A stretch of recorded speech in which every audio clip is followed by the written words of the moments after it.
Good afternoon, folks. Hi, Andre. Welcome. I'm early. Cheatery, how long did you sleep today?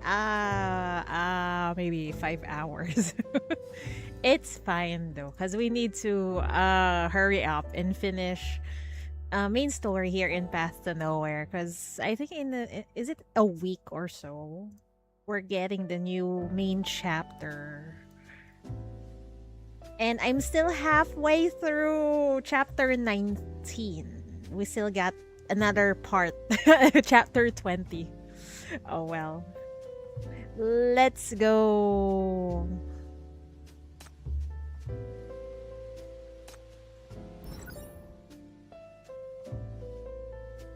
Yeah, we are really halfway.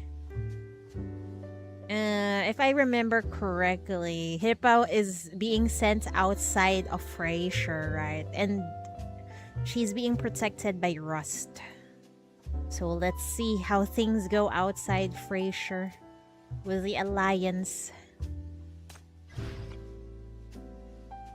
Farlands. Beyond white sands, beyond disasters, at the edge of the world, the Farlands finally emerge.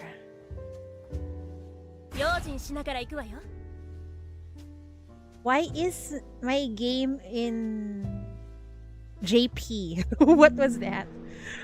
We're finally seeing more of the Farlands. White sands blot out the sun. I finished watching your first part, Bod. What a time. Welcome then. Oh wait, my people won't be able to see. Okay, there you go. Welcome, welcome. White sand blots out the sun. Dark grit dances madly in the wind, threatening to devour the sky whole. Then a thunderous roar. A rift splits the sandstorm, and a small sand ship explodes through. Engine screaming at full throttle, the hull shudders under the barrage of swirling sand. Sand beasts scrabble up the ship's sharp tail fins, claws lash deep into the metal. Finally, they haul themselves onto the deck, only to spring the traps awaiting them. Golden light flashes, severing limbs at the joint. Then, a violent lurch of the ship hurls the maimed creatures overboard. Their agonized screams trail behind as they fall.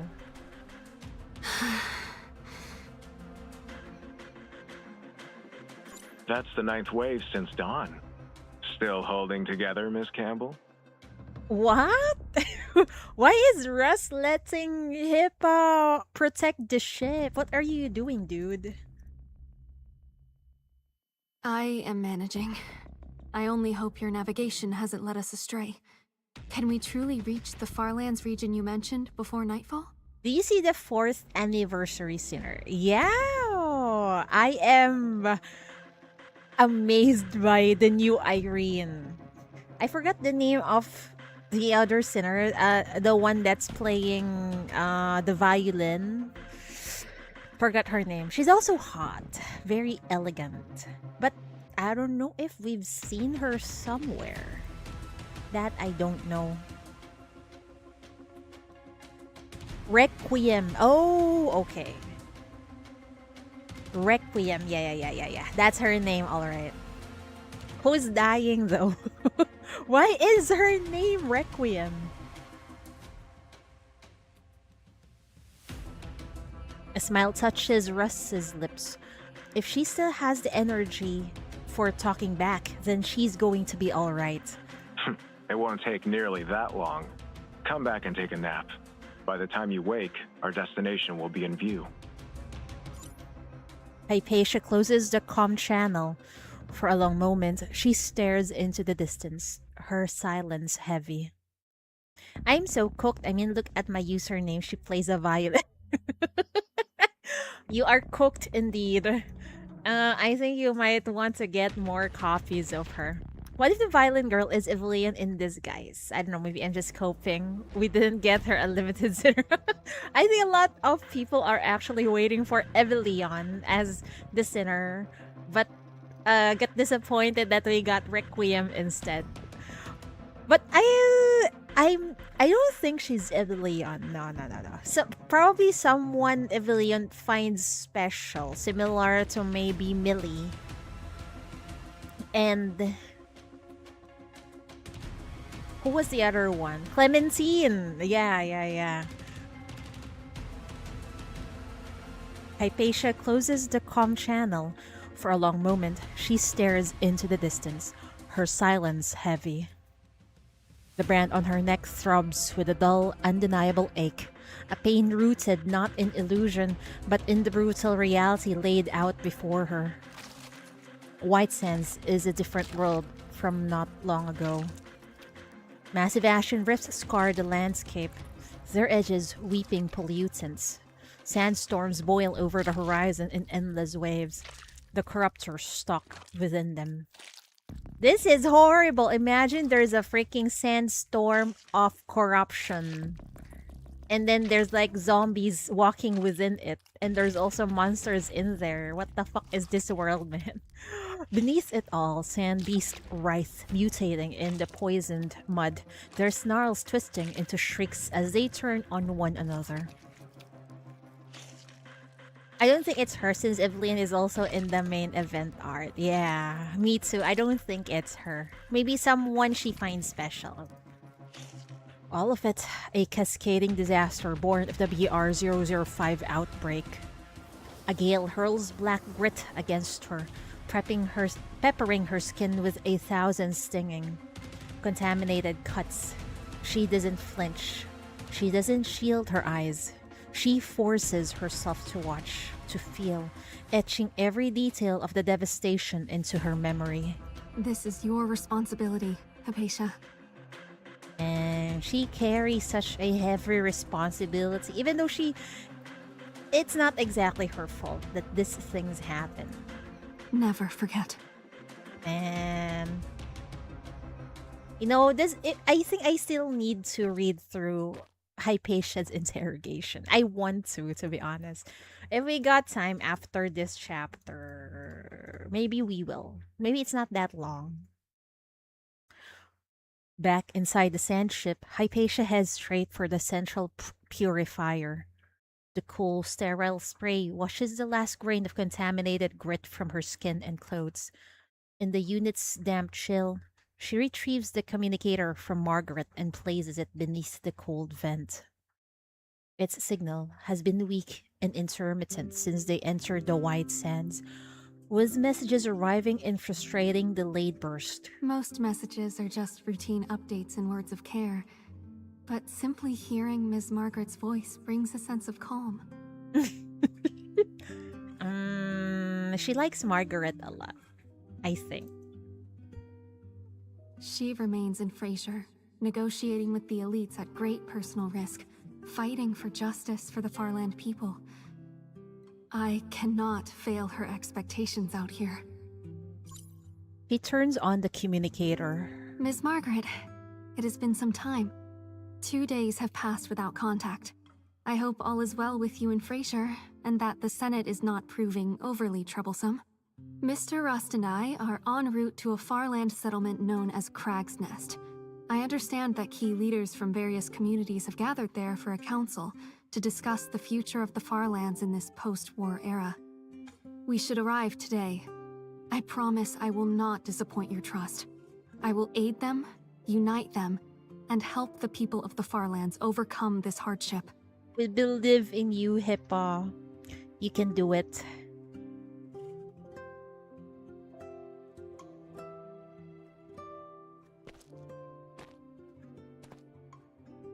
After her time in the cleansing room, Hypatia returns to the cabin and finds him at once, the dashing spy from the city, propped against the console.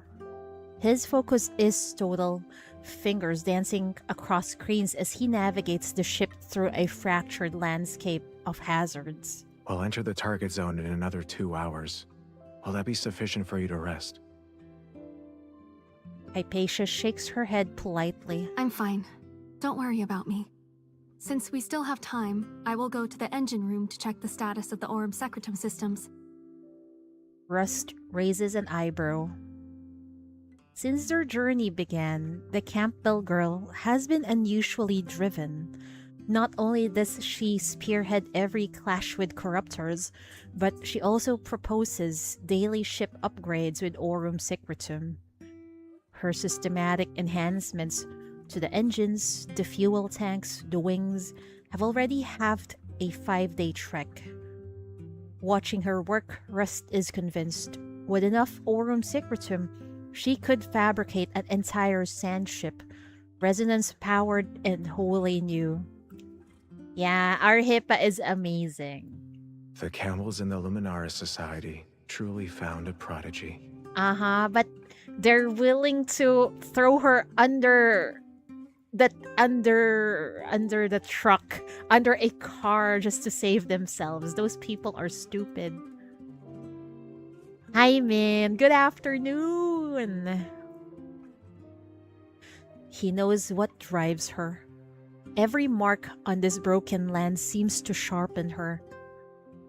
Every mark on this broken land seems to sharpen her guilt, a relentless need to make amends through sheer motion. But there have to be limits. Rust's hand flashes out, taking the cabin keys from the dashboard before she can react. Hypatia is left clutching at nothing. Those shadows under your eyes haven't faded much, Miss Campbell. Haste rarely yields greatness. Take your friend Margaret, for instance. She waited in Frasier for over a decade before her current opportunity arose. The road ahead is still long. Use this travel time to get some proper rest. You'll need your full strength to perform when we arrive, won't you? But Honey, it's okay. You need to rest. How many monsters and corruptors have you eliminated while on the journey? Oh no, never mind. There's more trouble. Just then, a warning light blares to life on the control panel. is it mania field contamination? I'll go. Girl. No, not this time. Then what is it? On the horizon, a massive black sandstorm rages toward the northwest. Its towering wall of shadow churns with clouds of mania darker than pitch, and the sands within screams with a sound like tortured voices. The scene of devastation is all too familiar. Tide of ashes. But that direction is... Oh no, is that where they're heading to? And then there's a tide of ashes going there. Oh. That's the pass we need to traverse to reach our destination. It seems our timing is impeccable. Russ tosses the sand ship's safety harness to Hypatia. Hold on tight. You really don't want to be thrown from the ship.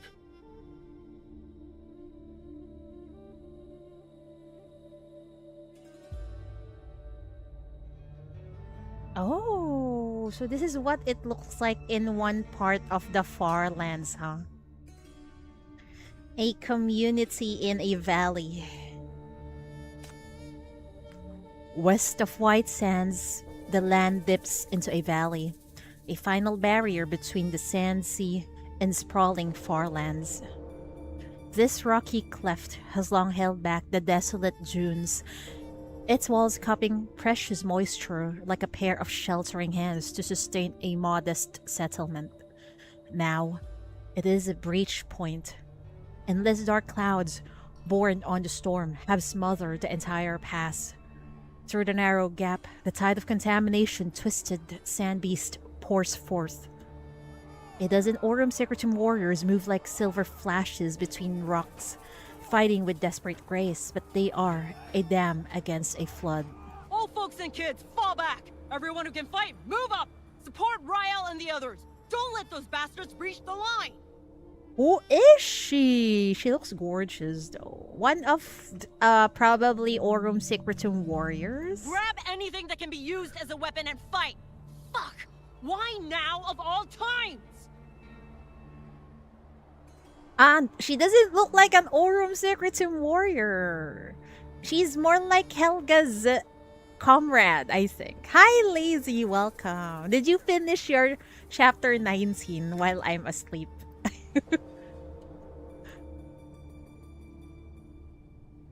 A hoarse female voice echoes off the rock walls. The woman stands on a high ledge of the camp, her face etched by the years, directing the panicked crowd below. Is it just me? But the NPCs are looking great as usual. Inside the camp, people rush in a frenzy of pure chaos. The scars of past calamities are branded deep, triggering a primal urge to flee. So there is nowhere left to run. Suddenly, the grinding crunch of splitting stone erupts from a nearby crevice. The leader of the valley snaps her gaze upward as a small sand ship scrapes violently through the gap between the cliffs. It carves an ugly arc through the air, tumbles twice, and slams into the boundary marker in the center of camp. From the wreckage, a figure in black steps out with grace, followed closely by someone smaller shrouded in a white sand cloak. So they just crashed their ship in the middle of the settlement.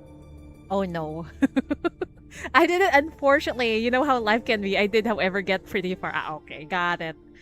I'll finish chapter 19 today. And if I got time later, maybe we'll do Hippa's interrogation before we proceed to chapter 20.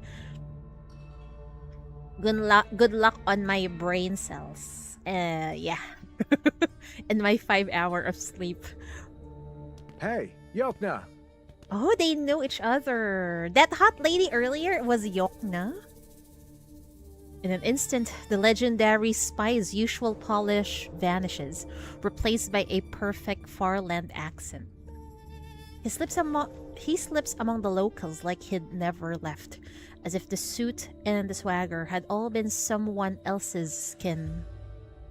Rust? Well, I'll be damned. Where the hell have you been hiding? Named NPC potential character in Path to Nowhere? No. Not really, no. Forget it. No time for catching up. The Apostles of Ashes have gone completely mad lately.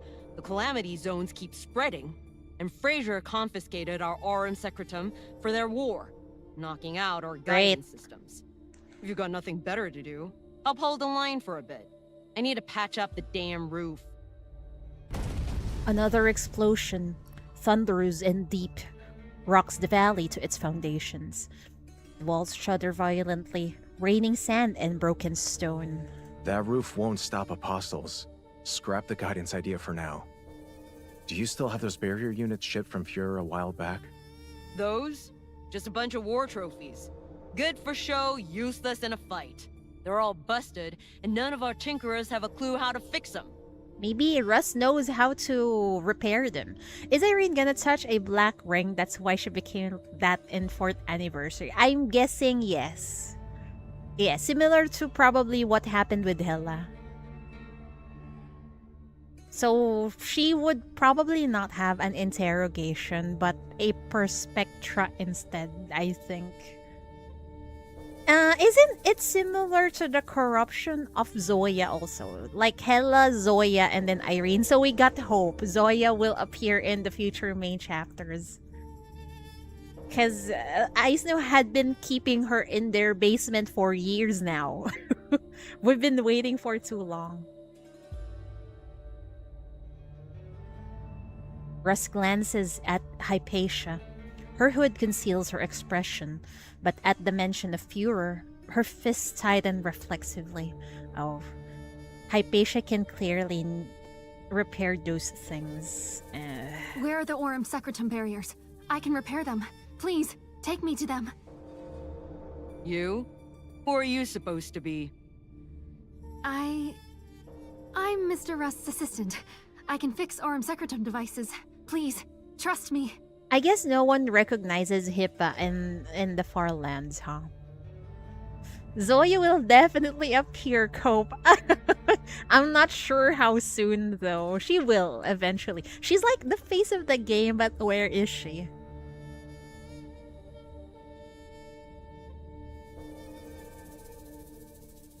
Yokna narrows her eyes, studying the small figure beside Rust. The voice is a young girl's, but her face stays hidden beneath a white sand cloak. Her reasons as unclear as her features. Don't care who you are if you can be useful. Marco, take the girl to the barrier units. Hypatia's eyes light up. Without a word, she follows Yokna's subordinate toward the camp's higher ground. Rust offers Yokna a knowing smile, a casual wave, and then turns on his heel, walking away from the settlement without looking back. Where is he going? Think I'll go lend a hand out there.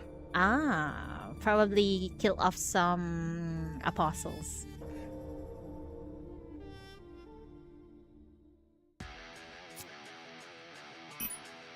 Go in front, Rust.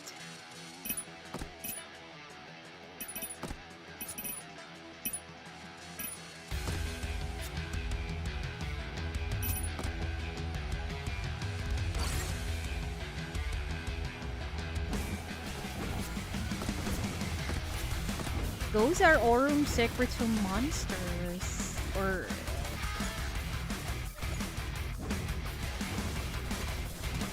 Rush them all!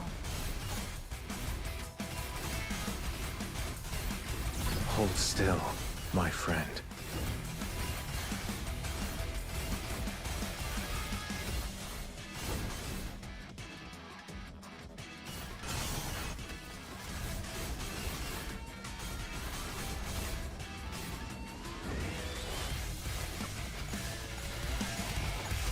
Hold still, my friend.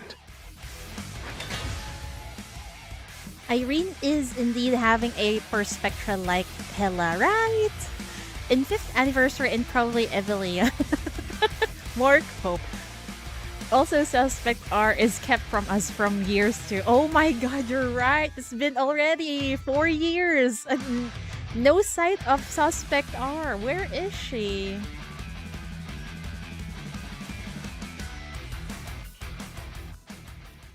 On the highest hillside overlooking the Farland camp, Hypatia finds a graveyard of old machines. The equipment is old, obsolete models from decades past. Their casings eaten away by sand and time, leaving rusted guts exposed to the wind. Holy, I forgot about her. Me too. Last time we saw of her was like chapter 1. It's interesting how Aizu gives all kind of role to all Campbell siblings. They seem to be really lower important. Like right now, we got Hippa as the main character in this chapter. And then supposedly next anniversary, it's Irene. And Adelaide is, well, Adelaide. He got his time in the previous chapters. Hi, Joe. Welcome, welcome. Good afternoon. Don't underestimate them. They're old, but they're sturdy. With enough Aurum Secretum and hypercubes, they can handle most minor disasters just fine. It's just... this one hit too hard, too fast. The gear from Führer is much more advanced, but we don't really understand it. We salvaged it, but if you know how to activate it, miss, that would be awesome. Oh, she definitely knows. She's in Führer way back. Before the pitch-black devices, the truth becomes starkly clear. The Farland salvagers didn't comprehend the full scope of what they were taking. They saw function, not design. Not knowing these machines were only skeletons of a greater whole. Oh no, so it's incomplete. He found something funny today. What is it? Now, with the tide of ashes imminent, their last hope is nothing but an elegant ruin. Oh no. Miss Assistant, is there a way to fix it? Just tell me what you need. I'll find the materials. Some guy on manga reading site keeps recommending Berserk under wholesome romance manga. Bro is about to traumatize you. No! Don't let the young people read Berserk, please. The Don't let them get traumatized. But I guess it's fine. They when they grow up, they will definitely remember it. Like me, when I was younger, I watch Elfen Lied, and that's like I am so shocked of how gory it is, and there's so much nudity in it. But the story is quite good, so I watched it. It got me traumatized also, but I like it very much. They keep upvoting it, so it's always on top. Good lord. Well, it's fine. Let the younger generation get traumatized. The one with the pink-haired girl. Yes, that one. Yes.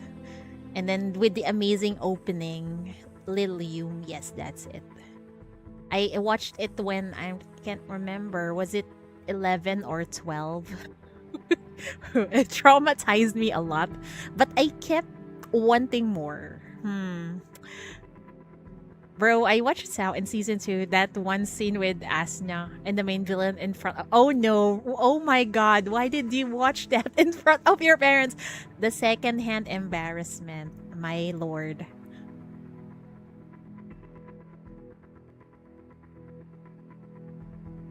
Hypatia can't bring herself to tell them the truth. She turns instead, letting her eyes pass over the equipment half erased by wind and time. There is one way.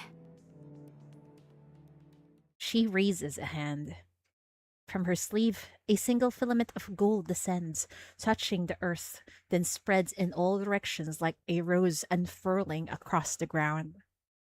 Aurum secretum flows into the old machinery, bathing each dormant piece in a soft, luminous sheen.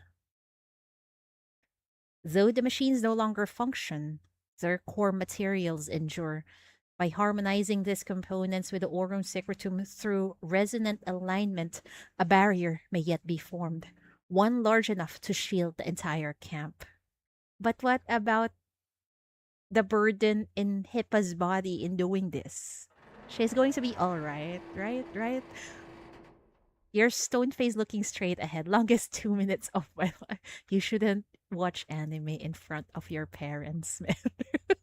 Lesson learned. Dissolution, deformation, reconstruction, and finally, resonance.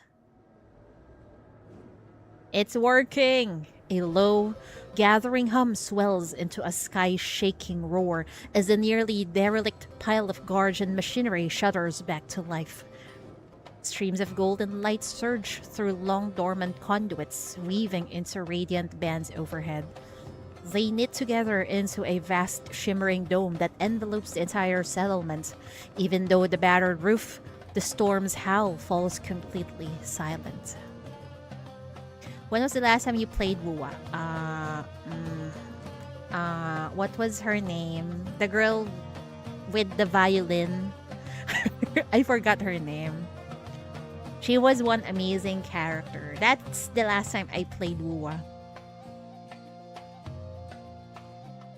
Below, those caught in panic slow to a halt. They stare upward, awestruck by the golden canopy, their fear for a moment forgotten. This is a miracle. It is. You gotta thank Hippa for saving your asses. How did she? It was all beyond repair. But A stunned silence hangs in the air, then shatters into roaring cheers. The crowd surges toward the platform, voices rising in a tumult of awe and gratitude for Hypatia's miracle. Amazing, and I forgot. I'm not good with names, joke. I remember her story, but the name I cannot remember. The one with the violin. Everyone treats her like a villain. But she got her reasons why she became like that.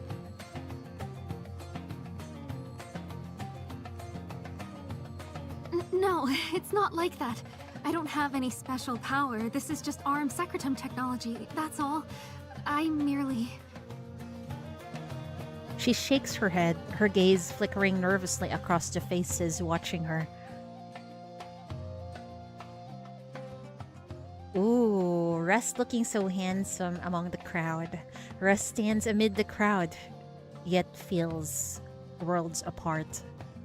Ash dust, his shoulders drifting from him like silent snow. His gaze drops, then lifts again. It's deliberately casual, as if nothing held his eye.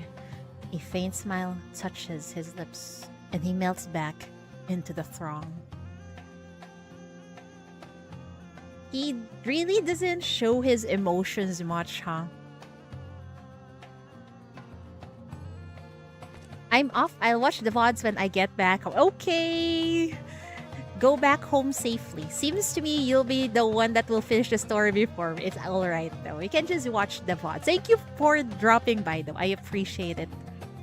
Next thing we know, next Nikkei main story expansion is gonna forget what Rappy's name. No, I won't forget the 3 main Nikkeis, okay?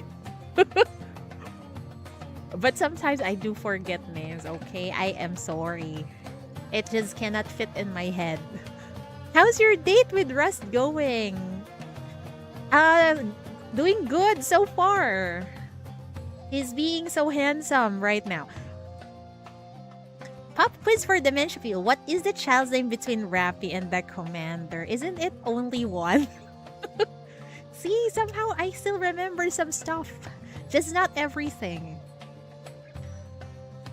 It is Yokna who stills the celebration. She parts the crowd with quiet authority and steps before Hypatia, her expression solemn. You have shielded our camp. Honored guest, what is your name? Will she say her real name? My name is... Tia. Okay.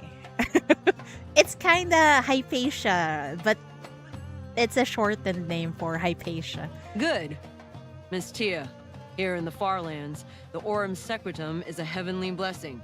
Those who wield it are champions in our eyes. Ooh. She turns to face the crowd. Her voice rings out, a command that stills the air. Today, during the Tide of Ashes, Miss Tia protected us with the Aurum Secretum. We of the Farlands honor our debts. No matter how dire our circumstances, we will never neglect the one who saved us. What is the companion that follows Reptilian? Isn't it Pinocchio? Everyone, bring out the finest drink we have. Light the bonfires. Tonight, we celebrate our friends who have come to us from afar. The whale's name? It's Whaley. Yes! Yes. What? It's time to party. You saved their lives. They're just showing gratitude.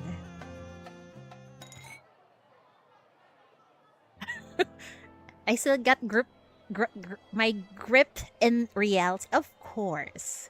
It's just that sometimes if I don't use the name, I really just forget about it. It's like my brain deletes. That doesn't seem to be important, then my brain deletes it. The ash clears with the coming of sunset. Beneath the dome of shimmering light, people move with awareness of the wounded. However, their toasts are loud, their drinks splashing over battered hands as they laugh through the pain. Man, I love these people. You know, even though they don't have a lot of things in their life, they still find things that make them happy. You know, it's like their happiness is simple. Half the settlement seems to have gathered, voices rising in animated retellings of the day's terror and the miracle Hypatia wrought. Miss Tia, come here. Yokna stands in the center of the carpet, her hand outstretched toward Hypatia in invitation. The girl hesitates. She has seen Farland celebrations before. From the edges, as an observer. She knows the central seat is reserved for the guest of honor, surrounded by offered blessings with dance one by one. Oh, but does she truly deserve that spot? You do! You do! You just. You can only save so much, Hippa, not everyone, but you did your best. You tried your best. It's okay to be happy. Go on. What you did for them today deserves everyone's gratitude. Guided gently from behind and welcomed from the front, Hypatia is ushered into the celebration beneath the shimmering golden dome. Laughter and song rise around her. People move to a rhythmic dance, each taking her hand in turn, their words of gratitude warm and earnest. Thanks to the Aurum Secretum, thanks to our Savior, thanks to the fate that spares us one more day from the catastrophe's grasp. May your heart be light, may your path be straight, may your destiny be fulfilled when you arrive. Unlike the perpetual decorum of the nobility, this revelry feels raw and real, possessing a magic of its own. The drum beats, the dancing, the shared blessings, each one weaving a stronger bond between them. Yeah. Those nobility people she speaks of, they are not sincere most of the time in what they're saying, unlike these people. Destiny, pain, sudden and searing lances through the brand on her neck. A cruel reminder, it scorches away any sense of worth. Guilt, sharp and suffocating, rises in her throat. Through the heart-piercing pain, she clutches the communicator on her chest. A gentle white light kindles within it, seeping warmth from her ribs, quieting the fire in her skin, easing the weight in her lungs. My power cannot remove it completely, but it can alleviate its flare-ups to some extent. To eliminate it entirely will require time and your own willpower. Hipa keeps on remembering Margaret. It seems like a Margaret is Hippa's only anchor. Hmm. I'm really sensing something, and I think I want to ship the both of them. But let's see how it goes. Also, I'm planning to catch up in event stores in P10. Is there like an archive of those? Yes. In we got timelines now in Path to Nowhere. You can just switch it on, and then according to the dates, the chronological things that is happening, it lines up there with the events also. I can show it to you, but after this part of the story, if we are free from the dialogues.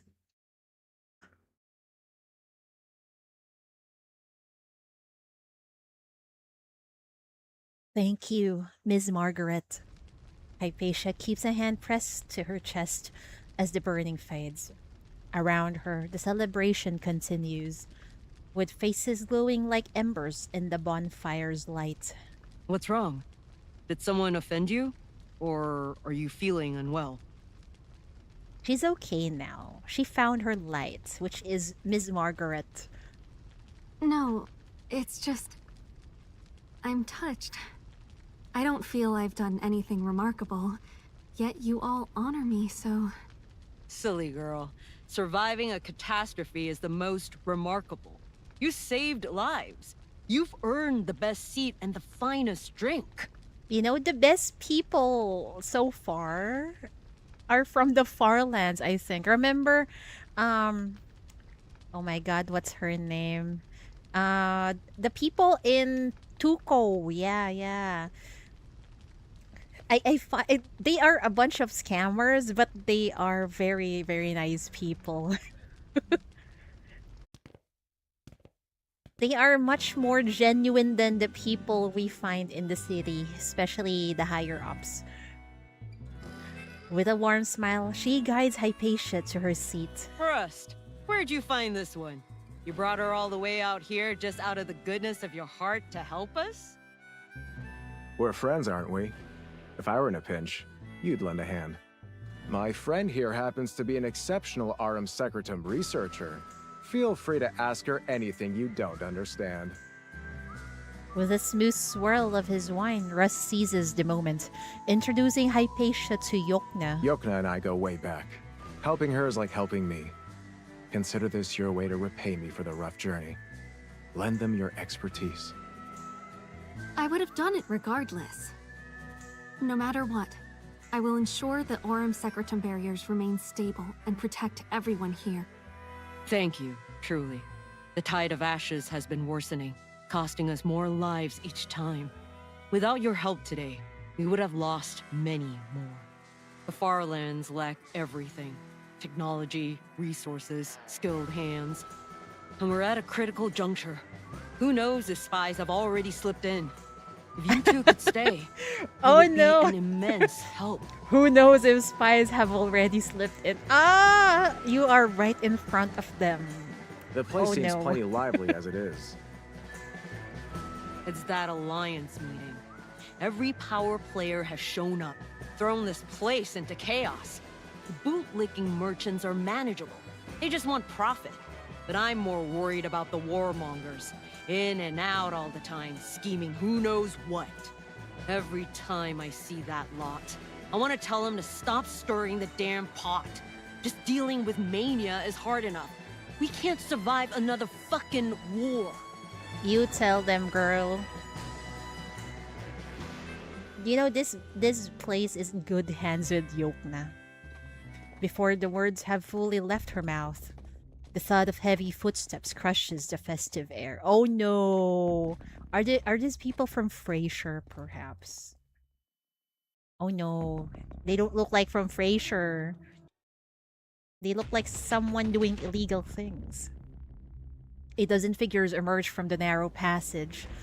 Black blood gleams wet on their blades. Cold light glints off their metal mask. Aurum Secretum warriors, fresh from the kill, trailing the scent of death. This kind of stuff is Oh, nothing to me no. now. Piece of cake. Okay, Joe, are you still there? I will show you. You're here, okay. This is usually what you see in Path to Nowhere chapters, right? It's like that. But you turn on history mode. And then now, you can see the start, the date, and everything is in chronological order. Even the events like this. And I think the one below is the Eternal Nightmare. Eternal Nightmare subplot. It's good to read that. But so far, are they related to the main story?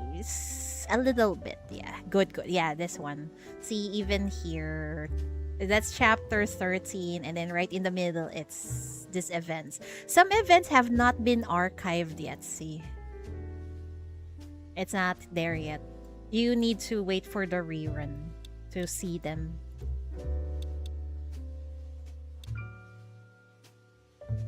Yes, that's it. This is very useful.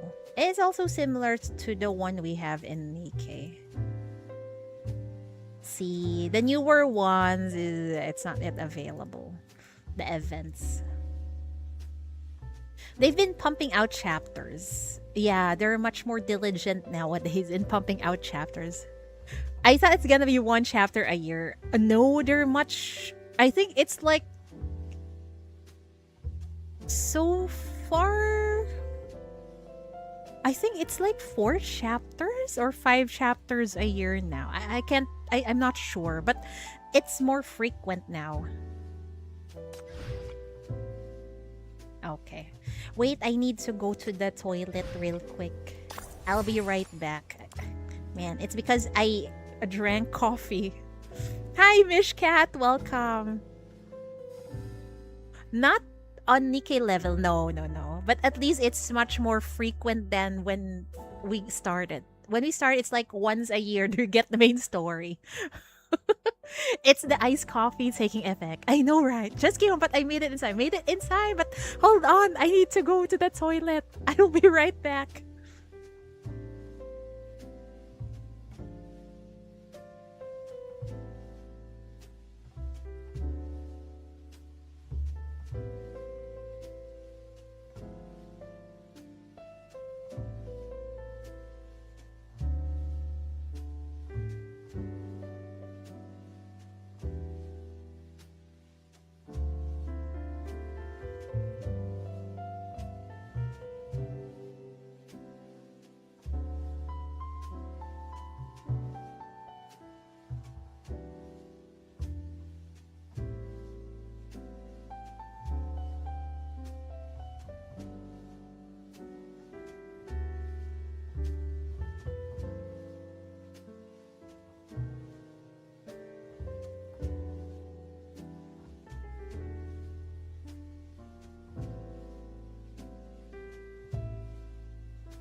I'm back.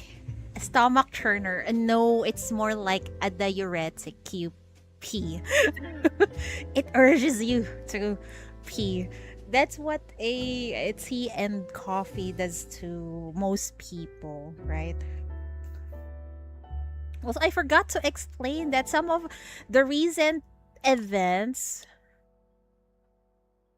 like this is, well, this is not recent, but they are very important to the lore also. Very important before you go through some not side story, main story. So I hope you catch up to them, joke.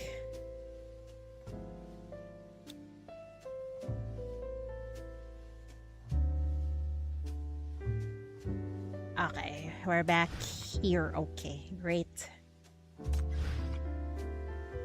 Orlander. While Frasier trumpets the Unity Gala, the people of the Far Lands plan an assembly of their own. Hold still. Assess the situation carefully, and we'll take it down in one. Since when did Crag's Nest become a dumping ground for every stray piece of scum? The Alliance meeting is around the corner, and you're not concerned about this city rats slipping in. Man, they've been brainwashed that people from this city are bad. I've heard the rumors. This city sent in some so-called peace ambassador to Frasier to flaunt their victory. Who knows what other vermin slithered in behind her?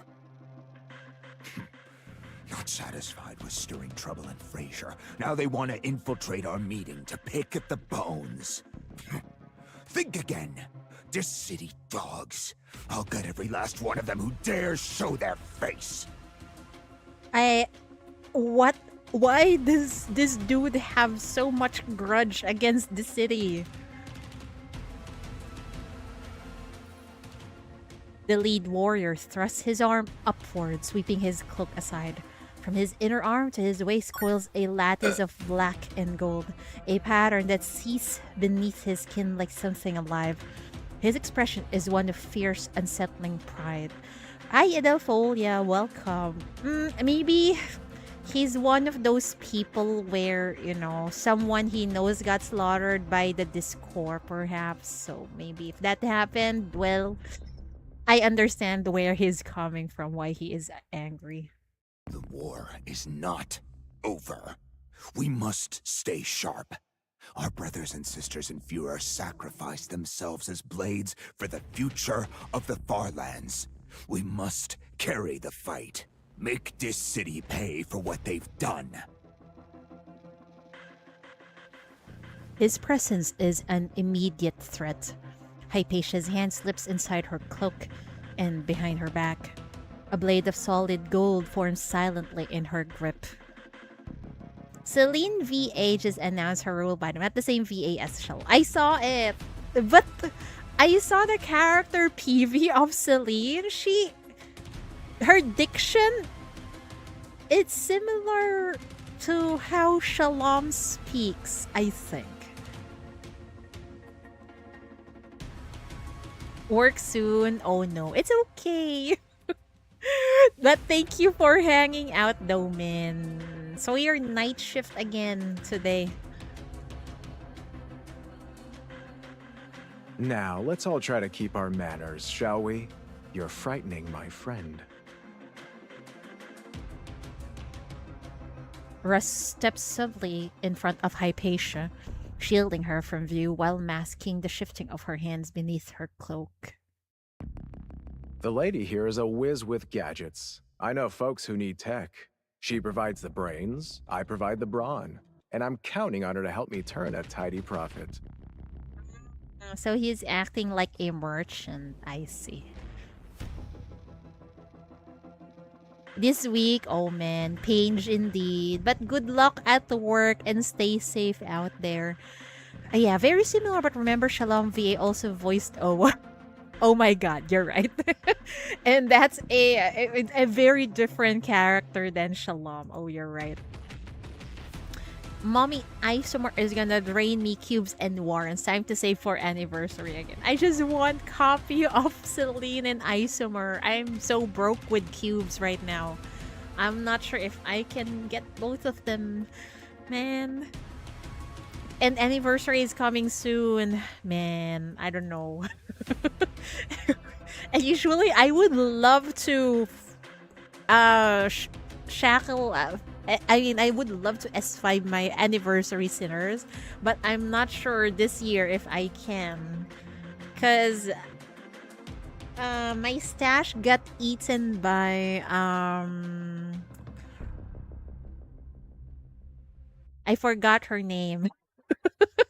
Anyway, one of the event sinners ate all of my stash, man. If you've got any ideas about harming her, I'm afraid I'd have to take issue with that. Rael, Rust is an old contact of mine. He's trustworthy. And Miss Tia here just repaired our Aurum Secretum barrier and saved all our lives. How could they possibly be this city spies? Tissians are cunning as foxes. Of course it's possible. He has a point. Might have to save for S5 violinist. How about Isomer and Celine? You're not gonna roll for them? Okay. I remember her name now. Ji-Chuan. Ji-Chuan ate all my cubes, man. I was trying to S4 her to no avail. So, yeah. I only got S3. Man. I lost so much 50-50.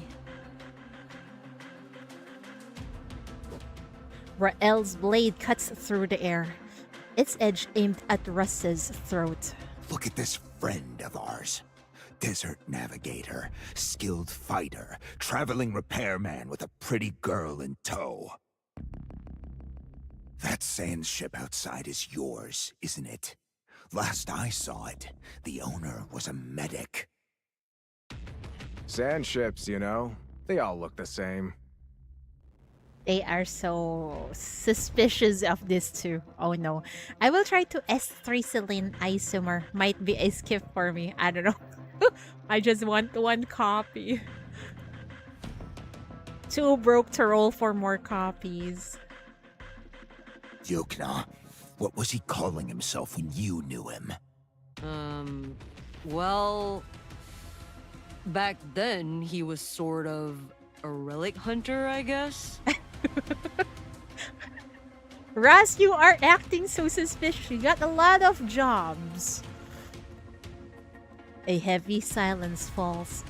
Every eye locks on Rust, sharp with suspicion. A man's gotta have a few side gigs to get by these days. You really have to cut off an honest guy's livelihood. Rust's smile doesn't waver, but his hand has already found his weapon. Oh no. He tilts his head a fraction, his voice a low thread meant only for Hypatia. When it breaks, run for the entrance. Take any sand ship you can find. Oh no. How could I leave you behind? If we go together. He can manage by himself. Just run. What kind of honest man has this many faces? Stop playing fucking games with me. You all are too wound up, seeing enemies in every shadow. With our defenses fixed, we'll all be spilling less of our own blood, won't we? Wow, finally someone calm and rational. Just as the tension solidifies into violence, a middle-aged man pushes through the crowd. He plants himself between the two parties. All practice smiles and claps Rael on the shoulder. A gesture that looks like scolding but carries affection. So it's like whack his back affectionately. Oh, Jab, what are you playing at? you managed S5G transfer. You're skipping Isomer team and going for Requiem. Go for it. You're lucky you got S5G one. I'd like to take advantage of this gathering to offer my sincere thanks to everyone, and especially to our two heroic guests from afar. The Aurum Secretum warriors cut down our foes, and the expert raised our shield. Without you all, none of us would have weathered this storm. Look, I've just secured a new shipment of arms from outside. With this hardware in your hands, you'll be unstoppable. You can root out every last spy and turncoat. So, as a personal favor to me, ease up a little, would you? His perfectly calibrated praise does its work. As Rael's stand softens, Jabra seizes the opening, waving an attendant forward without a wasted moment. Quickly, show our esteemed guests the new stock and give them the friends and family discount. Put it on my tab.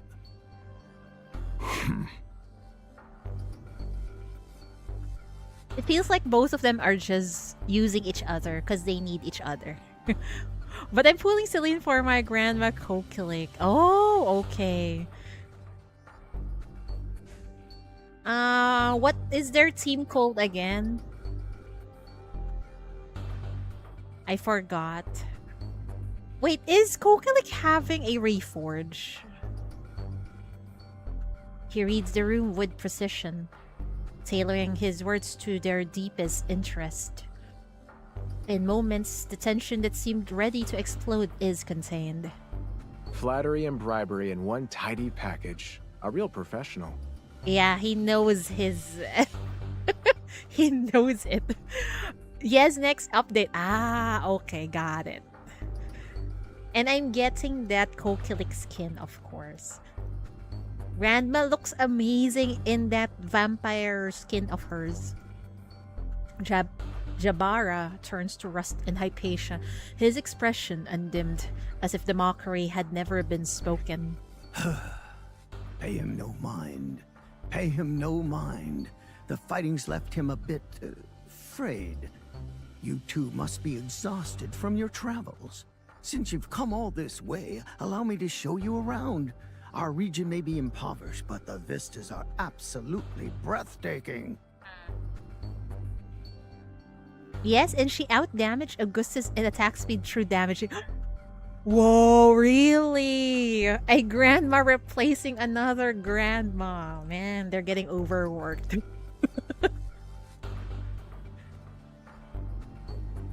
Jabara's smile remains fixed.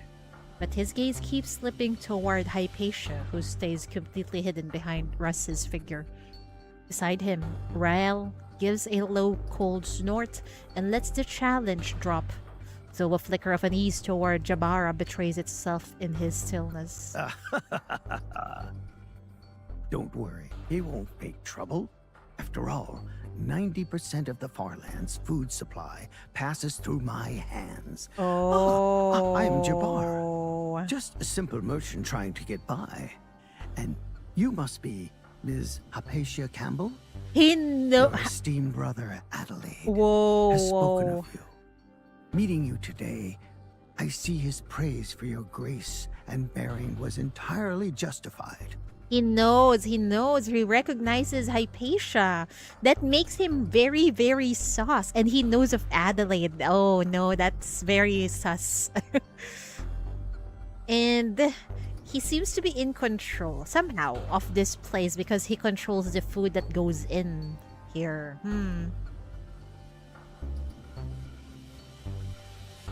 What? You can put grandmas, both of the grandmas in the same team? That's very pog. You know Adelaide? Noting Hypatia's tension, the man's smile softens into something practiced and placating. Hold on. Oh no, I got a delivery. Hold on real quick.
I'm back. I apologize.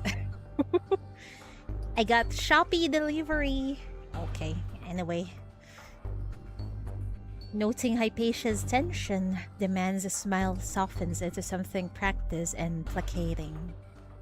Mr. Adelaide? Everyone knows him. We have occasional business dealings, nothing more. Very sus. If you have dealings with Adelaide, then you are very sus.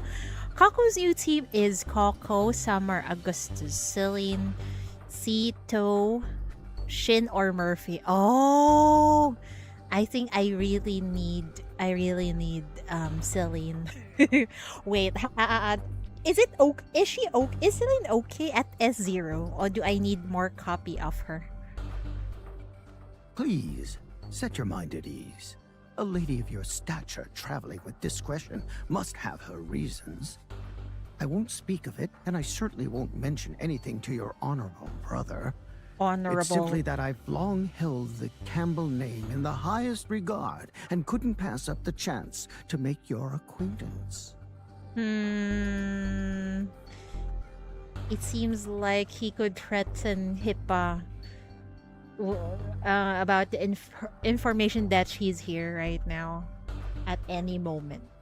Celine needs S1. Okay, so I'll go for Celine S1, but I will try for more ice, at least one copy of Isomar because she's hot. Besides, you are in such formidable company. Even if I had the gall to cause trouble, I certainly lack the capability. These noble families have rules for everything. If she were discovered and hauled back, it'd be weeks confined to some 3-story manor, minimum. I understand completely. I wouldn't dream of disrupting Ms. Campbell's private excursion. I would only ask that, when your journey concludes, you must convey my humble regards to Mr. Adelaide. The merchant then releases a heavy sigh, a deep frown creasing his brow as he shakes his head repeatedly. Times are hard, I tell you. The calamities grow worse. Several settlements have exhausted their aurum secretum and hypercube reserves, forcing relocations. Then, during migration, they were caught in the tide of ashes, lost a devastating amount of supplies. Food is becoming scarce. To protect themselves, some settlements have even closed their gates to outsiders entirely. Oh no. I think Murphy is much better than Shin. Oh, really? In that team? What a surprise. What's the word from Fraser? Are they sending any aid? Ever since the Black Ring, communications have been a nightmare. No news, no broadcasts get through. It's been an age since I had any reliable word from Fraser. I wonder, Ms. Campbell, since you've come from that direction, might you have any insight into the situation there? As he speaks, his eyes dart toward Hypatia once again. The Senate's post-war maneuvering, for instance. Take this Unity Gala invitation. Anyone with sense knows it's political theater. The Highborns must already have their desired outcome scripted. Why not he tip knows. us off in advance? Then we could align our steps accordingly.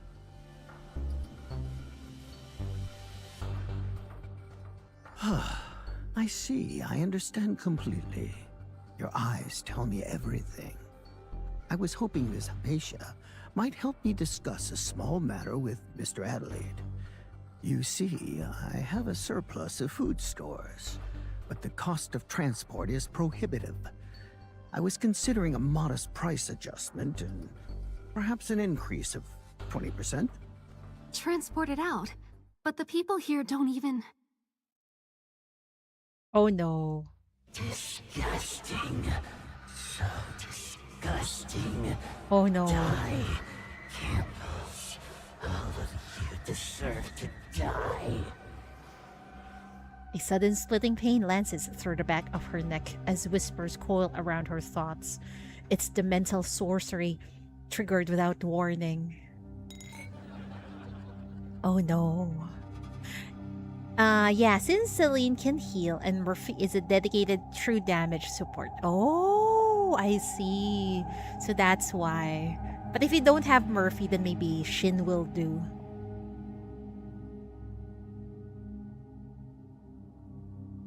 Memories flood in.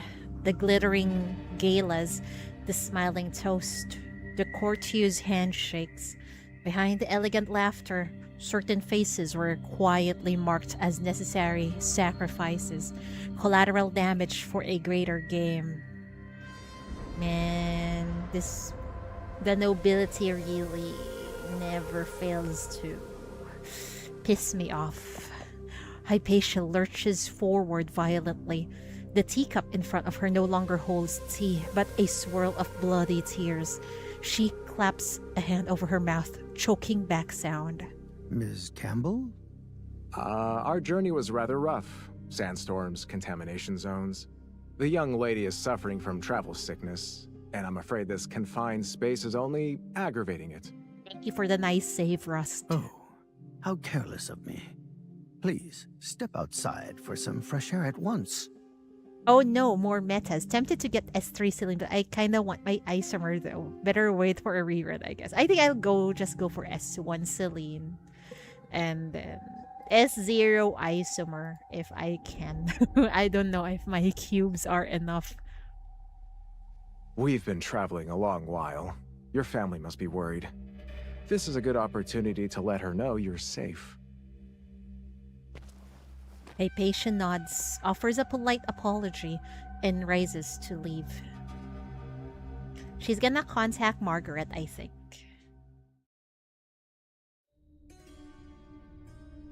In a quiet corner, she doubles over, retching up bile. After a few ragged cuffs, she feebly draws out the little bird. Ms. Margaret, Mr. Rust and I have successfully arrived at the Farland meeting site and have made contact with the leaders. The little bird nuzzles against her palm. Then a gentle female voice comes through. Hypatia, your voice. What's wrong? I found that, even among the Farlanders themselves, opinions on the current crisis are deeply divided. Their leaders are in constant dispute, each pursuing their own agenda. Wow, what a mess.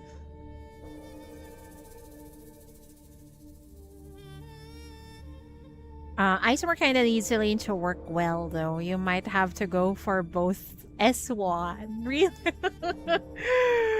Ah! We don't have enough cubes, but I just hope I win my 50-50. She quickly summarizes the situation at the settlement. There is even someone who profits by undermining the collective. Should I expose him? Could this be some form of necessary balance I don't understand? Or is it simply an unavoidable compromise? A person's everyday words reveal their true priorities. You are perceptive, Hypatia. With a little focus, you can discern the genuine desires behind their speech. Learn to listen for and understand these subtleties. Wow, Margaret is teaching Hippa to be more observant of people. The people of the Farlands prioritize concrete gains, because without that focus, they could not have survived the calamities.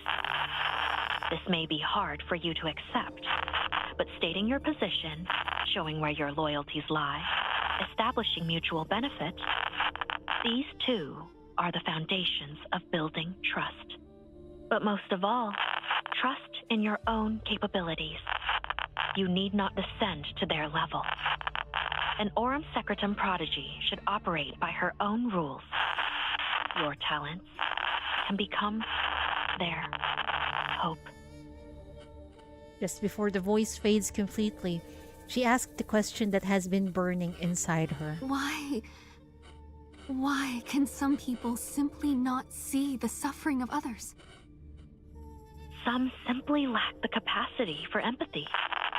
But more often, it is because they have not yet left the safety of the shore. They have not felt how other people have felt. Yeah. The signal phrase, the bird's voice fading into static. Just as silence settles, she hears the measured tread of footsteps behind her. Hello, Miss Campbell. What Who a is pleasant this? coincidence meeting you here. Who are you? What the fuck? You really have to cut it off there. Enlightenment. The Luminary Society claims to represent Frasier in uniting the Farlands. What hidden agenda lurks beneath? Hidden agenda. They just want control over the Farlands. Where did my auto-dashing wheel go? Eh? It's already dashed out? The newcomer offers a composed smile, his words smooth and measured. The emblem of the Luminary Society glints from the embroidery of their tailored robe. I'm not sure if these people knows that Hypatia run off the what's this?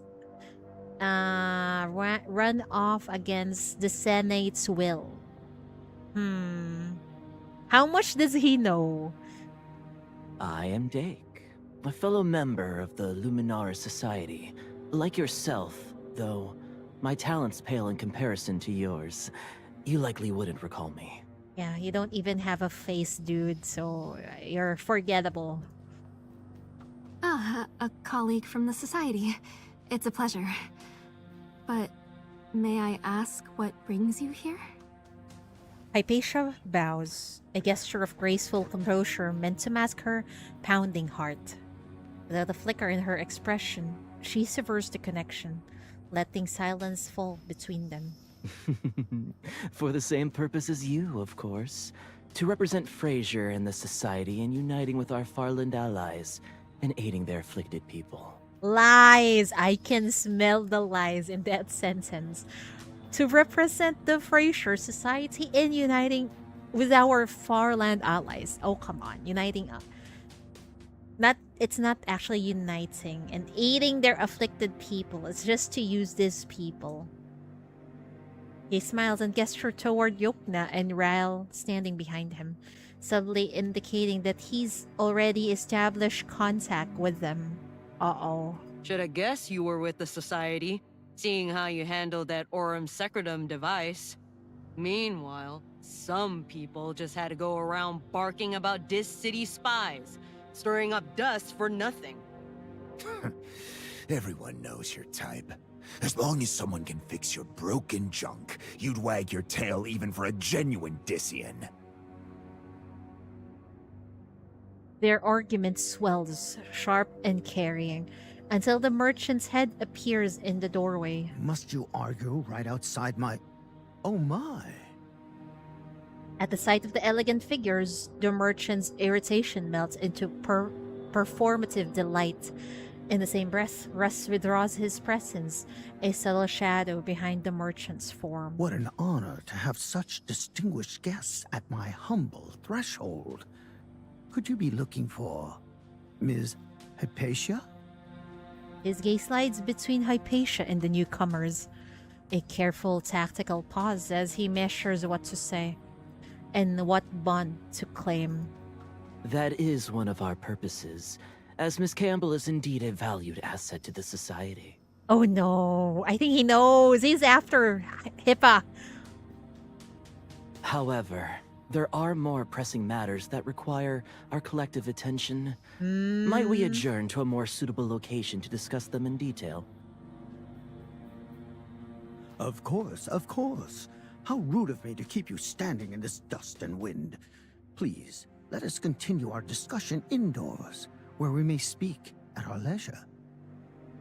Jabara Prince, visibly smug at having discerned Hypatia's identity. His smile is ostentatious, like a peacock spreading its feathers to claim dominance. Hypatia and Rust make no move to leave. The Luminary's representative merely smiles, unsurprised, and gestures for them to enter the tent. The others follow.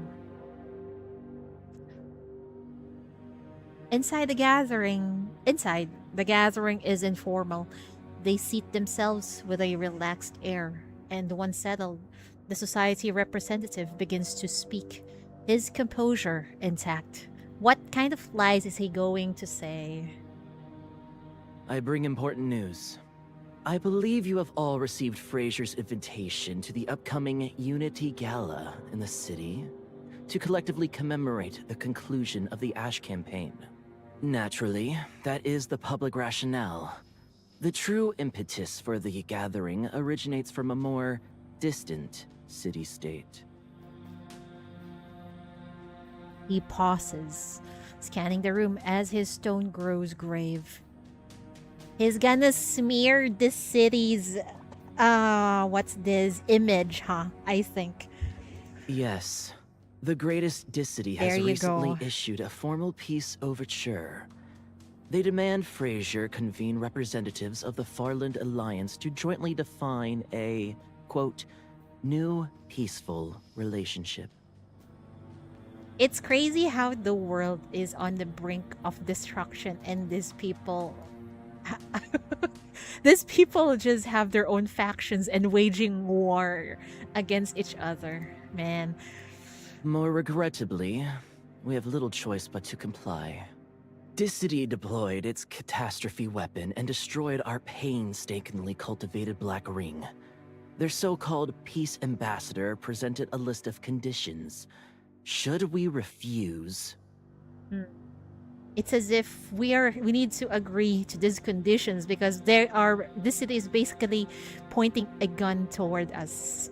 So we need to accept their The conditions. consequence would be that warmonger Augustus massing her legions on our border. They always use Augustus like some kind of war maniac, man. She's not like that. Impossible. This couldn't be Margaret's words. Hypatia's brow tightens. Her gaze shifts toward Rust in the distance, who gives an almost imperceptible shake of his head. Keep listening. A cold sneer escapes Ryle. Fine. Let's have this damn meeting. Get them all in one room. We'll just plant a charge under the table and blow the whole lot to the heavens. Then you will. Then what? You get nuked by BR003? Can you make sense of the catastrophe afterwards, man? This dude is really not rational. Oh, for pity's sake, simmer down. That's exactly what this city wants.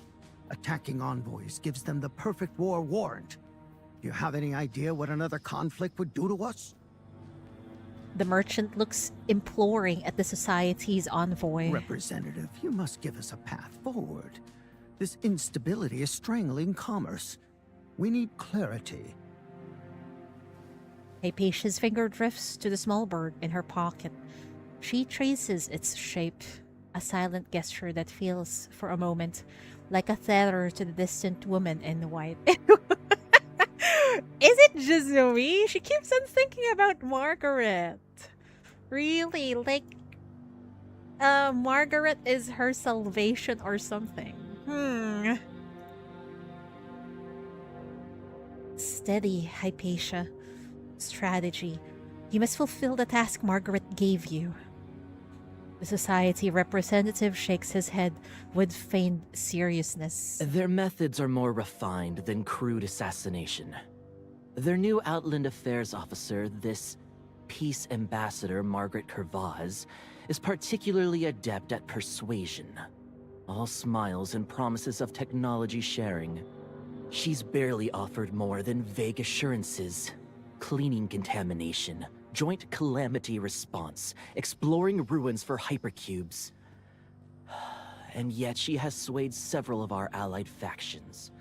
The Nirvana expedition she leads has already established an outpost near the Führer ruins. At the name Führer, a ripple of unease passes through the Farland leaders. For many here, Führer only became real after the Black Ring incident. It was a crisis they never knew when it was a plea, and one they still failed to answer when it became a calamity. Führer? Ain't that place already a total loss? Contaminated ground.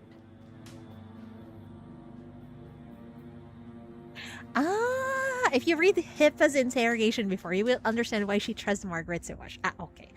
I think we'll read it after chapter 13. Okay. I'll just upload a separate video in my YouTube channel. But we'll stream it right now after this. Do I have time? Yeah, we have time. It's fine.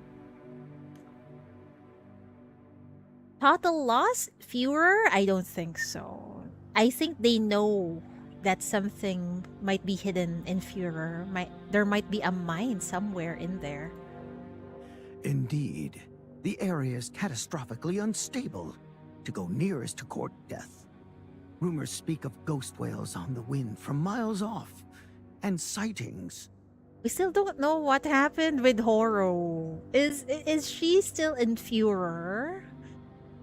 Those city vultures. I won't let them pick over those bones. But we lacked the leverage to stop them. So what's their angle? We've scouted Führer ruins. Nothing there but beasts and broken Aurum Secretum junk. Nothing worth this trouble. For this. Or what? He draws out a slender glass vial, inside of which several miniature hypercubes pulse with a soft cerulean radiance. Oh, there's really a possibility that there's a mine in Führer, huh? With catastrophes rampant, hypercubes are the only precious resource capable of countering mania and shielding our people. Our breakthrough research at the Luminaris Society has confirmed a truth. They only precipitate from the remnants of a black ring. Didn't Horo go back with Hell? I don't remember honestly. I think we haven't heard of her. The last time we saw Horo was when she was running after Hela. As Hela was trying to was it go inside the black ring, if I remember correctly, and then everything exploded, and then we haven't seen her since then. So I'm not sure if she's all right, or where is she.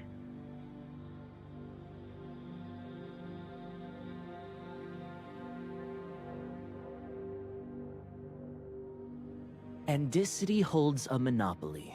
They use them as a leash, holding the entire world hostage, extracting every ounce of value we have.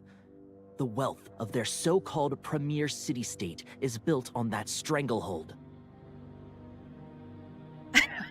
The audacity of these people. Didn't they also used to enslave, I think, is it Frasier? Or maybe they call it metropoles before, right? Didn't they also enslaved the city? Like they use it like just a mine and did not treat the people the people there well. So they revolted and they found their own city. And now they say they're gonna use them as monopoly. Well, I think they will, because this city also has ulterior motives. So either side, I don't trust anyone. Catherine aura farming so hard, I forgot about Horo. Maybe she's inside Ice Nose basement now. I think we'll get another version of her someday, I think. Now consider, in their moment of victory, they come to the edge of our black ring and propose joint development. What is their true objective? What else? Extracting hypercubes. Ryle's fist crashes down onto the table. Of course! Come to pick through our people's graves for treasure. That's the Dish City way! The Luminaris representative gives a slow nod. The mood established, he now discards all pretense. This dude feels like he's already on the top of influencing these people, but who's gonna tell them the truth? Oh, man. They don't know the full story. BR-005 and the hypercubes it yielded are a miracle born from our people's sacrifice. They are the Alliance's first real chance in years to change its fate. This city failed to find hypercubes at the main crash site. Now they look to its birthplace, Führer. They intend to steal our hope. The audacity. He says this hypercube BR005 and the hypercubes it yielded are a miracle born from our people's sacrifice. Who used those people in Führer, huh? Isn't it the people of Frasier? You guys experimented on them. And then they really planned on detonating a black ring there using Cynics, right? For our people and the larger strategic picture, we cannot openly break relations. But we cannot afford to fall behind in the exploration race either. If Margaret Kervaz secures hypercubes first, our claim to the BR005 site becomes untenable. Securing the Black Ring means securing hypercubes first. This is precisely where the Society requires your assistance. Oh no, they're gonna sacrifice these people. Hold on. Our research on the Black Rings is still incomplete, and Farland's contamination protocols are not fully secure. A rash approach to Führer would be dangerously reckless. Exactly! You're just pushing these people to their deaths. Miss Hypatia, I fear you have been absent from the Society's halls too long. You are unaware of recent developments. Our research on BR005 has made a significant leap. New data has allowed us to triangulate several high-probability locations for hypercube formation. Well, I thought Cynics to be a bomb sex bomb. She is indeed a bomb. Well, it was not. They were able to save Cynics, right? Oh, and Cynics was able to save herself and her quote-unquote siblings, the monsters. But then the people of Führer, they're the ones who ignited the Black Ring. Well, technically it is indeed their sacrifice that the Black Ring erupted. But they were pushed to the edge by Frasier, by the unfairness of everything. That's why they did it. I think I executed this perfectly because people don't really care about their past. They only care about their well-being, and they are struggling because they think the city holds monopoly over hypercubes. Yeah. They only see the struggle they go through, but they don't know what happens in this city. Like, guys, the city is also struggling with mania. There is inequality there. There was also a fight for the control of a mine in West District or in Syndicate. So what's happening here is also what's happening in the city. Both of them doesn't know that everyone is just suffering in the end. You bring the data, they bring the lives. That's the deal. Not a flicker of emotion crosses the representative's face. The challenge was well within the Society's projections. This challenge was well within the Society's projections. The risks are real. I will compel no one. The Society's message is delivered. The duty to protect your people remains yours. Nah, that's nasty. Man, they're manipulating the people's emotions. They're using their anger towards the city into sacrificing their lives for a worthless war. And Hypatia is the perfect choice for these chapters. I love the ending so much. It's so picky won't regret. I can't wait. And also we'll be getting the new chapters in a few days, so I'm excited for that too. His gaze rests meaningfully on the silent representatives of the three factions. You understand my position. I'm a merchant. I must calculate the cost of everything. One misstep could mean ruin. I'll go. Girl, why do you need to throw your lives away? Give me the data. I'll take stock of my gear. It can move out in a few days. Man. Someone needs to tell the people the truth. Do you think I should skip reading Etty's event? I think it's fine if you don't read Etty's event. It's not really relevant to the main story at all. Although it has some interesting ideas. Like what's that? A board game like storytelling. But the story, it's not related to the main story at all. If you skip it, nothing bad will happen to your understanding of the lore. Ms. Yogna, please reconsider. Or take me with you. As an Aurum Secretum expert, I could offer your team some protection. Oh no, Hippa will try to save them. Right. With your tech, maybe we could even neutralize Führer's contamination. I'm scared.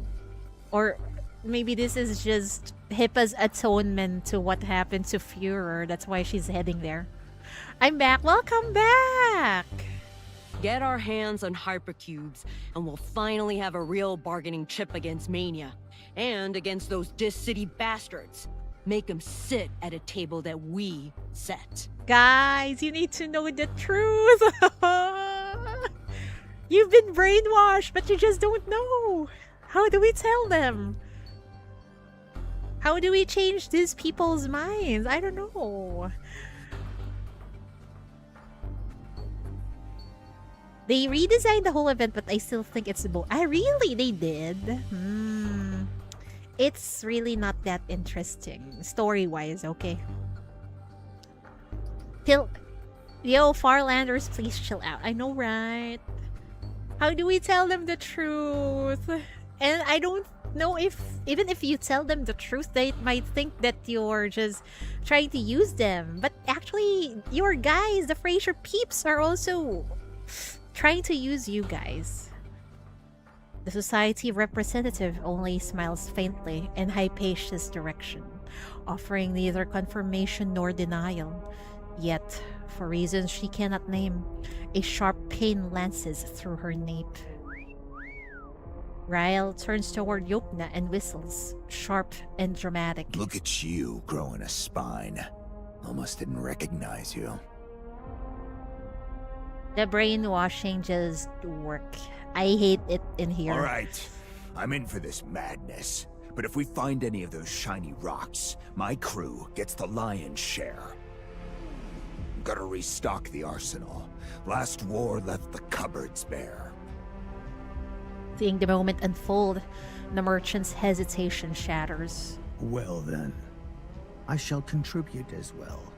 For the future of the Farlands, I must certainly do my part. I got a feeling Jabara doesn't want to participate, but got pulled by this too. So as to, show some sort of support. So he still got a connection to this place and sell his food. It seems a consensus has been reached. No, man. I think the only thing that could erase the brainwashing of these people is to just show them probably the city people trying to help them. But how? I don't know, how do we show them? Maybe Hippa will show the way. Then there is no time to delay. We depart for the Führer ruins at first light tomorrow. We cannot allow the Dissians a head start. I smell a slaughter coming, man. The society representative rises, cradling the luminous blue mineral, a stone of hope, its ethereal light pulsing softly in his grasp. Hypatia's protest dies unspoken. The warrior is lost to his rage. The merchant to his ledger, and the protector to her sacrifice. In this economy of blood and profit, danger and death have become acceptable currency, and any advice would be weightless. Man. Also, I hate the Daik guy with a burning passion. Yeah. He doesn't even have a face. Man. He's gonna cause a lot of lost lives. I just feel bad for them. A cold sweat beads on her palms. Her fingers close around the little bird in her pocket, but its connection is severed. In her hand, it is only silent metal. The moment the society representative's eyes meet hers, the sorcery tears through her mind. Whispers become a roar, pain a splitting force inside her skull. That dude must have been doing something to Hypatia. Her vision blanks into white static, and sound vanishes into a void. That's how you know even Ice Snow hates him, right? He doesn't have a face. He's just some random, annoying asshole.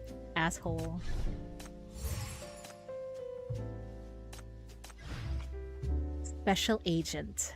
An operative's code of conduct has many rules, and the most important one is... But the hyena marks, she never loses. You wish to join the expedition to Fjord, too? I must strongly advise against it. Consider your current state. Fainting at a simple meeting. A protracted journey into the waste would be untenable. Should your health suffer any further, Mr. Adelaide Campbell's displeasure would be considerable. We could offer no satisfactory explanation. His voice is also annoying, man. There is a vacant residence within our temporary compound, which is secure and quiet. You and your companion will rest there to recuperate, Miss Campbell. No! We have arranged ample personnel to attend to your needs. That's a trap. For your No. own safety, please remain until our departure for Fraser. No. That's another prison for you, Hippa. Don't fall for it. Go to Führer instead. Try to save as many lives as you can. Leave the affairs of the Alliance to us. The Luminara Society, and indeed Fraser itself, will shepherd our collective future. You do agree, do you not, Miss Campbell? I really don't like this dude. The so-called resting place is a cell carved into the rock. 3 walls, no windows. The air inside sits thick and still, like the inside of a sealed tomb. Guards wait at the door. Beyond them, three separate checkpoints, each manned by a small squad of 4 or 5. The lockdown is absolute. Oh no! They imprison her again, man. Under the guise of, you are not well, Ms. Hypatia, so here, I gave you a small room and many guards. Great. Just great. Rest. This is clearly... Yeah, you're imprisoned now. A vacation, and a thoughtfully arranged one at that. Rust is so funny. Dude, you find this a vacation and very thoughtful, huh? Okay. Rust finishes her sentence, his tone offhand, while his fingers trace a subtle signal against his leg. Hypatia reads it instantly and quiets. The agent admires the room's layout aloud.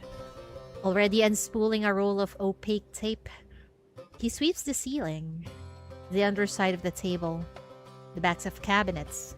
In under 5 minutes, a dozen listening devices are silenced. Oh no. Good thing we have Rust here. He knows the hiding places of these listening devices. Do they have CCTV camera here also? The hospitality is generous. Fruit like this is a rare sight outside Fraser's noble quarters. You should eat, Miss Campbell. Regain your strength. We eat the listening devices? Your collapse earlier. It wasn't just exhaustion, was it? You were under some form of sorcery. An extreme mental coercion technique. The Senate's work? Before we left the city? Yes. I didn't notice it earlier. I'm sorry. No, I'm sorry. If I had resisted the sorcery, we wouldn't have had to leave the meeting. We missed vital intelligence, and I gave him the perfect excuse to sideline us. This is entirely my fault. Well, that wasn't quite my point. But his true intent is lost on her. Overwhelmed by pressing dread and sharp regret, she wears a path across the floor of their opulent prison. The Society talked about taking the Farlanders to find hypercubes. They would never be that altruistic. It's a play for their loyalty. Yeah, exactly. They knew my identity, my connection to Margaret, and yet they didn't expose us during the meeting. That was no act of kindness. Is this leverage? Who are they pressuring? What other schemes are in motion? What is their real purpose in taking people to Führer? And why isolate us like this? I can't just wait here for whatever comes next. Ms. Margaret tasked me with reaching the leaders. Fraser is planning something more, and I have to uncover it. I have to stop them. Good thing Hippa is smart. She is. Thank goodness. And I love how she is so headstrong in this chapter, because in her own event, she keeps on hesitating and questioning herself. So this is character development for Hippa, huh? Mr. Rust, please, what should I do? Her gaze finally lifts to Rust, a seasoned spy, a man of hidden resources. Maybe he has a way. What to do? How about we start finding a way to treat the sorcery affecting you? Oh, you know how to remove it? It's taking a toll. And as you said, Führer will likely be a battlefield. When that time comes, I don't want... But we don't have that kind of time. We need to get to Führer as soon as possible. I can endure this. It's manageable. Rust studies her expression, resolve sharpened by desperation, anxiety hardening her natural stubbornness. Changing her mind is no longer an option. I see. Very well. I'll think of something. Russ's smile vanishes, replaced by a focused seriousness. He moves to the far side of the room, retrieves a prepared tea set, and methodically checks the leaves for tampering before beginning the brew. His movements are unhurried, deliberate, a man thinking through each step as the water heats. When the tea is ready, he pours with quiet precision. Only then does he seem to reach a conclusion, extending a cup toward Hypatia. Miss Campbell, are you fond of spy movies? What's with this question?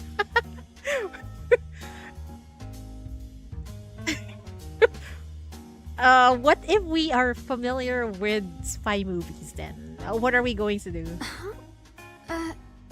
I've seen a few, but now isn't the time for that, is it?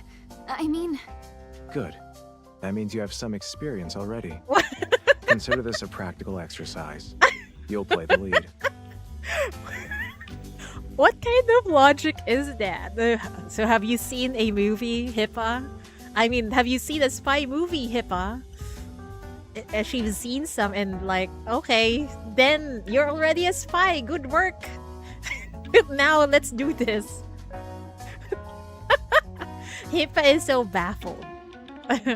Where Hypatia looks visibly bewildered, Russ's expression grows serious. Come to think of it, as a distinguished agent, personally praised by Miss Margaret, and a recipient of the 9th Agency Medal of Honor, I've never actually taken on an apprentice in all these years.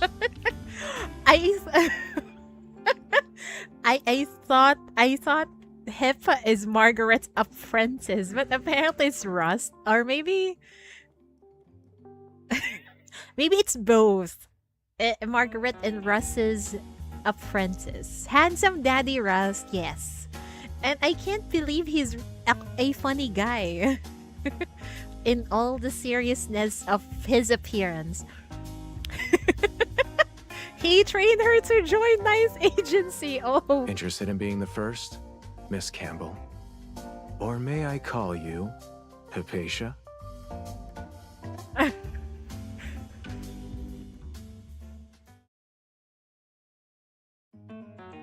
Dark, stifling.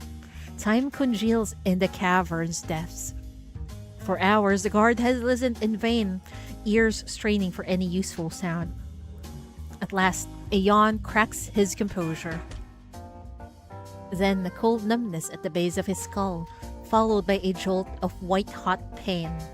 His body seizes.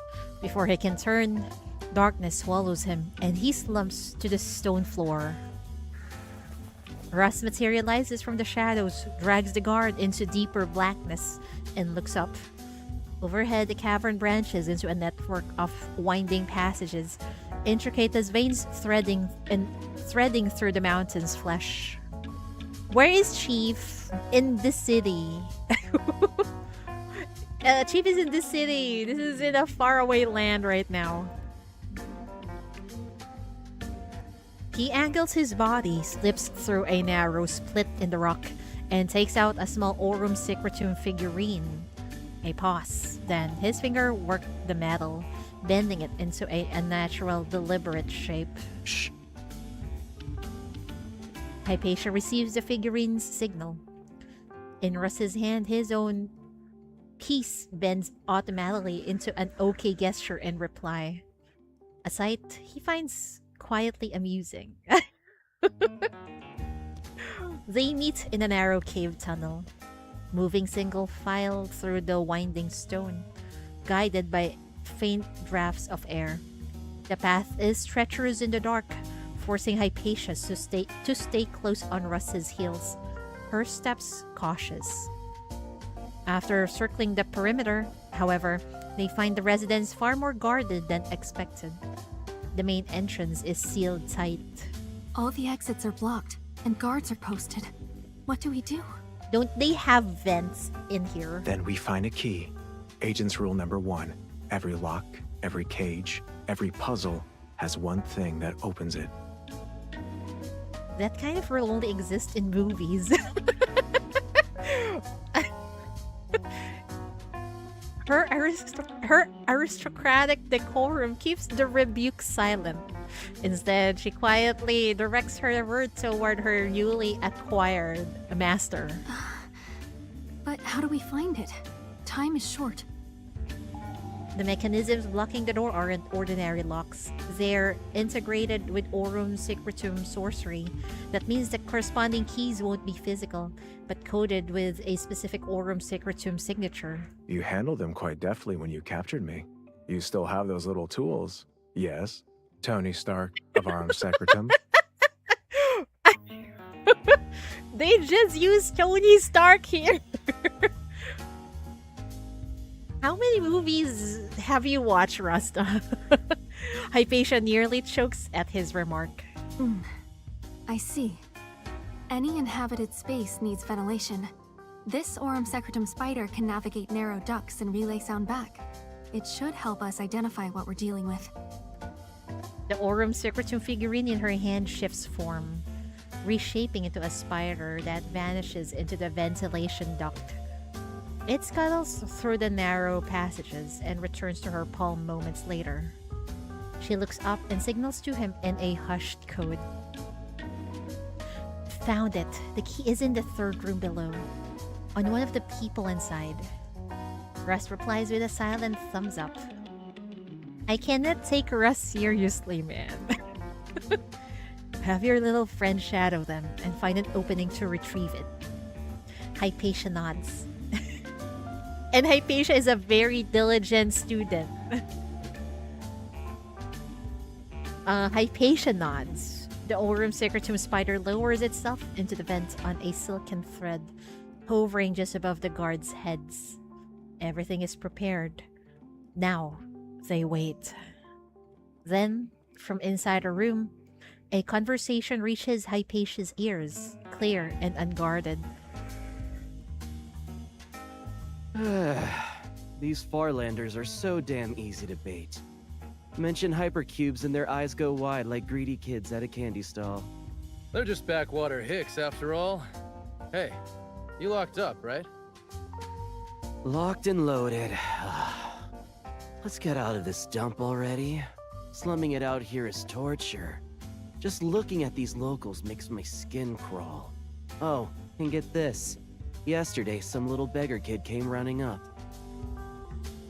Man, these people are a bunch of racists.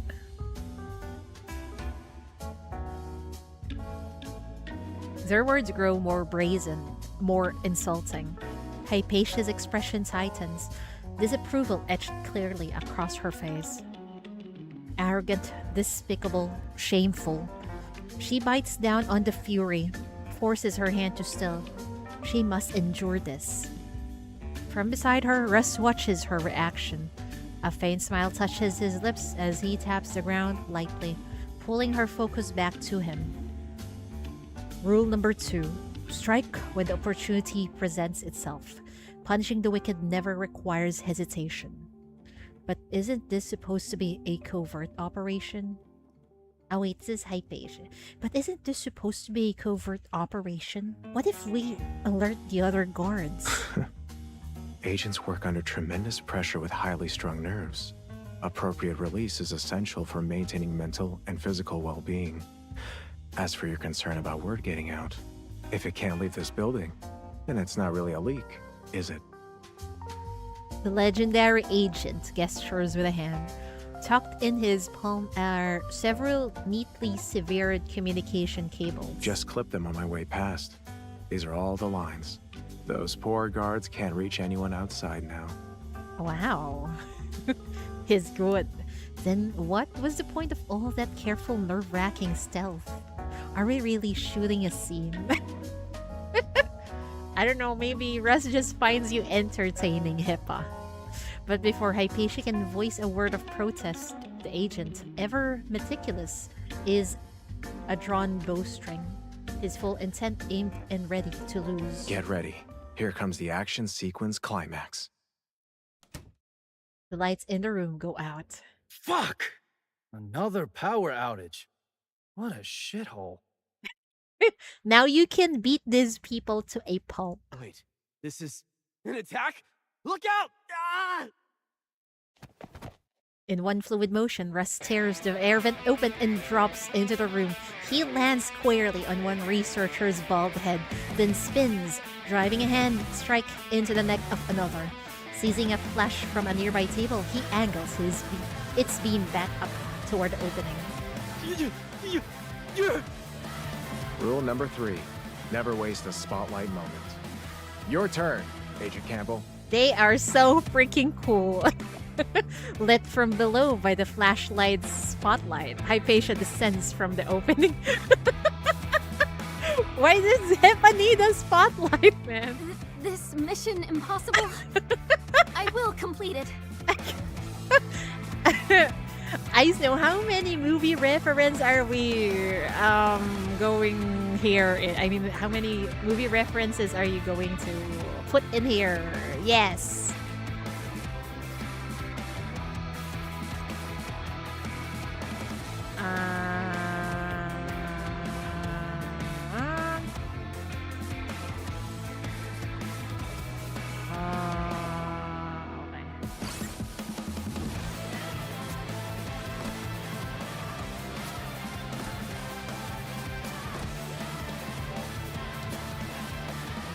I like their dynamic. Me too. They're really fun. Oh shit. I need to go there. What have I done? Focus, cheatery. Bug, horseshoe, red string, red paper talisman. Okay, got all my lucky charms. Things shouldn't go too wrong.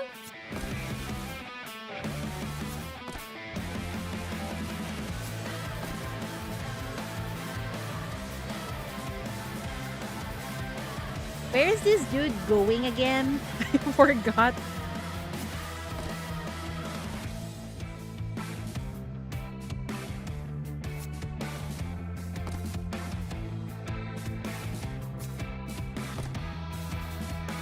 Oh no. Why am I struggling here? It's too dark. I'll start a fire here. We need to go here, right?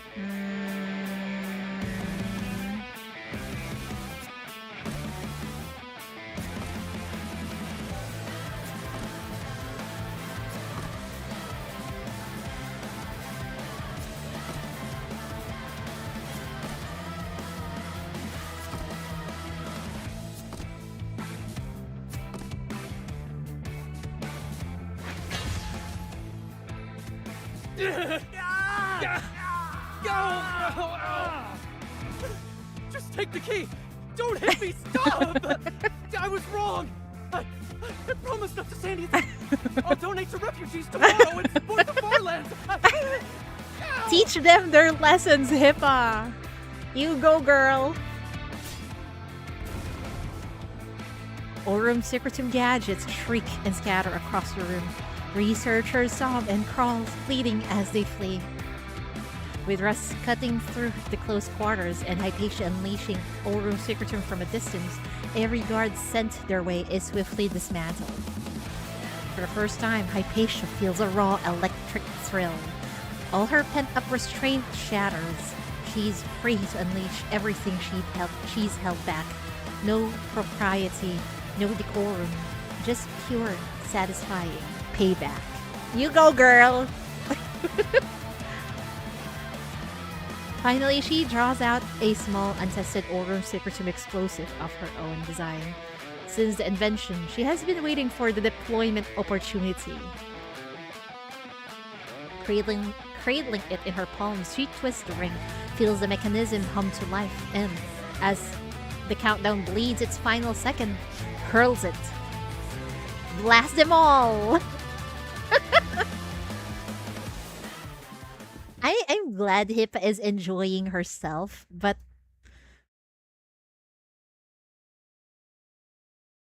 what happened here? Was she just dreaming?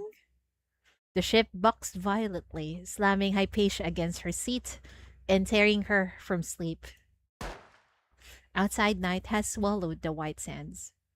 At the controls, Russ pilots calmly, having just rammed a stray sandworm. He raises his sidearm and puts a round through it without breaking focus. Alright, they won. Okay, so that really happened. I thought it was a dream.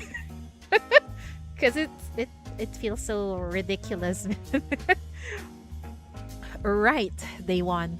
They gave the researchers a good beating, commandeered a Luminaris ship, and have been on the run ever since. How long was I asleep? Have we reached Fuhrer? Did we catch up? Easy. The main show's over. Why not tidy up first? He smiles and taps his own cheek. Hypatia freezes, then frantically wipes the corners of her mouth. Was Hippa drooling earlier?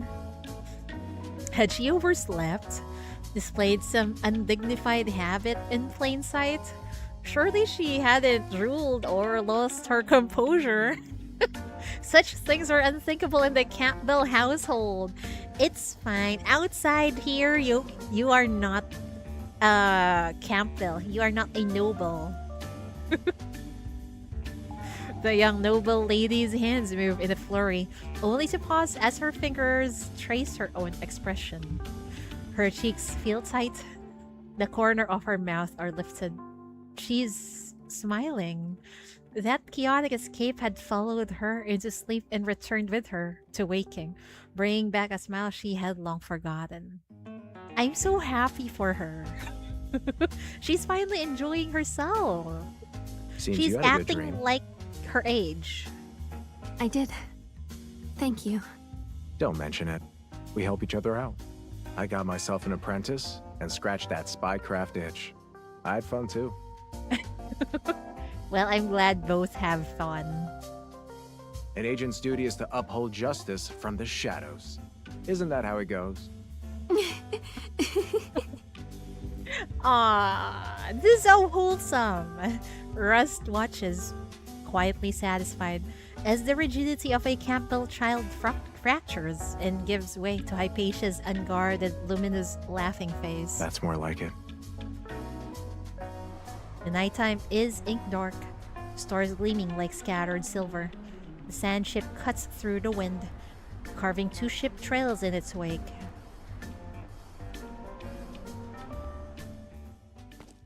Minutes later, the sand ship drifts to a halt in the shadow of a low dune. Ahead stands an abandoned safe house, a few scraggly trees clinging to its sides. The wind has stilled. A deep, watchful silence blankets the landscape. To the horizon, there is no trace of human life. A place that feels removed from all conflict and calculation. Russ mutters something about needing rest and fuel after a long run, then heads off with her food stash to build a fire. All of it, he notes, was liberated from the Luminary Society. Soon, chicken sizzles on the makeshift grill, porridge simmers in an iron pot, and a careful spread of vegetables and fruit sits to the side. Even a sealed canister of drinking water appears. It's a mystery how the small battered research sand ship ever held so much. We've got time. Let's refuel first. Hypatia no longer urges them onward. He's right, of course, as he usually is. She takes the ear of corn he offers and eats slowly, studying their surroundings. Above, a boundless star-filled glitters. Below the slope, a few weathered gray stones rest in the shadows. I didn't think I'd like Rust this much. I didn't think he has this kind of personality. I thought because he looks like this is going to be full of angst and kind of depressed, but he isn't like that at all. For the first time in too long, she feels her shoulders loosen, her breath deepen, and with that ease comes clarity. Her focus sharpens, her senses returning to their old familiar keenness. Fjord doesn't have sand like this. The terrain is different too. I thought it'd be like a lot more cold and angry, but nope. I know, right? It's because of that look of his. I thought he's going to be similar to what was his name? The dude in Millie's event. But I don't know, they're clearly not the same. Where are we? She glances toward Rust, but the agent remains absorbed in tending the grill. His focus never leaving the flames. Weren't we going to Fjord? Cassian, yes, Cassian. Thank you for letting me remember his name. Yeah, Cassian. I thought he's like going to be depressed as Cassian, but nope. I thought that as well.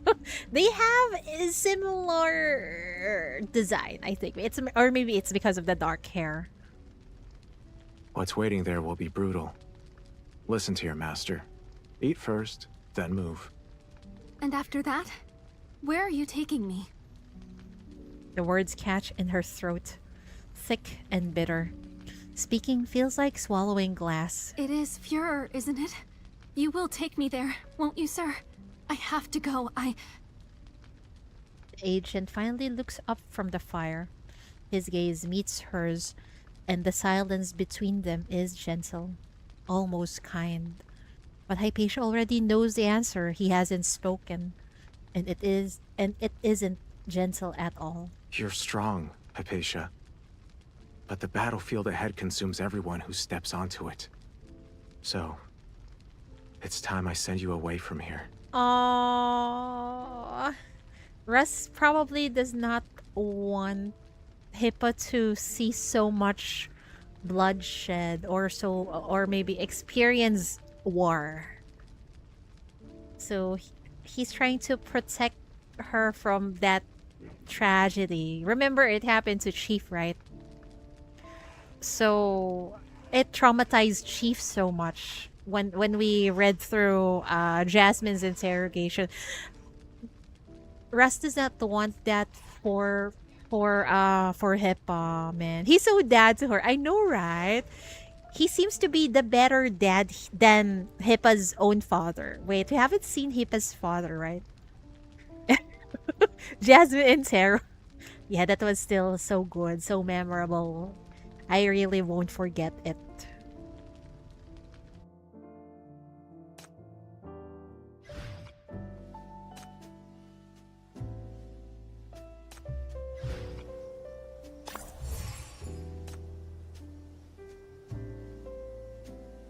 And 7. So it's up to 9. Okay.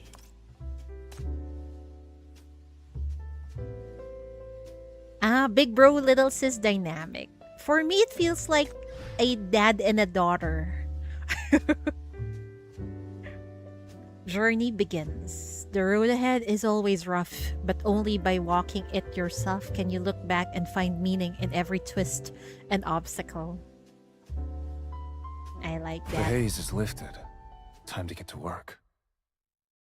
The autumn wasteland night bites deep. Starlight is now a cold, punctured white, like countless tiny rents in the fabric of the dark, gazing down on the barren earth and the lost souls wandering beneath. But her and Margaret a bit controversial.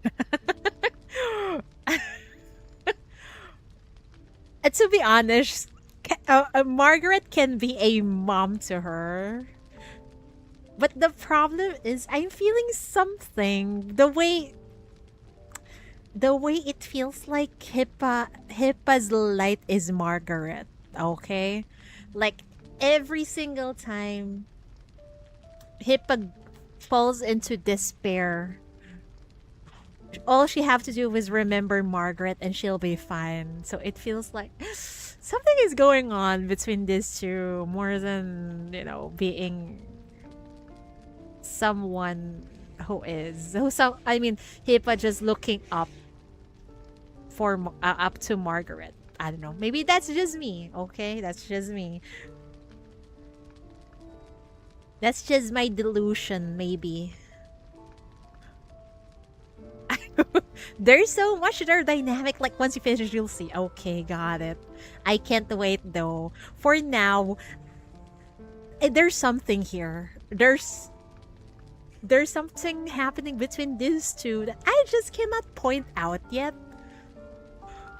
But we'll see eventually, I guess. By the campfire, the fallen Campbell heiress huddles, hugging her knees. Even the flames cannot warm the gray pallor of her face. The food Rust prepared sits untouched and cold beside her.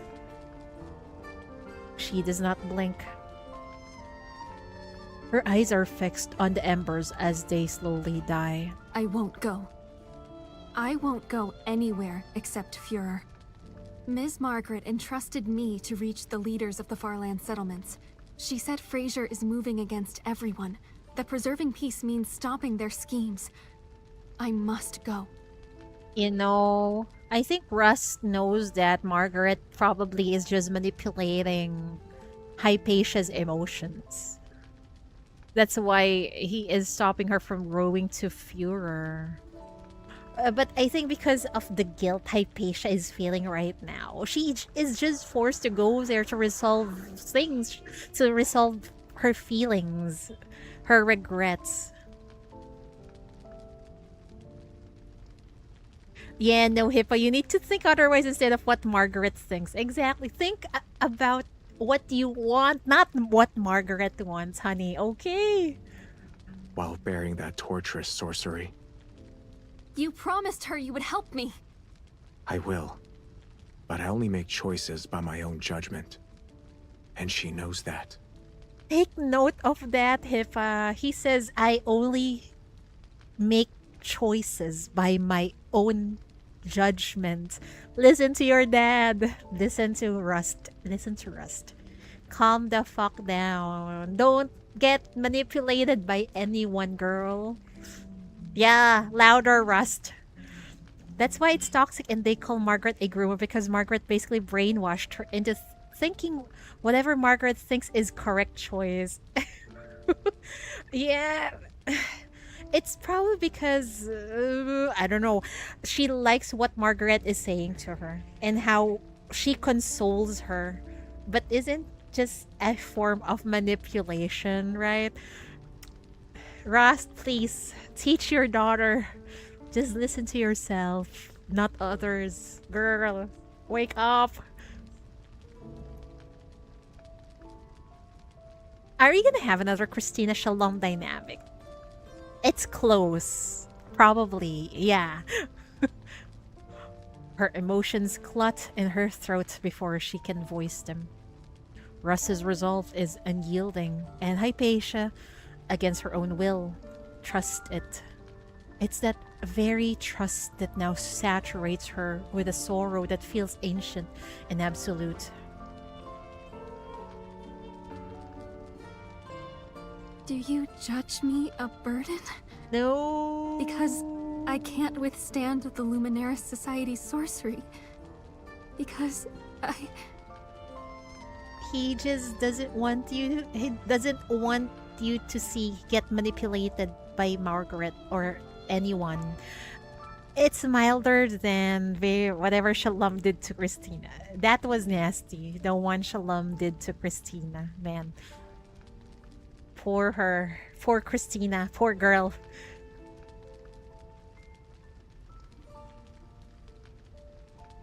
Keep failing. You know that isn't what I meant. Russ's voice softens.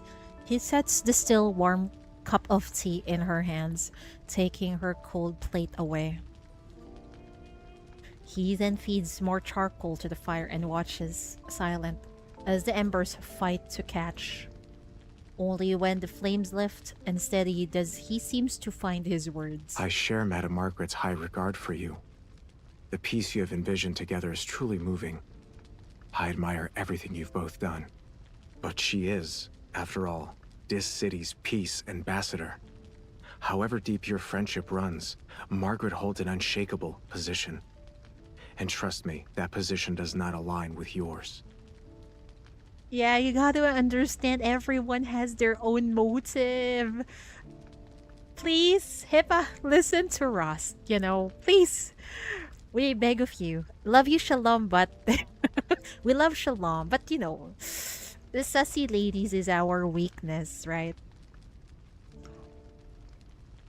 You don't owe the Outland Affairs Officer your compliance. You have already gathered ample intelligence for her and scouted the dangers ahead. It's enough. She'll be satisfied. You already helped her a lot. Don't get used further, otherwise you'll get hurt. Just look at how the Luminaris researchers have reacted. The Fraser authorities have already factored you into their schemes. Oh no. The plots aimed at you are as thick as those targeting other leaders. If Margaret truly considered you a friend, she would agree to keep you off that field. Tell her. Listen to her. Listen to him, please. He says reassuringly, retrieving a thin blanket from the ship and draping it around her shoulders. But the gesture only deepens her shivering. This ship goes no further. He will not take another step with her. Her journey ends here. Her breathing shallows. The spiritual brand flares, making her blood feel like fire in her veins. She forces herself still. Calm. She must stay calm. Any outburst now would only prove his point that she's a child to be soothed with empty comforts. She refuses that.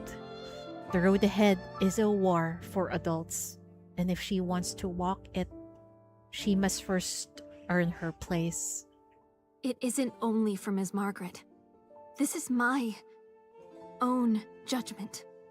My choice. Really? Are you sure? Are you sure, honey? It's like Margaret wouldn't deny if Hypatia wants to turn back, but she already pushed Hippa to the point where Hippa won't go back because of her obligation. Yeah, and also because of her conscience. Find your own goal, yeah, or maybe she's just trying to find atonement. Hypatia fights the tremor in her limbs as the sorcery twists through her nerves. Clutching the fraying ends of her control, she forms each word with painstaking care, willing her voice to sound steady and resolute. I am an Aurum Secretum scholar and Fraser's frontline mania specialist. All theoretical data from the Luminaris Society has passed through my hands. I know they lack this city's accumulated technological foundation. Personally, I think Shalom actually cares about Christina, though, but I don't think that case with Margaret. Really?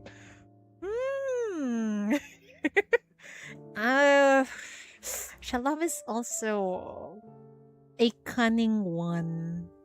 Man, this is what's difficult here in Path. You like a character, but they are quite cunning, and they do some very suspicious things that you question whether was it right or wrong. And it tours you. It tours into you like, why do I like this character? Why do we actually like sussy characters, huh? Sometimes I wonder myself. We like red flags, damn it.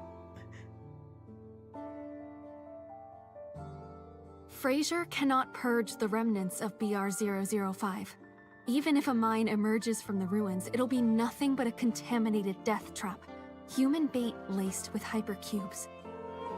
Countless refugees will be deceived into walking straight into it. Their lives becoming consumables for Fraser to harvest resources, just like Fuhrer before. I know this pattern too well. The tasks they once assigned me followed the same design. Oh my fucking god. They want another black ring fucking explosion to extract. Well, if there's a black ring explosion, then there goes your hypercube mines also. This is nasty. They turn humans into a expendable resource, man. I think Shalom planned everything ahead so everyone achieved their goals in the end. Yeah, I guess. But that must have hurt Christina too when she knew the truth.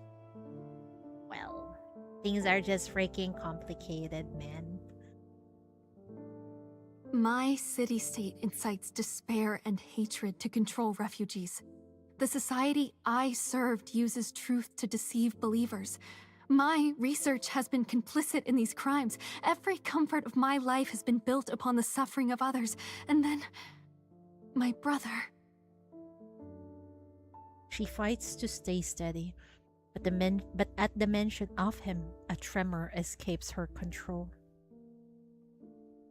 I agree with you. I see writing something worth discussion. I know, right? It always makes you ponder. Is it really bad if they do this and that? But they have a reason. That's what is scary, You don't need to be crazy to kill someone or inflict pain on someone. You just need to think that what you're doing is right. You need justification.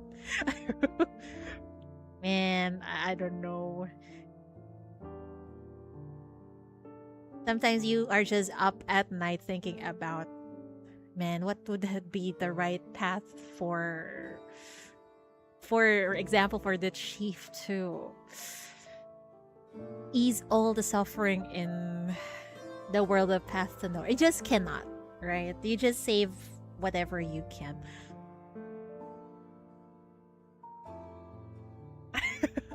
That's why people can't experience peak of Path Nor. They can't handle gray characters. Yeah. And I think you really need to be understanding of these characters, reading through their motives and emotions. They are. Aiso is really good at writing very, very complex characters. I love them for that. Shalom partially cared about Christina and Raho, but at the same time, she's incapable of feeling emotions, so we don't know how genuine it is. Yeah, exactly.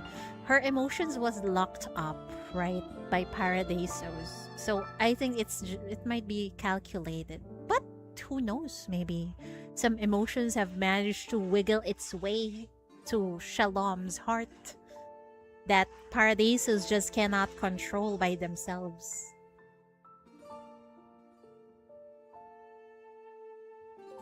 He fights to stay steady, but at the mention of him, a tremor escapes her control. Yes. The one who brought the suspicious individuals into Furor was Adelaide Campbell. He delivered the seed they called inheritance to the refugees.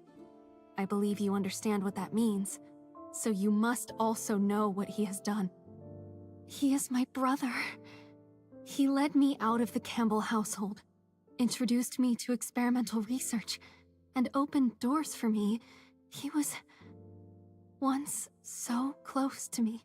The sad part is she was also used by her brother. Man.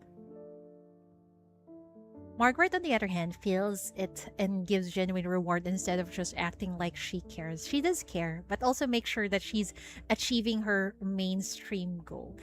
The thing with Margaret is she knows how to crawl in a person's heart, I think. She's very good with her words in knowing how people would react. So she must do this kinds of things in order to gain this trust. Aside from her mania power, of course. I don't know, man. I think Margaret and Shalom are just on the same level of being cunning and deceiving individuals. Poor Hippa can't catch a break. I know, right? But Chief Gay Awakening Shalom, though. That's right. The past surges, tenderness and cruelty, sincerity and hypocrisy, colliding into dissonant shards that form memories beyond reason. Both the beautiful and the monstrous feels equally unreal, like pieces of the same fever dream. This is just so sad. Hippa remembers her brother to be someone who is kind, sincere, but behind that mask of his is another mask who is cruel, who is full of hypocrisy, who is the real Adelaide then.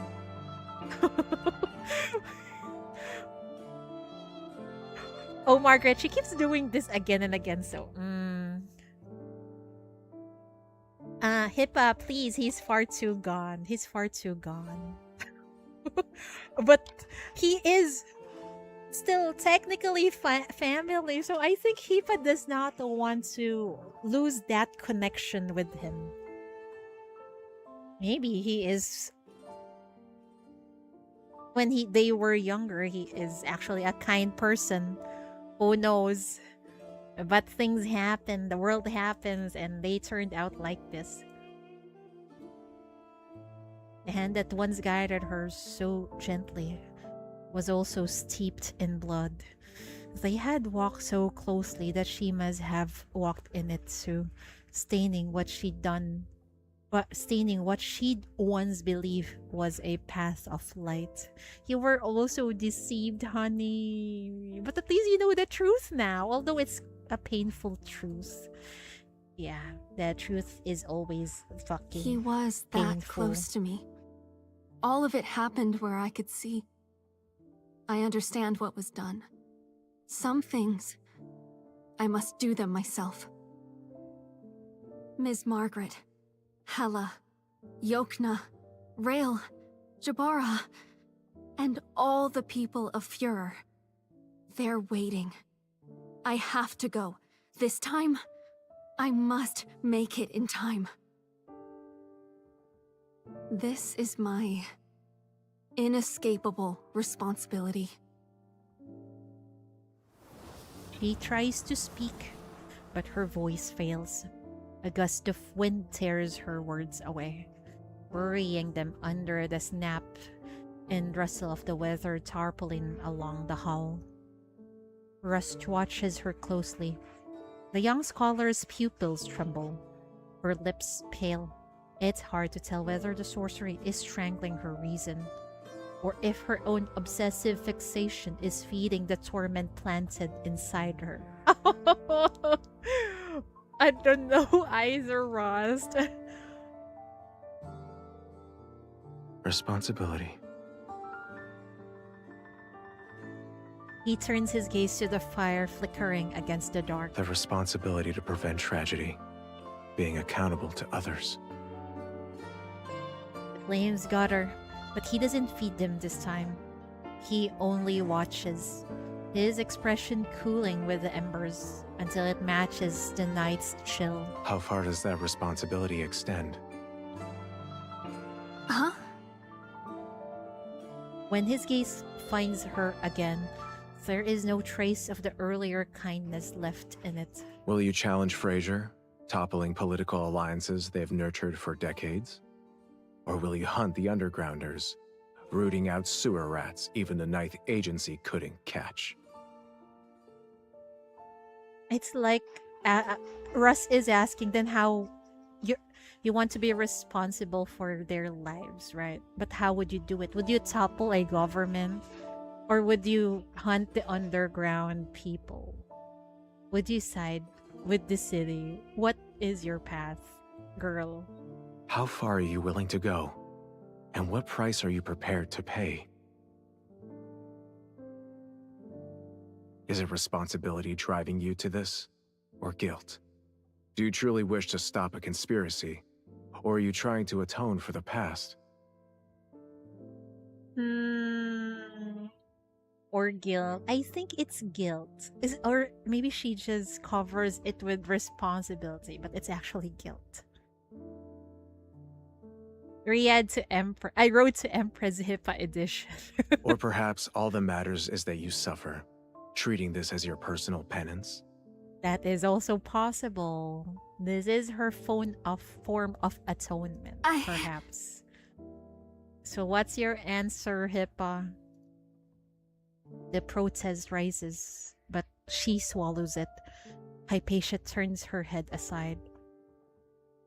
When she finally speaks again, the ideals have bled out of her voice. What remains is hollow, a dry, resolute echo. That doesn't matter, sir. What I think is irrelevant. Whatever the Farlands need, I will do. I will offer everything a scholar can provide. Russ feels a sudden ironic urge to laugh. The things she calls irrelevant are perfectly clear to him. And he knows exactly how much trouble it would be to move the immovable rock before him. It's all too familiar. He knows he should stop here, but the words slip out anyway. I think he's remembering Chief through Hypatia. Then start by reclaiming what makes you most valuable as a scholar. Recover your composure and your wisdom. See yourself clearly. See the world clearly. Then you will understand. You truly did your best. That things did not turn out perfectly is not your failing. Thank you for saying that, Rust. His tone holds no warmth, but neither is it harsh. Only steady and inevitable, like ever-shifting quicksand. You cannot fight the sins of an entire city-state, nor can you reclaim loved ones who have fallen to corruption or simply drifted away. All distortion and suffering in the lands of famine stems from scarcity. Calamities have compressed humanity's living space. You cannot achieve a reversal unless you make the perishing star change its course. but none of us can do that. Then what can we do? I just feel helpless in this world. Rust, he's such a parent. He is. He can be best dad. It's like a sigh that arrives too late.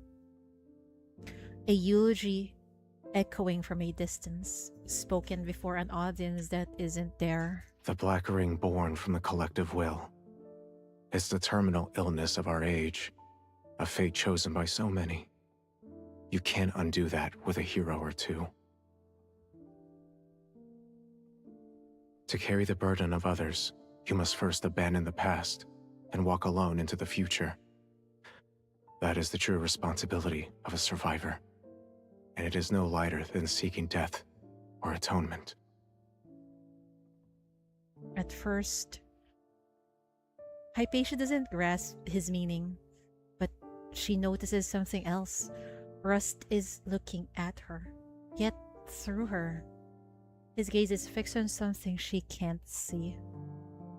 A jarring dissonance settles in her mind, and the contradictions begin to surface. Why would a city agent who only came recently know so much about the Luminary Society? How can he, her supposed ally against the Black Ring, wield the underground sorcery? Why, after just accepting Miss Margaret's request, does he break protocol and urge her to leave? And why now? Who is he seeing when he looks at her? Yeah, fact, she needs to move on from her past. Exactly. She needs to face forward and move on.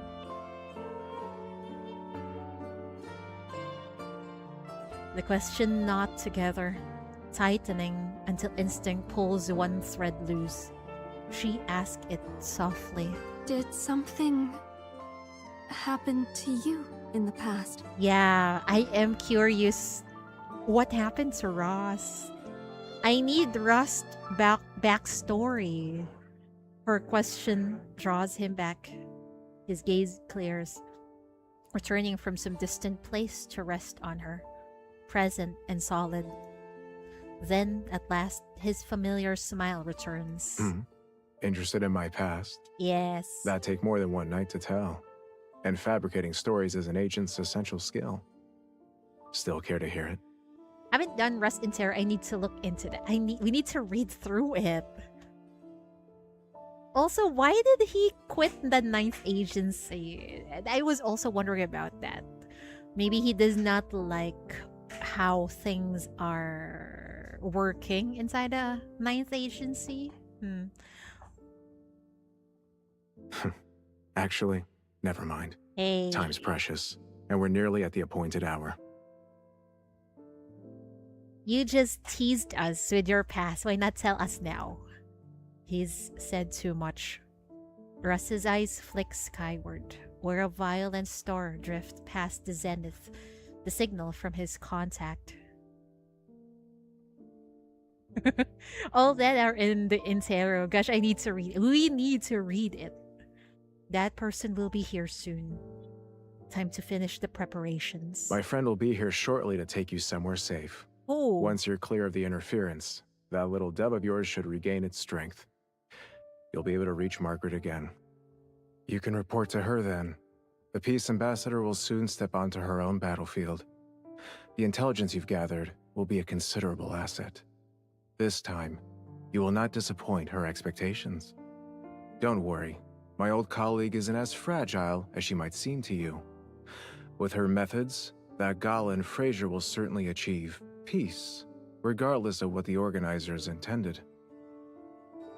As for the Luminaris Society, the Underground, or the Black Ring, leave them to me.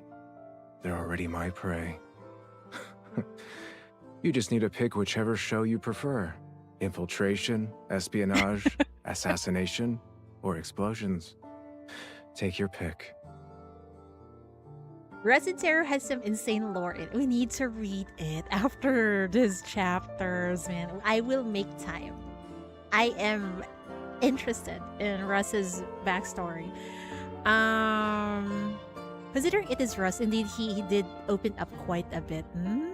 He left ninth agency because something happened to Langley, and it was not stated. It was just stated because I was replaying my VODs from the end of chapter 13. Russ really appears there, and he was talking with Zoya, and I think there was a sentence there where it says, Russ left the ninth agency, and Langley barely bat an eye when he did that, like, as if she doesn't care, or maybe Langley was expecting that. I think you reread chapter 13, and I replayed it earlier. But I did not finish everything. Only up to the point where I think Rust and Zoya were talking. Maybe we can revisit that after this. Girl doesn't care. We'll have a short, but you'll have to bear with my cringe commentaries from my old VODs, okay? We'll watch. It's quite short, so it's okay. We can add that. Soon, the Frasier News channels will broadcast a brand new spy blockbuster. What? Tune in and enjoy the show. Thank you for your patronage in advance. What do you mean the Frasier News channel would broadcast a brand new spy blockbuster? What are you guys planning? Oh my. He's looking into my soul. No, not really. He's looking at Hippa. He turns to Hypatia, his expression softening. He sounds like a commercial indeed. Now then, Agent Campbell, if that excessive sense of responsibility is weighing you down to the point of suffocation, perhaps you should consider my advice. He looks good. He looks like someone that came out of Love and Deep Space. The sister company. What is this Love and Deep Space looking at? Exactly my thoughts. If you make him 3D, he can fit right in lads, yes. Well, it's a sister company, so totally understandable. Right? Even his skin. Have you seen Russ's skin? The dragon-looking one? That looks like Silas's skin. Russ would take all the girls in lads fandom. Including me, yeah. Your brilliance should be directed toward a greater future, not crushed under the weight of guilt until you fall into a manipulator's trap and your talent withers prematurely. Listen to your dad, Hippa. He's right. Your brilliance should be directed toward a greater future, not crushed under the weight of guilt until you fall into a manipulator's trap, Margaret, and your talent wither prematurely. Listen to him. His skin, it does look like Silas, right? They took inspiration from Silas. Yes, Daddy. Yes, Daddy. Listen carefully. Listen, please. Clear up that head and listen to your dad. Perseverance is admirable, but when the path ahead seems pitch black, there's no harm in waiting, showing patience before charging blindly ahead. Seek knowledge, forge friendships. You may yet borrow light from unexpected places, illuminating paths you never knew existed.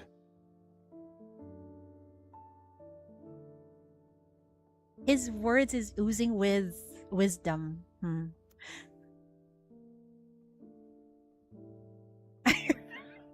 You're down diabolical, what the fuck? He is just Silas before MC emptied all his money reserve and his hair went white. Oh my god, you're right. I didn't expect his attire to be that extra. I did not expect it to look this good. It looks like a suit, isn't it? And out of place in the expanse of White Sands. He's so handsome. I know, right? You're distracting us, sir. Um, light, light that illuminates paths. The phrase reaches her with perfect clarity, yet she can't recall what such light looks like. Remember Hela! Don't forget about her. She was your light back then. She tries to reconstruct it in her mind, gathering fragments of memory and shaping them into something that might resemble illumination. How's your day, Chi? Doing great. Enjoying that main story chapter here, and Path to Nowhere, and getting distracted by Rust. Distracted us all the way to Laz. I know, right? The way this illustration can be framed and be put in a museum, man. And as the image takes shape, a sudden profound longing rises in her chest. It feels like a thirst she never named, like a traveler sighting a mirage of water after crossing a desert, a yearning she cannot contain. Where would it be? I don't know, but it will appear. Because you are kind, principled, and just stubborn enough. Many will want to help you, and many more will need your help in return. Music is so good too, I know, right? It just moved us. Keep moving forward, but always toward the light. Someday, the clouds before your eyes will disperse, and all the questions that trouble you now will find their answers. Yes. A tremor runs through her. Memories surge, a flicker passing behind her clouded eyes. Something like tears or longing. In that moment, Russ knows his words have struck true. Finally, a crack appears in the armor of her composure. Hypatia's lips part, desperate for more. But the words never come. They die unspoken, dissolving into a whisper of defeat. There I go again. Always like this. What is it? When she lifts her head again, the stubborn rock is armored once more. Hypatia looks Russ squarely in the eye and delivers her answer, each word measured and precise. Man, Hippa was really holding her tears back, huh? She does not want to be seen vulnerable by Rust. Why he remind me of Silas? It's because sister company, yeah. I will take your advice and leave for safety with your friend. However, before that, I still wish to complete the one task that lies directly ahead of us. This isn't just about my personal obsession. It is also assistance you will greatly need for what comes next. I suspect that after sending me away, you intend to go to the Fuhrer ruins alone. Am I wrong? You called those people your prey. You won't stand idle while their conspiracy unfolds. But the Luminaris Society's intelligence network is exceptionally complex. No matter how capable you are, you cannot decipher their data alone. I was once one of them, so I understand their systems, and I have conducted extensive research on Fuhrer. That is precisely what you need now, isn't it? Russ says nothing, perhaps surprised by the girl's sudden poise, perhaps genuinely considering her words. Yeah, let's go, Hippa.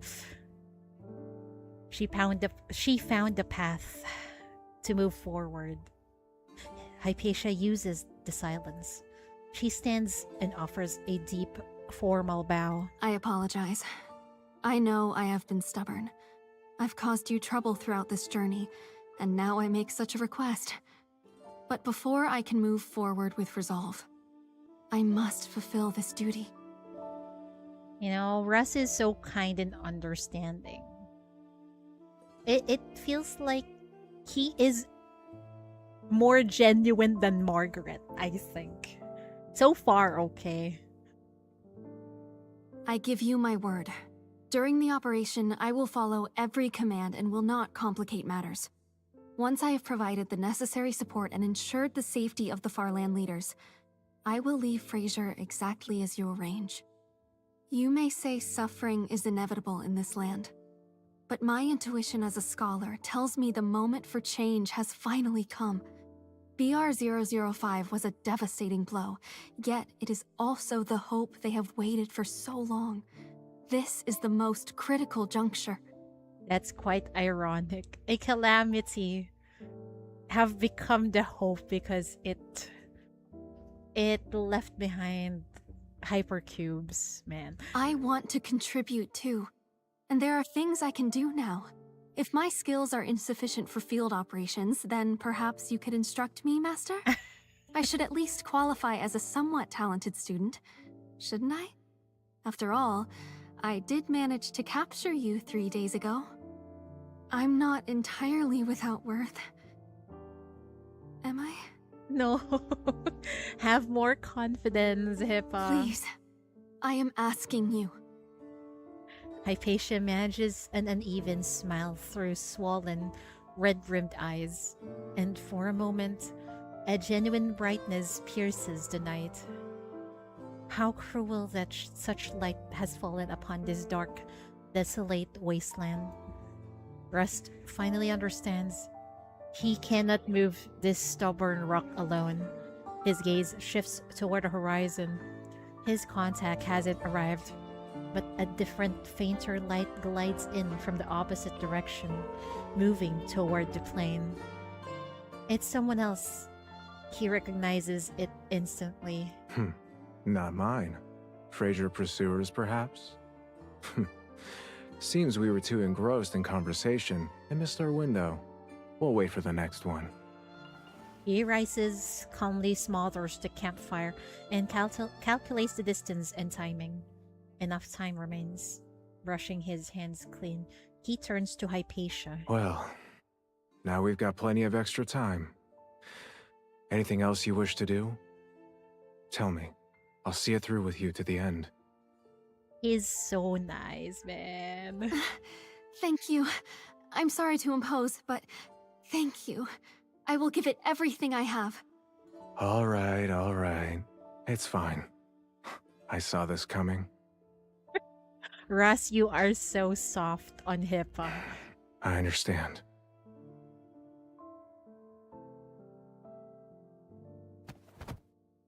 He covers their traces with sand, tosses the still warm fire remnants onto the sand ship, then signals his contact and boards to reconfigure their route. They'll take the long way, through high-risk territory to break any trail, before circling toward their true destination. Sooner or later, she must return to the beginning, to see the ruins of Furor with her own eyes. Oh my, we're back in Frasier, in Margaret's room. What is this ominous music? In Frasier City. The sky hangs low, a veil of grey gauze blurring Frasier's firmament. Yet the nobility's garden salon remains an island of fragrance and light, where laughter flows unchecked. The hostess sits alone in a secluded corner, posture languid yet regal. With delicate fingers, she crumbles a honey cookie onto the table, smiling as small birds hop close to peck at the pieces. A noble approaches quietly and takes the seat beside her. You seem somewhat preoccupied, Ms. Margaret. Not enjoying the salon? That company is boring, probably. Margaret's expression remains distant, still shadowed by unspoken worry. Forgive me, my mind was elsewhere. A cherished canary of mine flew from my window some days ago. With the state of the world beyond our walls, the contamination, the sandstorms, I fear for the poor creature. Yikes! Is she talking about Hippa? A pity. If it ventured beyond the city, I fear the odds are grim. The wastes are fraught with more than calamities, but please do not despair. I have several fine canaries at my estate. You would be most welcome to visit and select a new companion. Margaret shows no offense. She only smiles and lets out a long, soft sigh. You are too kind. But each creature has its own spirit, does it not? I was particularly fond of that one. I really think that Canary is actually Hippa. Her voice, yeah. She sounds kind of pissed off, but it still sounds so kind. I don't know how the VA managed to do this. After a long moment, Margaret rises to her feet. My apologies to everyone, but I must beg your indulgence and end this tea party early. A pressing matter requires my attention. Please, do continue to enjoy the afternoon. The Canary is Hippo. She says she's quite fond of it. But she escaped her grasp. Oh no. Then that means she still wants to control her. Oh no, no. Oh no. With that, she gives a slight graceful flourish of her fan and turns away, leaving the gathered Fraser nobles in speechless silence. As she reaches the stairs, a figure steps smoothly into her path, blocking her descent. Where are you heading to, ma'am? Under Helga's icy gaze, Margaret's smile becomes a mask that gives nothing away. Envoys from the Luminaris Society made an appearance at the Farland meeting. Negotiations proceeded favorably. A joint expedition to the Führer ruins is now being discussed. We both know what Fraser truly seeks in those ruins. So, you can rush back home, or you can stay here and continue to watch me. The choice is yours.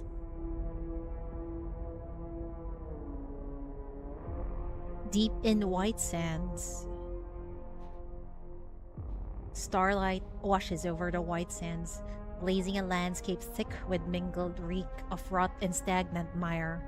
An Aurum Secretum warrior moves forward, flanked by a sleek alchemic beast that treks through the desert in silence.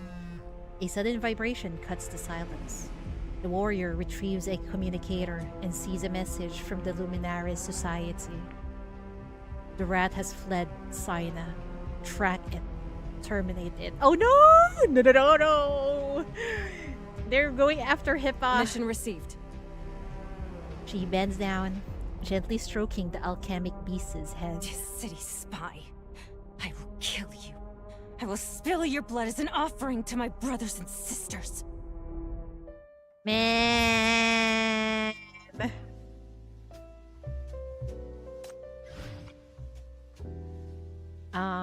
Examine. Before venturing deep into the Führer ruins, Hypatia and Rust must first gather enough intel. Stay close. I have to at least take you back alive. Angel Memento is so. It's a chef kiss. It's mwah. Also, I saw an event that involves Angel in the 4th anniversary stream. I wonder what it is. It looks like a domestic life with Angel, I think. Is that an event?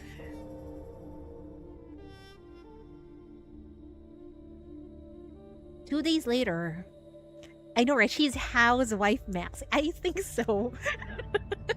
If it is, then we're gonna enjoy it. Red bean soup. It's her favorite and probably the only thing she knows how to cook. It's a free date event. Oh, I can't wait.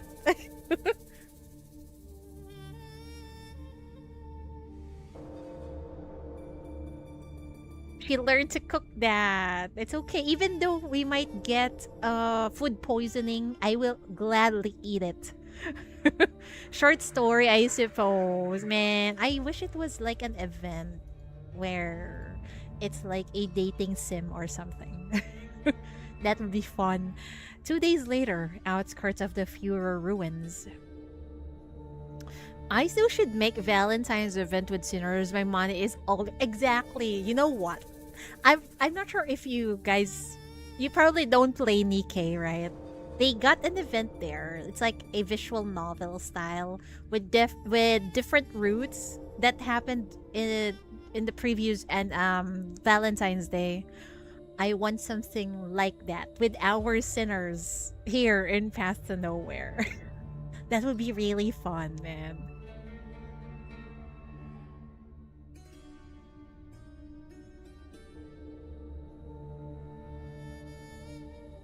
Day surrenders to dusk.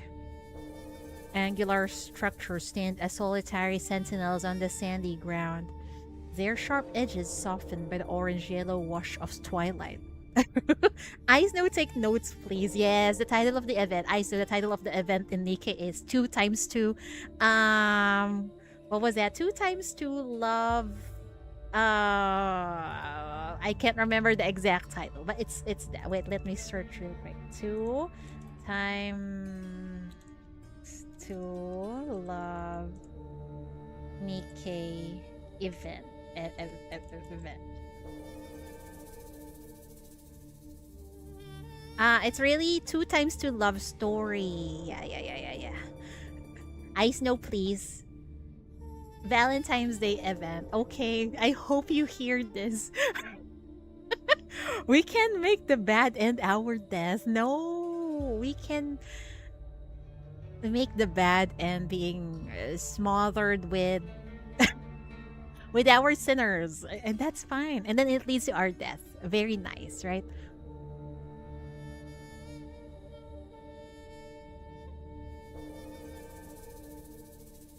Yeah, if anyone is watching at ICE now, I'm giving you an idea for an event. Go check out Nikkei's 2 times 2 love event. Give us something like that here in Path to Nowhere. I beg of you. And then the sassier the better, okay? The spicier the better, okay? Please. Focus, Shidori. This is their destination, the Furor ruins. But to enter, they must first find a map that promises a safe passage within. I want to spend a day with Catherine or Shalom. Yes, me too, me too. Please. In the Nikkei event, there's only 2 love interest. Okay, so probably whoever is your favorite Ice No, then you choose that too. Just make it really fun and sussy, okay? Ice No is like, you already have interrogations for that. It's different. We want something lighthearted and shows the normal life with our sinners, you know, something like that. It's for Valentine's, for God's sakes, please.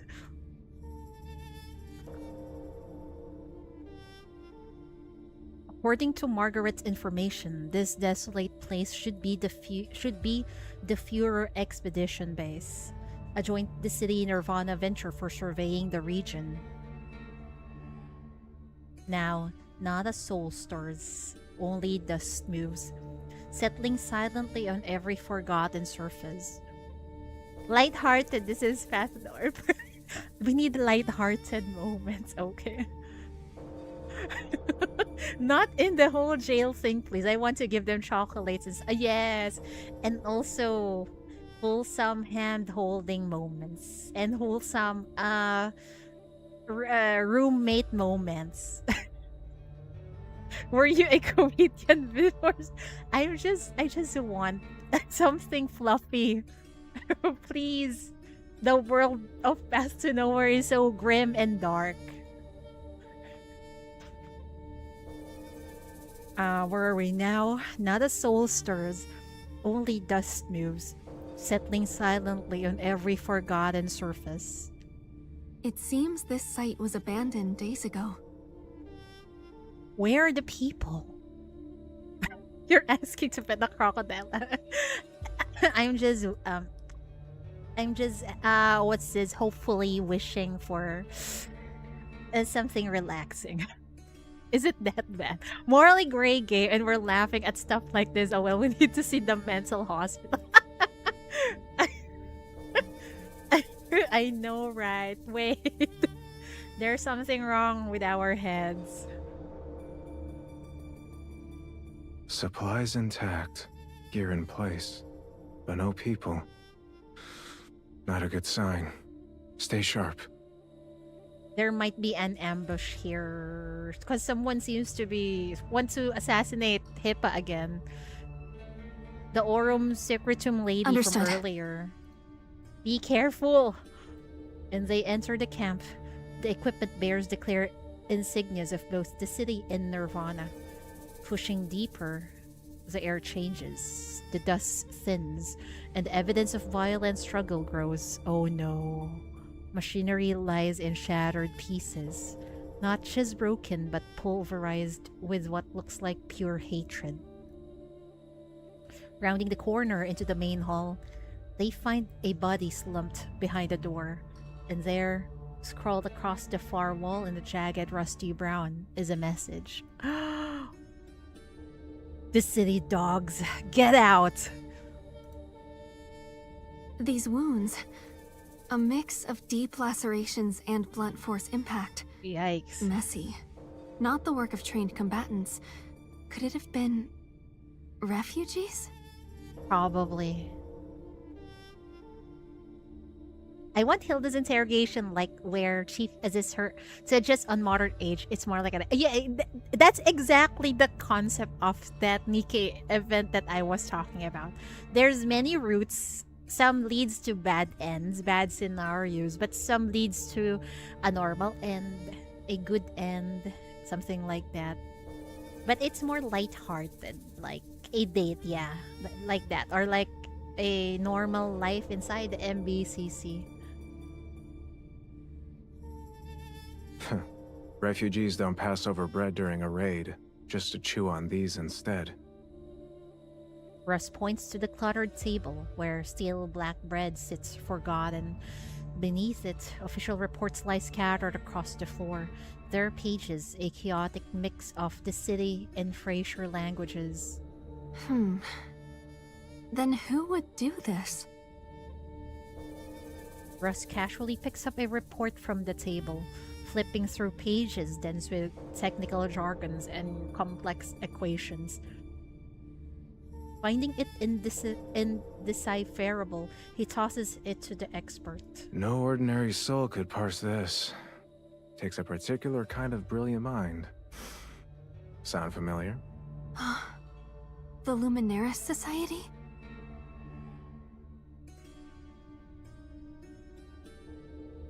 The building's power has long been dead.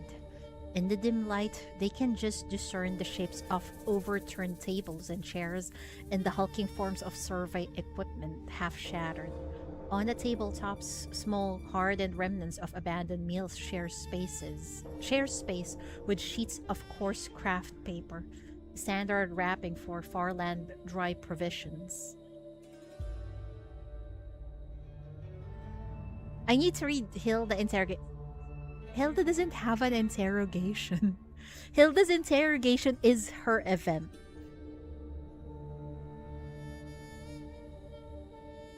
Hypatia's eyes catch on a half-buried corner of paper and ash.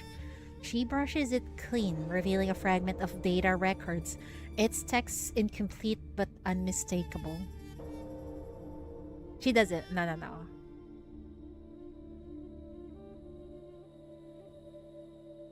Subject: Preliminary Investigation Report on Residual Traces in Führer. Birthplace of BR-005. In accordance with the committee's directive, our team has completed on-site surveying and initial analysis of residual traces in Führer. The summary findings are as follows. Multi-point sampling and data analysis indicate that the area exhibits extremely high contamination concentration, yet hypercube extraction levels remain exceptionally low. Comparison with existing Black Ring data confirms that BR-005 was an anomalously weak black ring, incapable of forming a viable mine. Consequently, this site holds no developmental value for hypercube extraction. It should be noted by relevant departments. The contamination originating from a black ring's birthplace does not dissipate upon the black ring's destruction. Significant purification efforts will still be necessary, leading to substantial development and long-term maintenance cost. So the city finds this place does not have a return on investment, and it's too costly to clean it up. So I think they're not gonna pursue mining here. Additionally, this investigation has confirmed the dynamic nature of BR-005 through trajectory backtracking and catastrophe trace analysis. It has been verified that BR-005 has been in a state of continuous migration since its inception. This movement has produced extensive contamination along its path, with contamination levels showing a steady increase, directly resulting in the formation of a high-risk catastrophe corridor. Yikes. Conclusion and suggestions. Although energetically weak, the migration characteristic exhibited by BR-005 and the resultant contamination issues necessitates careful oversight and management. By tracing its migration path, we have confirmed the potential for this black ring to undergo continuous strengthening, which would proportionally increase the likelihood of viable hypercube extraction in the future. Investigation Team Lead, Albert West. So it means the hypercubes is scattered in white sands. They just need to find it. These are all investigative reports on the contamination in Fuhrer. The readings are critically high. The situation inside is dire. Hypatia sets the documents aside, her attention drawn to the room center, where a massive device looms in the gloom. A hypercube signal detector. Left behind due to its bulk, most likely. Though superficially damaged, the core structure remains intact. Critical components and stored data should still be recoverable. Hypatia eyes the device briefly, then summons her Aurum Secretum. Without hesitation, she drives it deep into the structure atop the machine. Oh no. The sorcery whispers in her mind once more, clutching her forehead. Hypatia fights for focus. Oh no. Every time she activates her power, this happens. Disassemble, separate, secure. Her hands respond with flawless precision, stripping away a component housing in seconds. At the same instant, a crimson sorcery pattern flares to life on the floor by the hidden door. Oh no, is it a trap from the underground? Well now, seems someone really doesn't want these secrets getting out. You keep looking, see what else they have here. Russ offers her a nod and strides outside. I'll go have a word with those outside. Oh boy, who is outside? What a fucking cliffhanger. Now I need to fight. Great.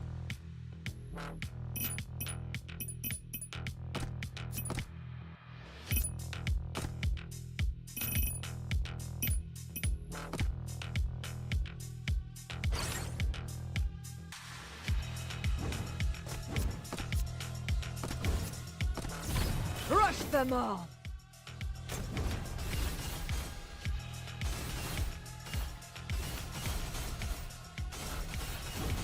Love Aizu for putting Hippa under the spotlight like this continuously.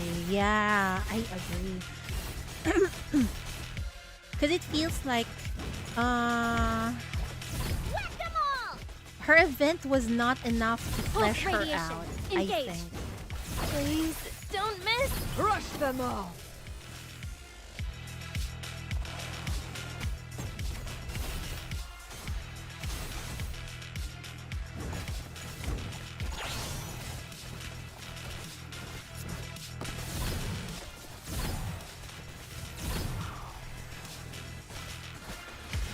Crush them all! Who wants to make bets in Aino's favorite sinner? I think it's Hamel. Look how many skins she has. Oh no, it's underground puppets. The puppets surge toward Rust in an endless tide. He meets them with flawless precision, dodging, weaving, and launching counter strikes in the same motion. He carves through the overwhelming numbers. The walls are splattered with reddish-black fluid, yet the dismembered puppets twitch and rise again. For everyone that falls, another advances, their fearlessness as infinite as their numbers. Their taste remains as charming as ever. Still utterly repulsive. My part's down here. How's yours coming along? And Langley too, right? Hi, Neo, Mikari, welcome. Hamel and Langley. Yeah, Langley has a lot of skins too. Probably most of their day one sinners, if I had to say, and some recent ones like Catherine. Yeah. And even Irene.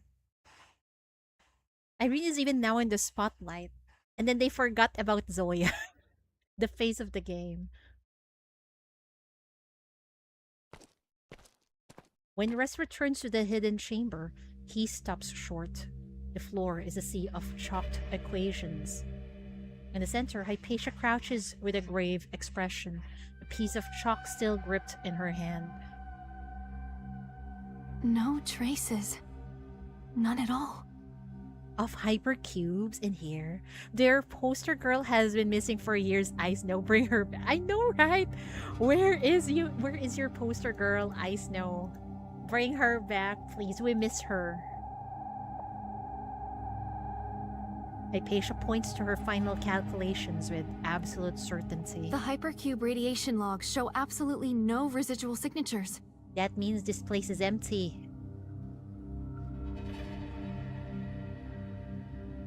They're saving Zoya for peak sale at the end of the or maybe in 5th anniversary, perhaps. Those signatures cannot be scrubbed. The only logical conclusion is there is no hypercube in Führer. Not now, not ever. The survey everyone data is thorough, wasting their time meticulous. here. The probability of fabrication is negligible. And the last observational entry was 4 days ago, meaning the attack coincided with the halt in reporting. I see. So the Luminaris Society had the city's data 4 days ago. They knew Führer held nothing but lethal contamination. Yet, at the Farland meeting, they announced a hypercube discovery. What? And arranged for the faction leaders to tour these contaminated ruins. It's to give false hope to the Farland Alliance, I think. Because they cannot control these people without, what's this? Raising like a carrot, which is our hypercube, so that they would follow. They're glazing Catherine recently, but mostly it's Langley. Notice in every anniversary art, she's always... Oh my god, you're right. Langley has always been in the anniversary art, or the vinyl art. At this point, just alter Zoya like Irene and Hela. She can't be brought to meta otherwise. Exactly. I think eventually. Because we saw her corrupted form in chapter 13, right? So that must be her new alter. I come back, PT, and I think I like it with new gacha system, but still didn't get Lady Pearl. It's okay, Lady Pearl isn't meta though. I mean, I'm quite surprised they released now new Irene before Zoya and Langley. You saved the best for later, I guess. Or maybe they haven't set up this Zoya's entrance in the story. That's why they haven't released her yet. You actually got it right. Those Black Ring ruins were never a discovery site. They were a hunting ground, with the hypercubes as the bait. An ominous thought blooms in Hypatia's mind, and a cold dread climbs her spine in its wake. Even afflicted with the Senate's torturous sorcery, she has never felt a disquiet this profound. The ones who accepted the invitation. They were faction leaders, desperate to find hypercube deposits, hoping to withdraw their people from the war. Oh no. Hi Makeda, welcome. Who knows like Zoya, Langley, Shalom, the still have so much lore missing, they might as well just alter them. Exactly. Bai, we got to see her underground skin, right? But no story insight about that. Bai will get new form instead, right? And also, we still don't know where is Bai's underground mark. It's not on her chest.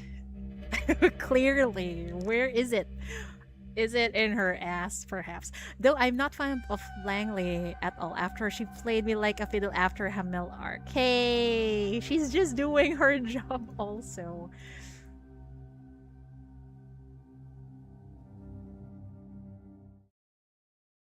Within their factions, they face the greatest pressure to survive, and were the most desperate to find the hypercubes.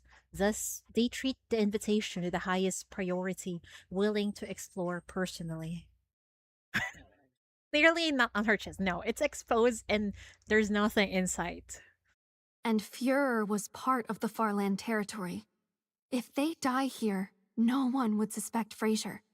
Leave a few pieces of Dis City equipment at the scene, and the blame falls squarely on Dis City and Nirvana. Oh my god, they're killing off Farland Alliance leaders and then put the blame on the city. Great, just fucking great. How do we stop this? She lifts her head. The confusion in her eyes is gone, replaced by pure urgency. What they want is the lives of those Farland leaders. Yokna and the others, they're walking into a tomb. Because these leaders are trying to play two sides, Fraser and the city, and Fraser does not want that, so they want to eliminate these people. Oh no. The Farland clans are already divided. Losing several key leaders would plunge them back into total disarray. Easy prey for Fraser to carve apart. Exactly. Fraser is something else, man. It's more nasty than the city. Wait, I think. Never mind. They're both of them. There is deep corruption inside the government. I cannot side. Is it the city or Fraser? No. Everyone is at fault here. It's the poor people who are suffering that needs to be saved right now. They have to stop them. If they don't intercept them before they go deeper into Führer, the consequences will be catastrophic. Did we just win? Did they be...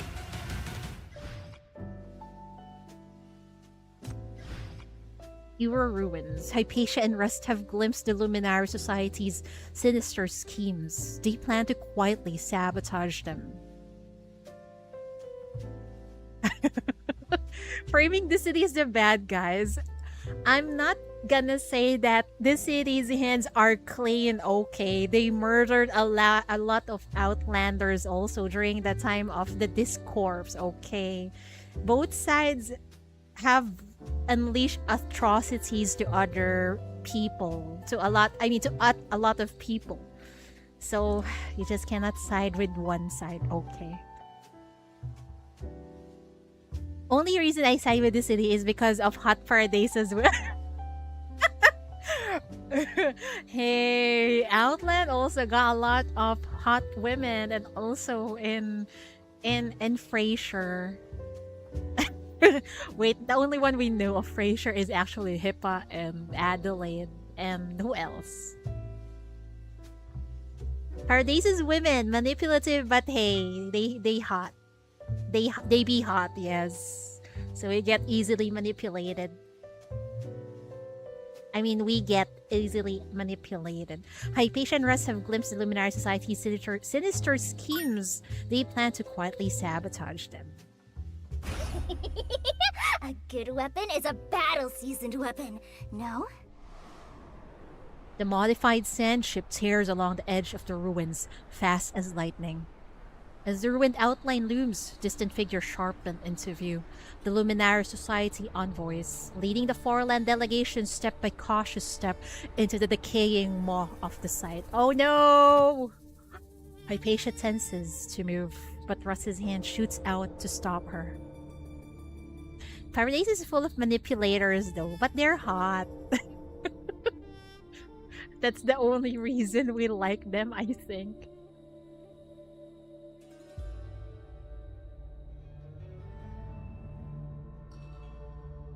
Also, I'm not sure if we could treat some people in Paradisos as human because some of them have cut off their emotions, if I remember correctly.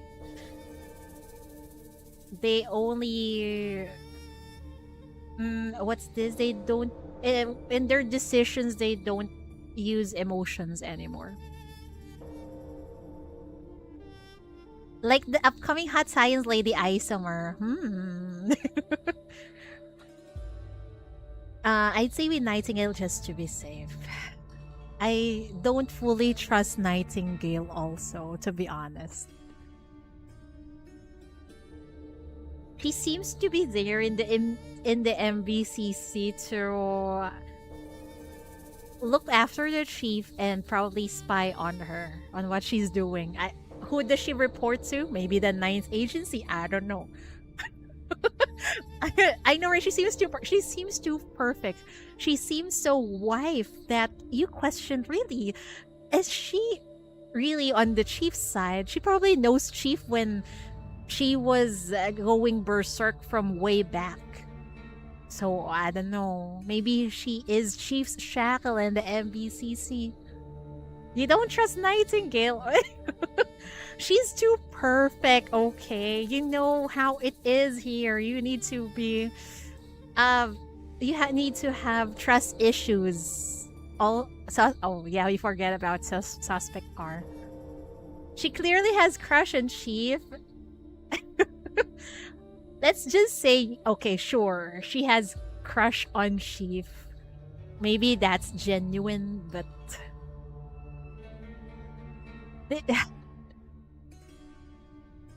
we still don't have a lot info on her, so I'm not so sure. Aisto, could you please give Nightingale's backstory also? Hypatia tenses to move, but Russ's hand shoots out to stop her. His hand points suddenly to the side. There, people dressed like refugees appear to be resting, but their eyes are active, scanning their surroundings with vigilant care. It's so sad to be Nightingale, because if Chief is into someone, she might as well go and ask Nightingale about what she should do. Isn't that right? And also, Chief always asks for her help if things go south. Those refugees... they're imposters? Oh. Russ nods. Your former colleague has come prepared as well. A direct confrontation would be inconvenient. Best to avoid it. If Nightingale turned out to be one of the Paradises, I would be down bad for her even more. Oh, yeah. That is actually possible. The real chief, the real boss of the MBCC is actually Nightingale. Because if you think about it, why would you leave an institution in the hands of an amnesiac who does not know anything? And is probably formerly a property of the underground, right? Unless you put someone in there as a spy to that person who you treat as a chief right now. Nightingale as rank sinner one day. We preach. How does she hide her sinner powers though, I wonder?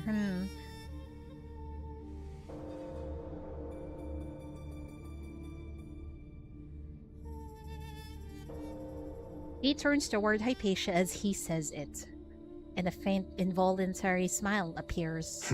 Looks like you already have an idea. Hypatia has already unfolded a survey map and began marking it with swift, precise notations. Routes, pathways, confirmed contamination zones. If I were the Luminaris Society, here would be the ideal point for an ambush. Yeah, they could just throw the dead people inside the contamination zone and call it an accident. I remember Nightingale has some connections with Langley, right? And who in their right mind really would put someone who does not know anything about the job because he or she have lost their memory, and now it's like, oh, you need to catch the sinners because it's your job, and you'll be the head of MBCC. She doesn't trust Langley either. I need to know their story, but oh well, everything in its due time, I guess. So, we reach the site ahead of them, disable the traps, then block the routes leading deeper in. Would a plan like that work? Well done, Miss Campbell. Remarkable progress. Truly a genius in the making. I'd say you're ready for your final examination. She can now become a spy. This is hardly the time for jokes. I'm not joking. In fact, I've already had your test designed. What? With a smile, he folds up the map and hands it to Hypatia. A rescue competition. Master versus apprentice. We take separate routes, locate the delegation leaders, and extract them by persuasion or by force. Your choice. The objective? Get them out alive. Victory conditions? We tally which route extracts more leaders. If you win, or if I lose, either way, Agent Campbell graduates with full honors. Oh, and one major stipulation. The agent must return unharmed. Excessive risk resulting in injury means automatic disqualification. So, can you handle this on your own, Hypatia? But why? He raises a hand, gentle but firmly halting her question before it can be spoken. We all have our stubborn streak, don't we? Consider this a personal favor, and I know you are more than capable of seeing it through. Hypatia opens her mouth to speak, then closes it again. Both instinct and logic screams that something is wrong, yet she swallows her objections. That look in Rust's eyes, it holds a determination she has never seen before. I'm not sure if Rust is doing this, just because it's for it's like a test, right? So I'm not sure if he's doing this in order to keep Hippa safe and try to attract more attention on him while they rescue the hostages or the leaders. Then you must be careful as well, sir. Yeah, both of you be careful, I beg of you. Well said. Do your best out there, top student. They'll be fine, right? Deep within the Fura ruins, even the Black Ring destroyed, the contamination here remains lethally potent. The air swims with dark gray particles. The ground, a sludge-covered ruin, is split by countless fissures like infected wounds in the earth. The area is a fortress of hidden threats. Past the specialized devices at the heart of each trap, Hypatia senses more than a dozen underground puppets. These creatures are lurking in the shadows, their location given away by the faint aurum secretum resonance in their cores. Immersed in a mania field where hallucination and pain entwine, Hypatia clings to her focus, focusing that she can disarm every trap without being noticed. Or she could strike first. A golden streak pierces the gloom. An underground puppet freezes in place. She closes the distance in a heartbeat and cleanly severs its neck. Wow! Hypatia is so freaking cool! That's the third one. Footsteps echo from behind. Hypatia melts into the shadows. A net of aurum secretum erupts from the ground, wrapping an enemy in a swift, crushing embrace. The fourth. And so it continues, the fifth, the sixth, the seventh, until finally, silence. Only the gurgle of contamination fluid and Hypatia's ragged breathing remains. Suddenly, a shadow lunges. Her body moves on instinct. Crouch, sidestep, strike. Blinding gold light flares. The last enemy pitches backward into the murk. You were the last. A shame. But when it comes to Aurum Secretum, you were simply outclassed. When did this young girl become so cool? Yeah, you go, girl. Yes. With the puppets eliminated, Hypatia turns her focus to the next target. Specialized devices modified from abandoned the city survey equipment. They must serve some purpose beyond merely framing people. That line was so bad, as it is. She have grown up so much. She took notes from Rust, yeah. Her daddy taught her well. Deftly, she removes the outer casing. Inside, an Aurum Secretum structure confirms her suspicion. These devices are using resonance to deliberately guide the ruin's contamination, funneling it deep into the heart of the trap. To think they'd take my creation and twist it into something this vile. The girl's fist tightens. She once took pride in creating Aurum Secretum, but now, faced with her own technology turned into a weapon, should she feel remorse? Hypatia shakes her head, forcing the thought away.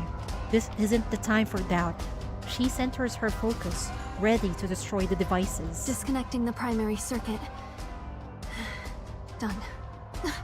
This is... The instant the device is disabled, black sludge surges together, forming one puppet after another from the ground itself. Their focus snaps to the only target in sight, her. Oh no! Please be okay! Yo!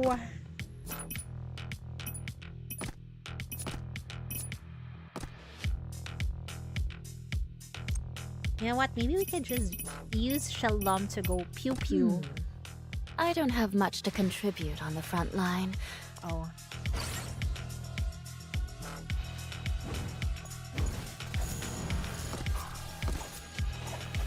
Oh my lord, what are these creatures? They look scary.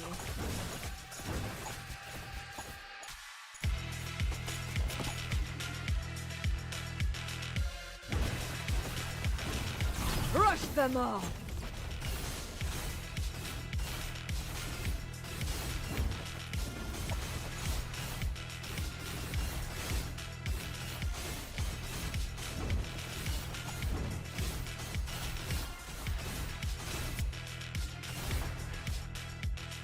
I don't know if Margaret is gonna like how he raised her purchase today. Probably not. Too noisy. Please, don't miss! All her efforts trying to manipulate Hepa have gone to waste, I think. We've lost contact with the Luminaris rep. Wandering deeper now is suicide. You were left here to get slaughtered. I hope you realize that. Look over there. An opening in the mania. We can make a run for it. Let go of me, Jab! I said let go! Forget your pride for now. Staying alive comes first. Yeah, you listen We'll to sort him. the rest once we're out. You have my word.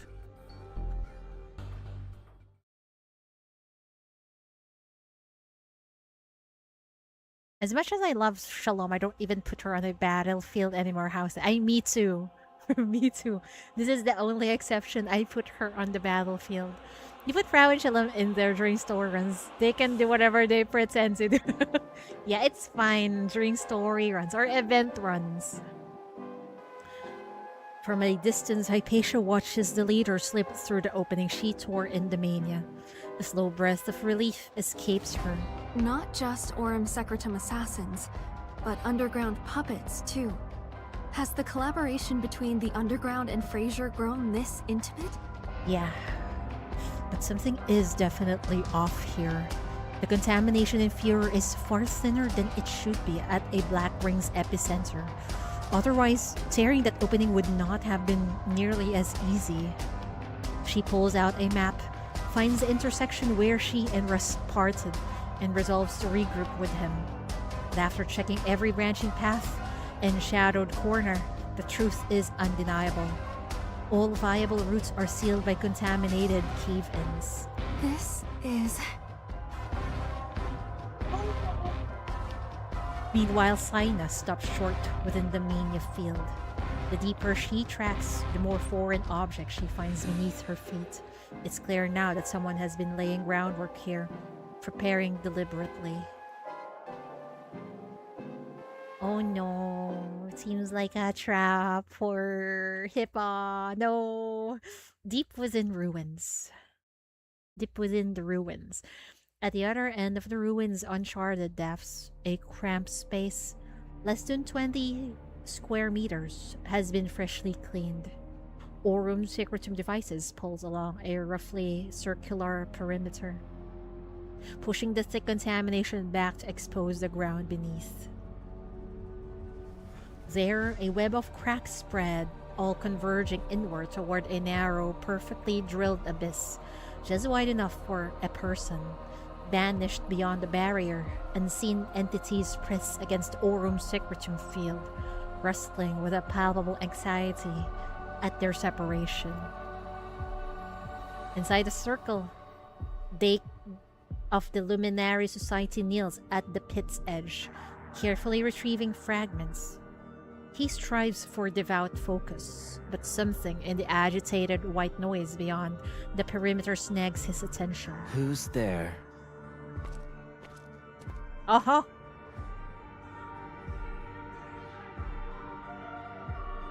Is Saina the one who got caught by Bureau, then Elvira attempted to talk to her in their native language or something? The illustration is the same, but I'm not sure if it's the same person though. I cannot remember the exact name of the person Elvira talked to before.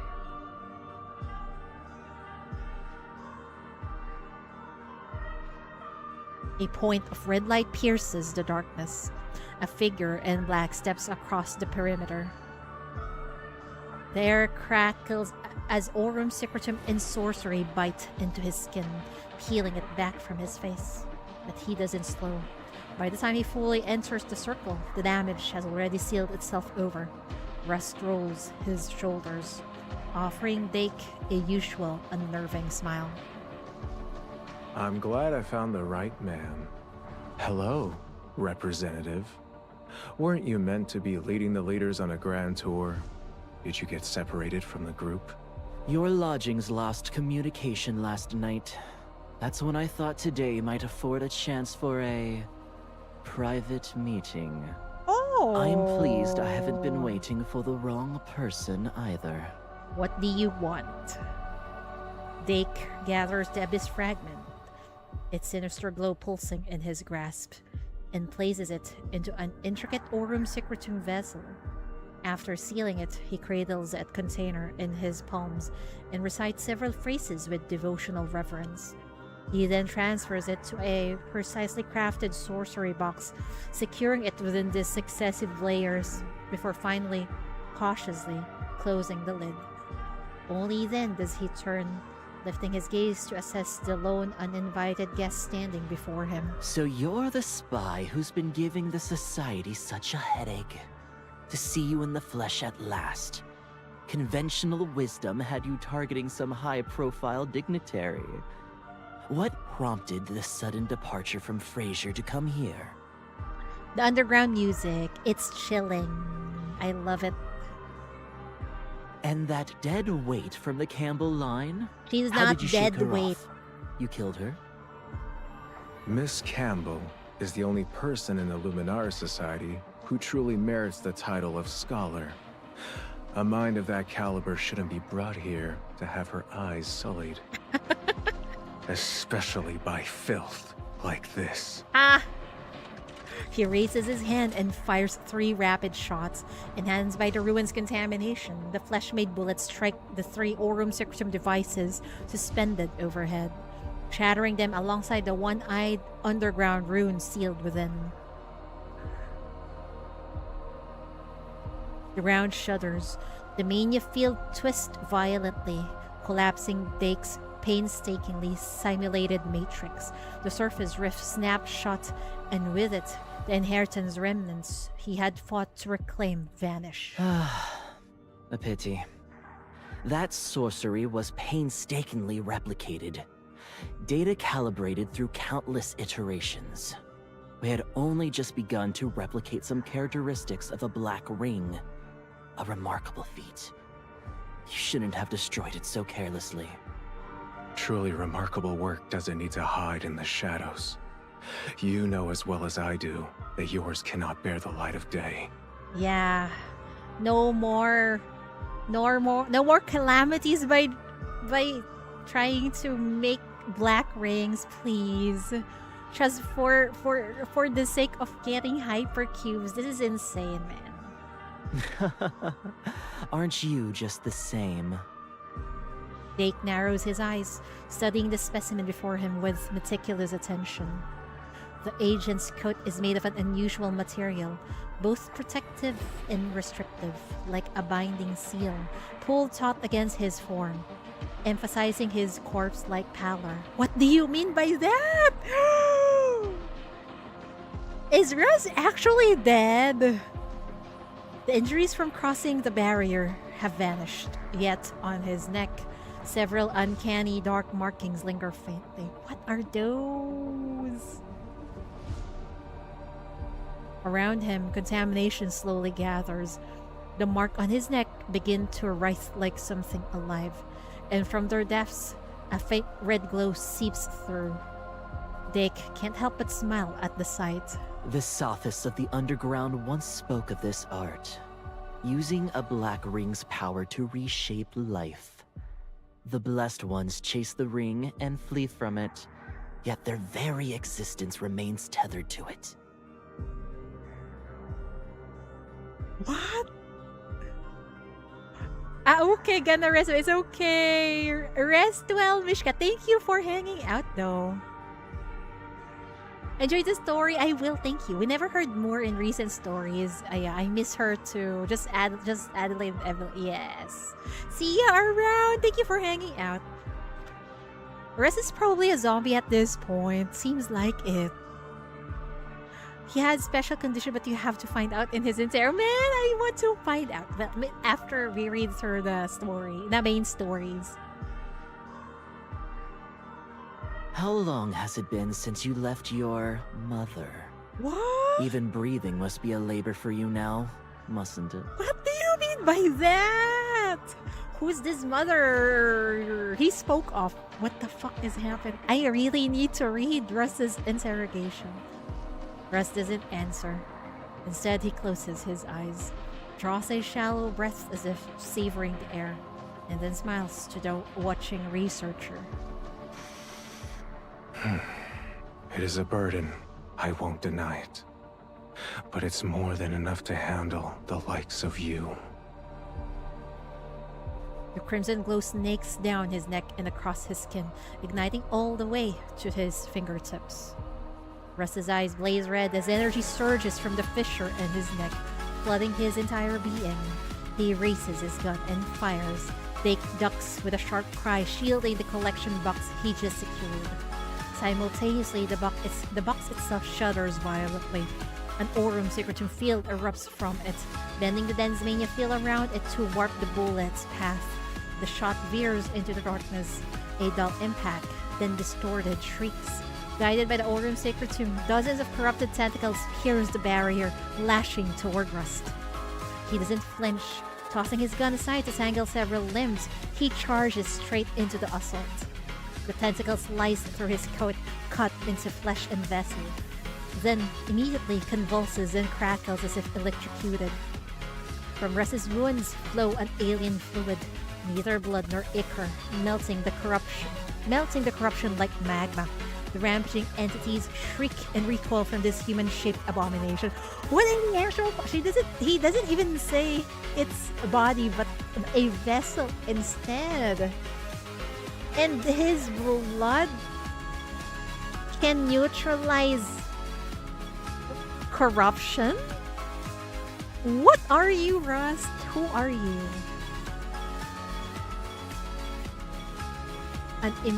Unimpeded, Russ closes in on Dake, crushes the Aurum Secretum box underfoot, and seizes him by the throat, lifting him clear off the ground.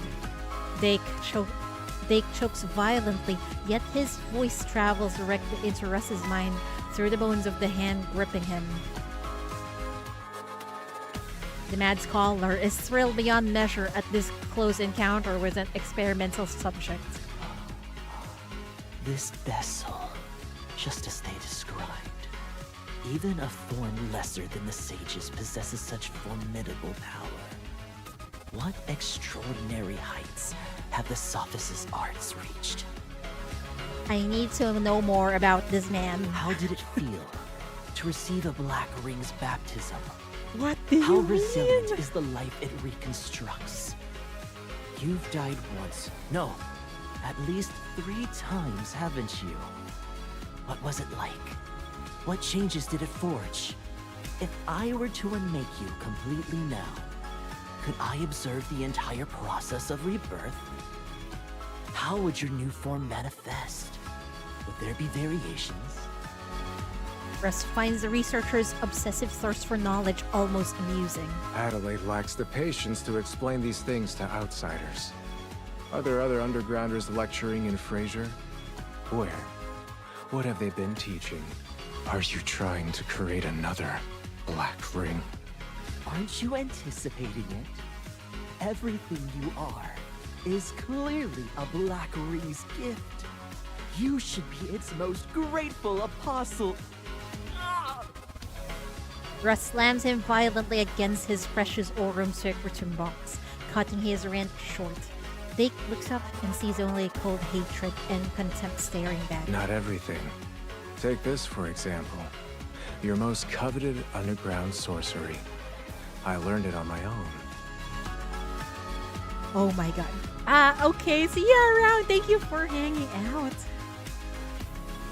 Blinding rage surges as Russ grabs him, hand rising for another blow, when suddenly... Oh my god. Someone from the underground came to the rescue of Dake. With the Aurum Secretum box at its center, a sorcery of 8 layers rises from the ground, forming a circle roughly 6 feet wide. The sudden resonance makes Russ freeze for a split second. In that instant, a wave of thick black contamination surges from the side, tears Dake in the fractured box from his grasp, and rolls a stop at the edge of the circle.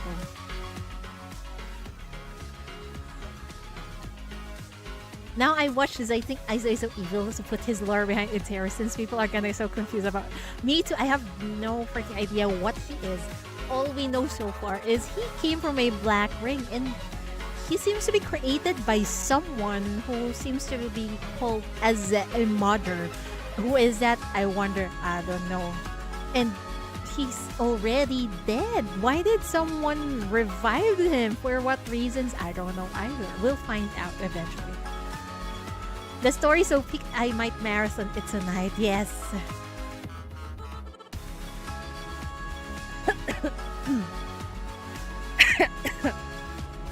The sludge writes as it deposits both man and box.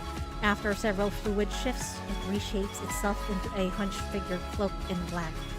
An elderly form, robed and still. Beneath the graceful, reverent gaze of the Luminari's representative, the figure slowly rises. They stare at one another in silence, each seeing something in the other's face that is once deeply familiar and utterly alien.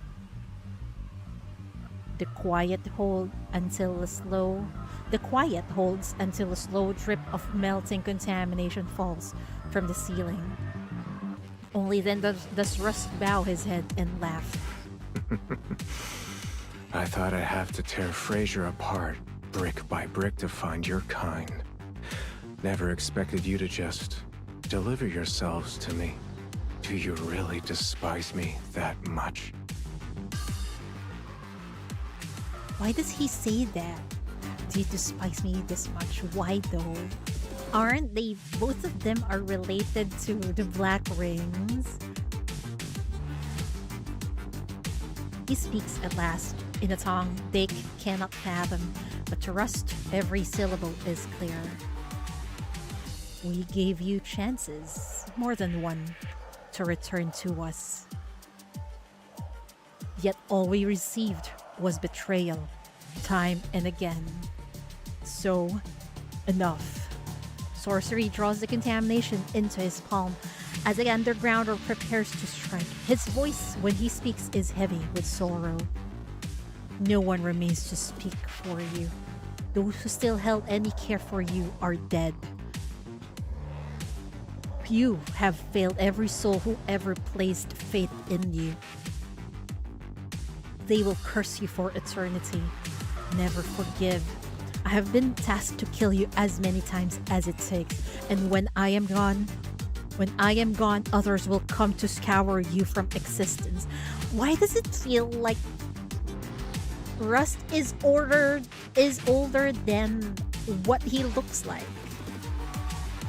Because it seems like there's a generation of undergrounders trying to kill him over and over.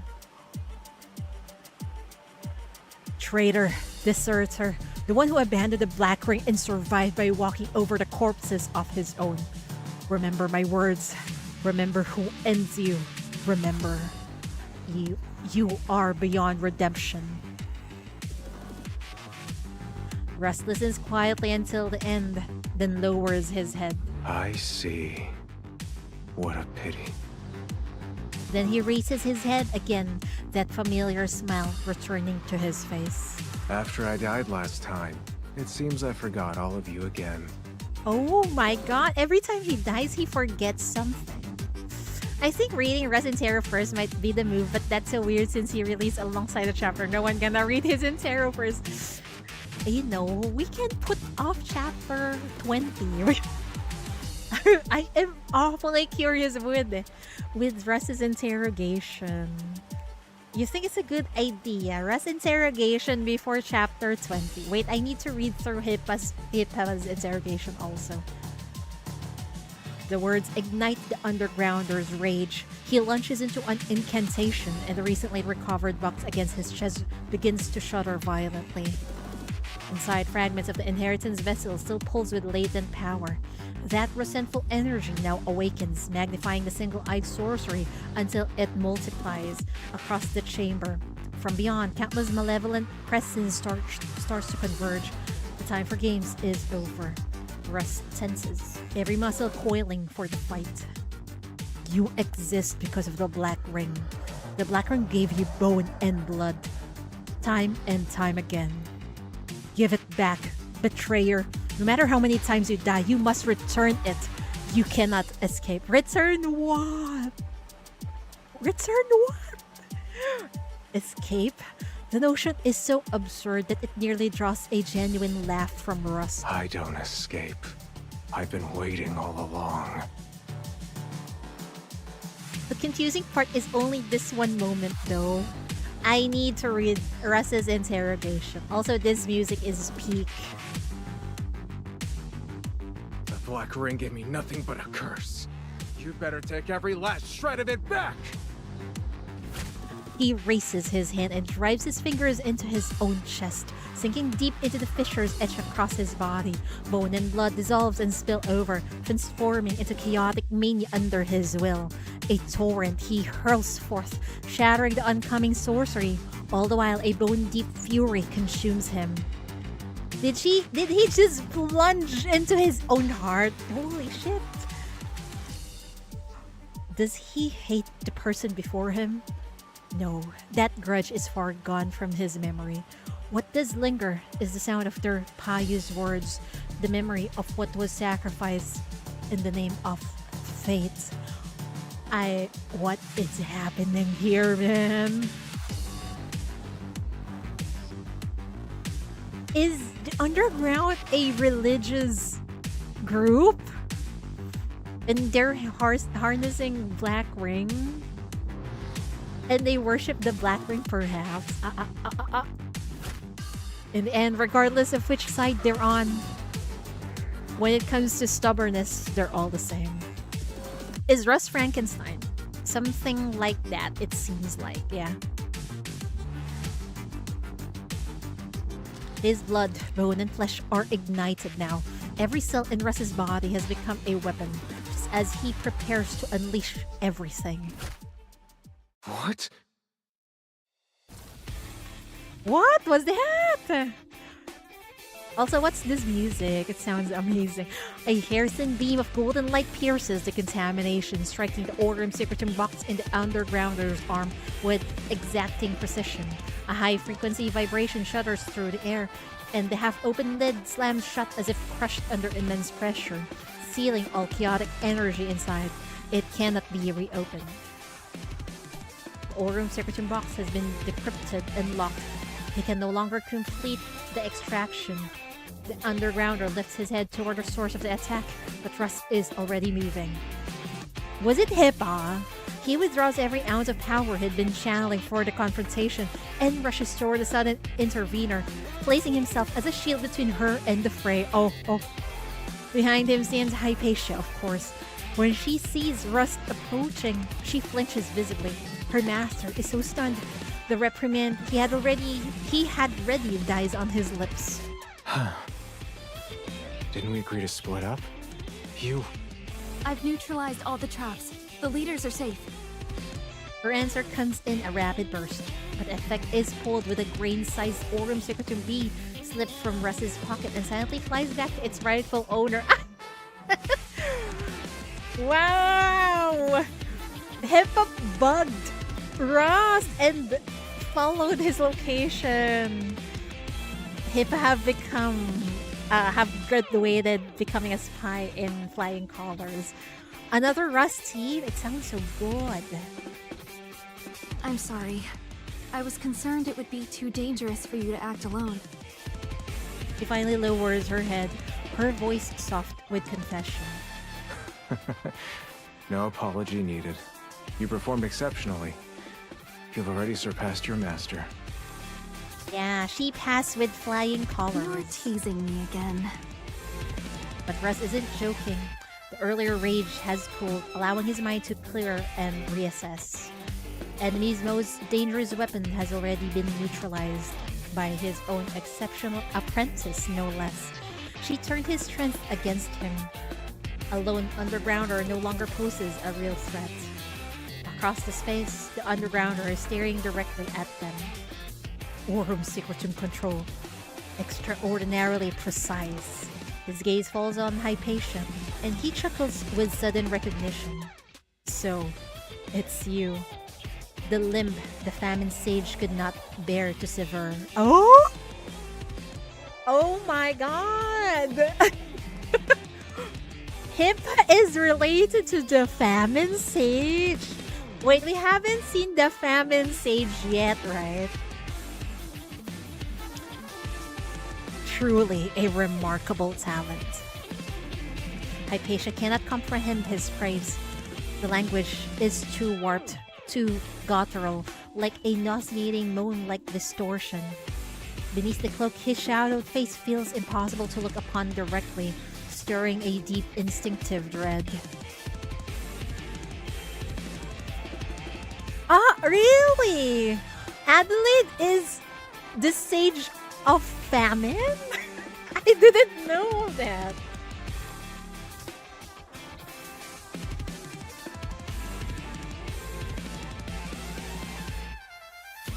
Can the figure before them even be called human? At his feet, the black sludge left by the Black Ring gathers and kneels, worshipping him, worshipping whatever he holds. And when she sealed the Aurum Secretum box, Hypatia felt it. An evil once buried beneath furor, still pulsing with the aura of the inheritance. It made her tremble even more. Are we going to fight that? Wait, your body! Despite the dim light, Hypatia clearly sees the fissures etched across Russ's body. Their red glow seems even more ominous in the dark.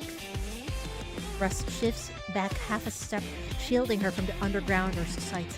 As he does, he tugs discreetly at his collar, pulling it up to hide the marks. Don't look. They're just unsightly blemishes. I'm fine.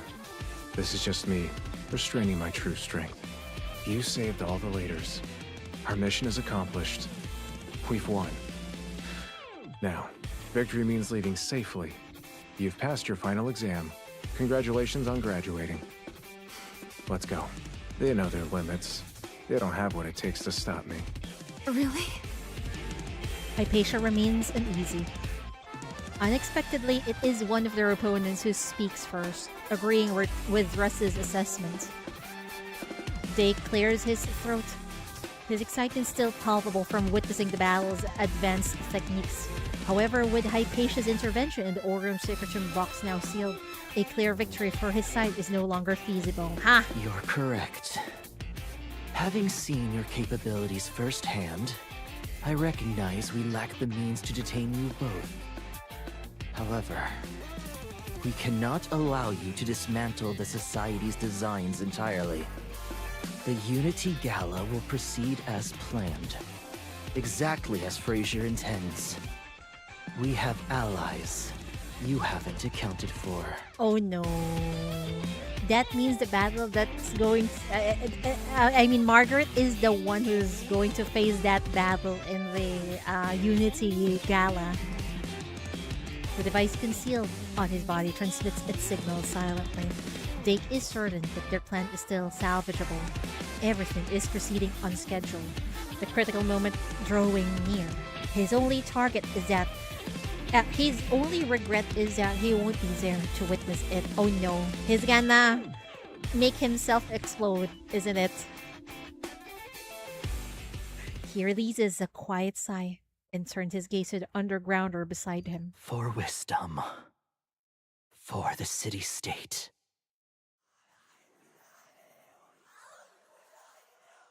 The ally receives the signal.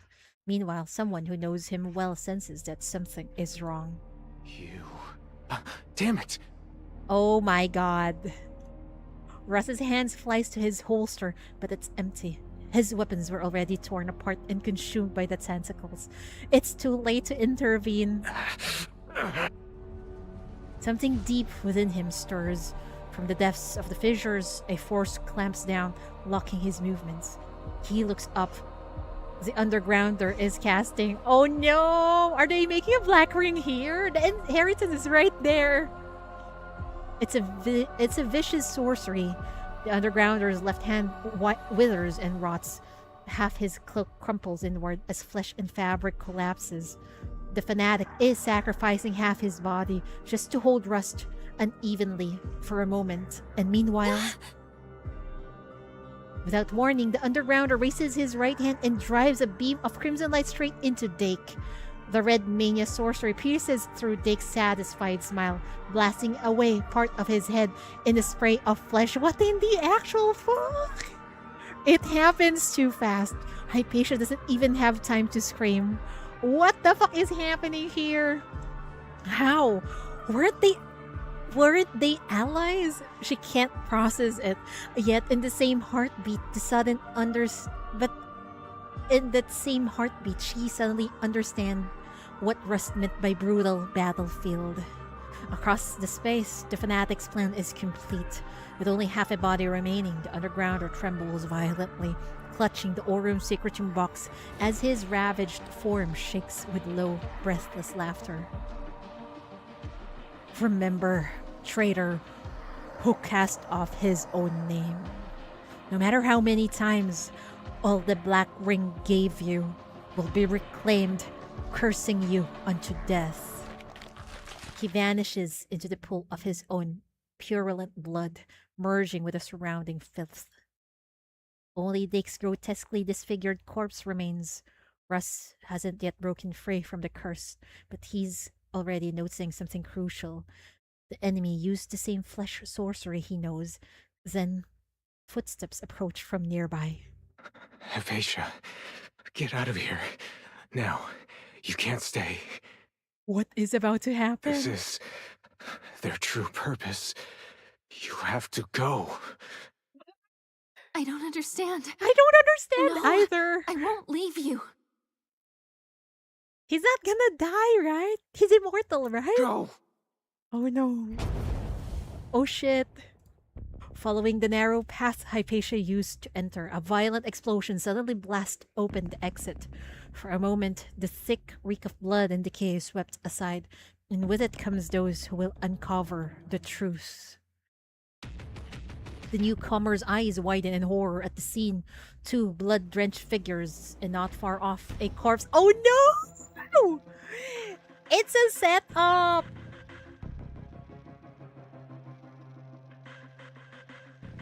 At their head is an Aurum Secretum warrior, her face twisted with fury. She too seems to have just broken free from a mania field, and in her grip is a puppet fragment stamped with a Decidi mark. She slams it down before them all. I knew it. Oh my god, it's a fucking setup. No, it's not their fault. Traitors! Murderers! I'll kill every last one of you! Are these wounds even worth drawing my blade for?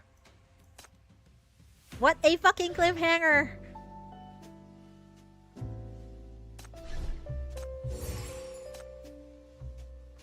Also, I don't think I can do Hippa's interrogation tonight, folks. I did not expect things to be long, like 4 hours long. It's already 7 p.m. my time, and oh no, conspiracy. The traps and schemes seem endless. The people of the far lands witness the so-called truth with their own eyes. I wonder what surprises await me here. Sina's blade flashes as she lunges, steel aimed straight for Hypatia's throat, a killing blow reserved for mortal foes. Hypatia's Aurum Secretum petals erupt, shielding rest and shoving the alchemic beast back. In the same motion, she sweeps a current of Aurum Secretum towards Sina, forcing her off course and breaking the lethal trajectory. Battle after battle has sharpened the girl's instinct. She's now more capable in combat than she knows. The interception infuriates Sina even more. Steel clashes against Aurum Secretum again and again, the metallic echoes ringing through the ruins, but she cannot break Hypatia's guard. What are you all doing? Just standing there gawking? Hold on.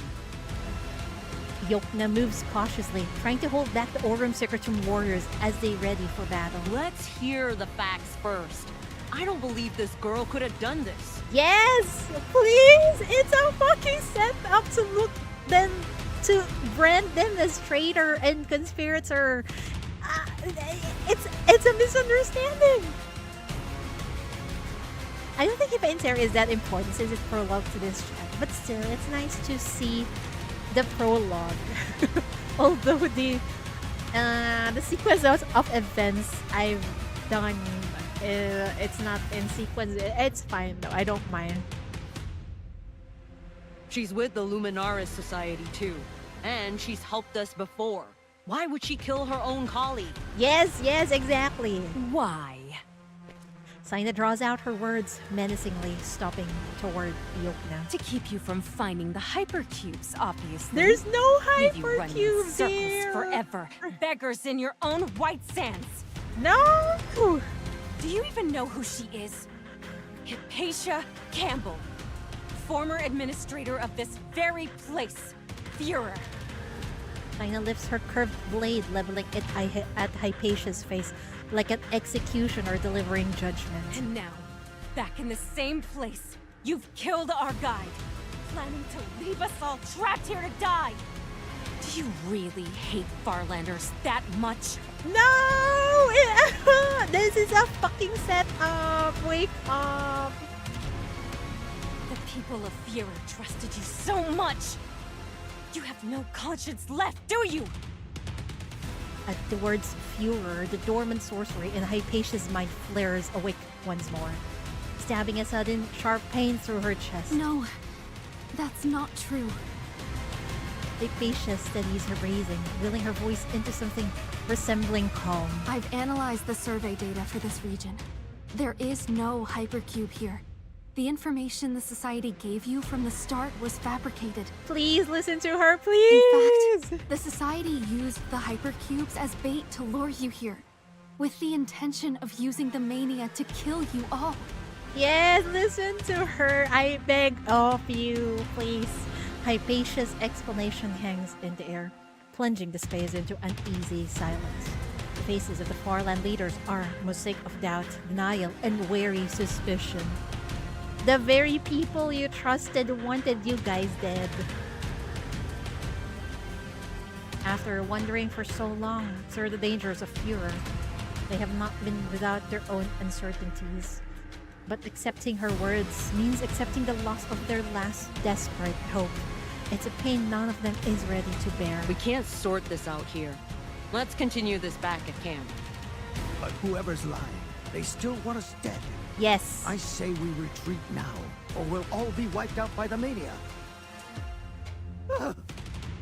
What now? Sina's alchemically pounces on the merchant, pinning him under its foot. Shut up, you spineless worm! She betrayed Frazier long ago. She conspired with Dissians, sold our war plans, left my brothers and sisters, and not one of them came back! Sina's gaze cuts across the disheveled merchant and the skeptical Yokna, sharp with contempt. Whatever you worthless lot think, between her and the Aurum Secretum warriors, this is blood debt! Oh god. She refuses to listen to reason. Hold on real quick. Why are my doggos trying to get my attention? Hold on.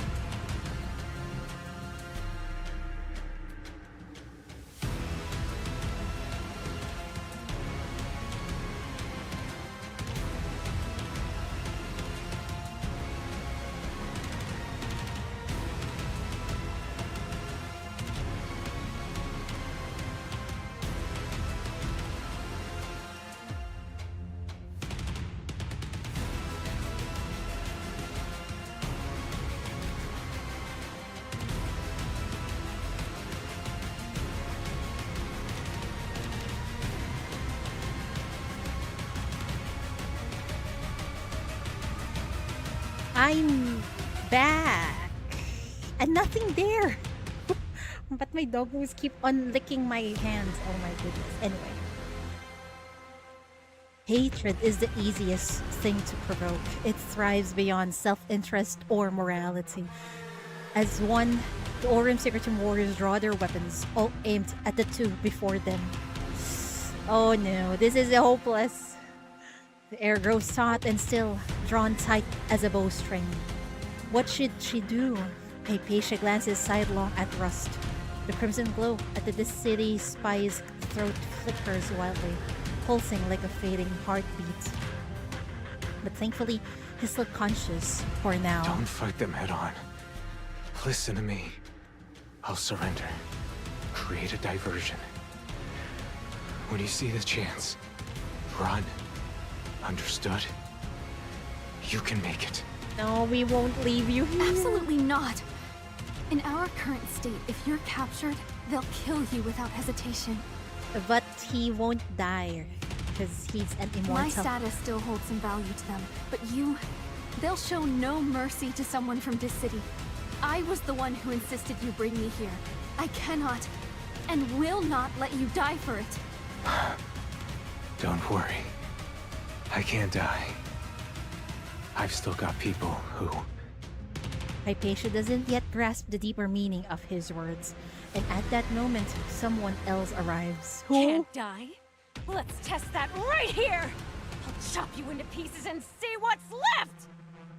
With that, Sina lunges again. The Aurum Secretum weapon arcs toward Sina's flank. But Ryle's curved blade intercepts it mid-air, buying a fraction of a second. It's all the opening Sina needs. She closes the distance to Hypatia in a flash. Oh no! Though the Aurum Secretum whips back in defense, the concussive force still hurls Hypatia backward. She crashes into the wall with a sickening thud. Rot-weakened stone gives way. The wall collapses inward with a roar of dust and debris. Oh no! A metallic sweetness floods her mouth. Her body won't respond. Sina advances, step by deliberate step. Blade poised for the final strike. Then she halts abruptly. Hypatia lifts her head. Between her and the warrior, she sees it, the tiny Aurum secretum bird Margaret had given her, fluttering desperately in the line of fire. It's far too small, too fragile to stop an enraged Aurum secretum warrior. Yet there it is. Die! No. Don't. The blade cuts through the air with brutal force, and the Aurum secretum bird, without making a single sound, is cleaved into mid-flight. Then, a dazzling white light erupts from its broken form, engulfing the entire area. Oh my god, we just got saved by Margaret! Holy shit, that was insane! I was holding my breath.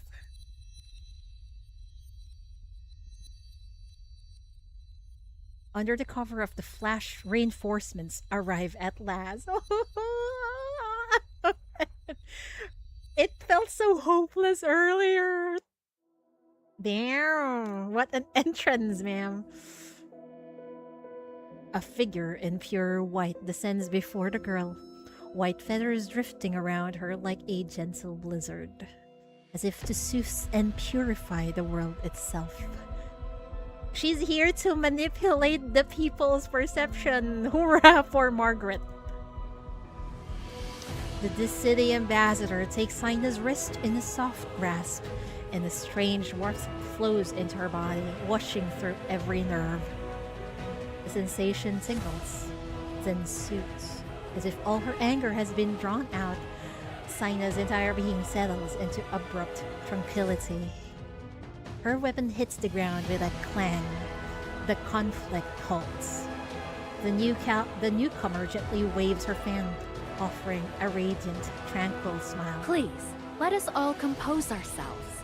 This is hardly the manner for a proper conversation.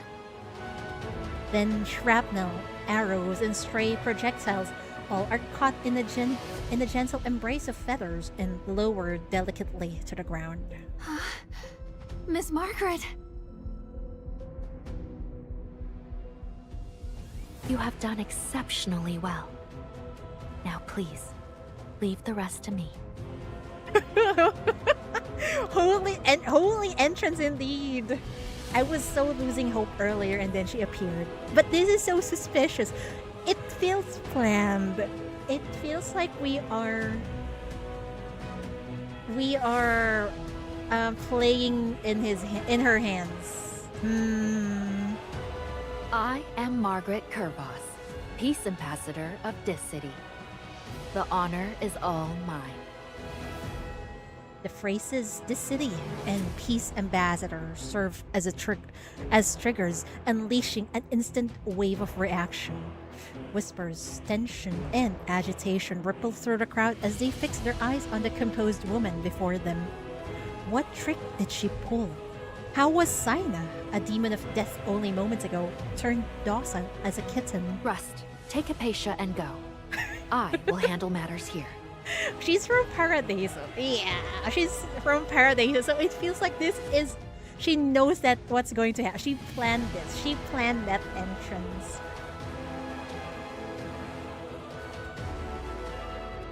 After a swift assessment of both sides' combat strength, the man leans in to deliver a low, urgent whisper.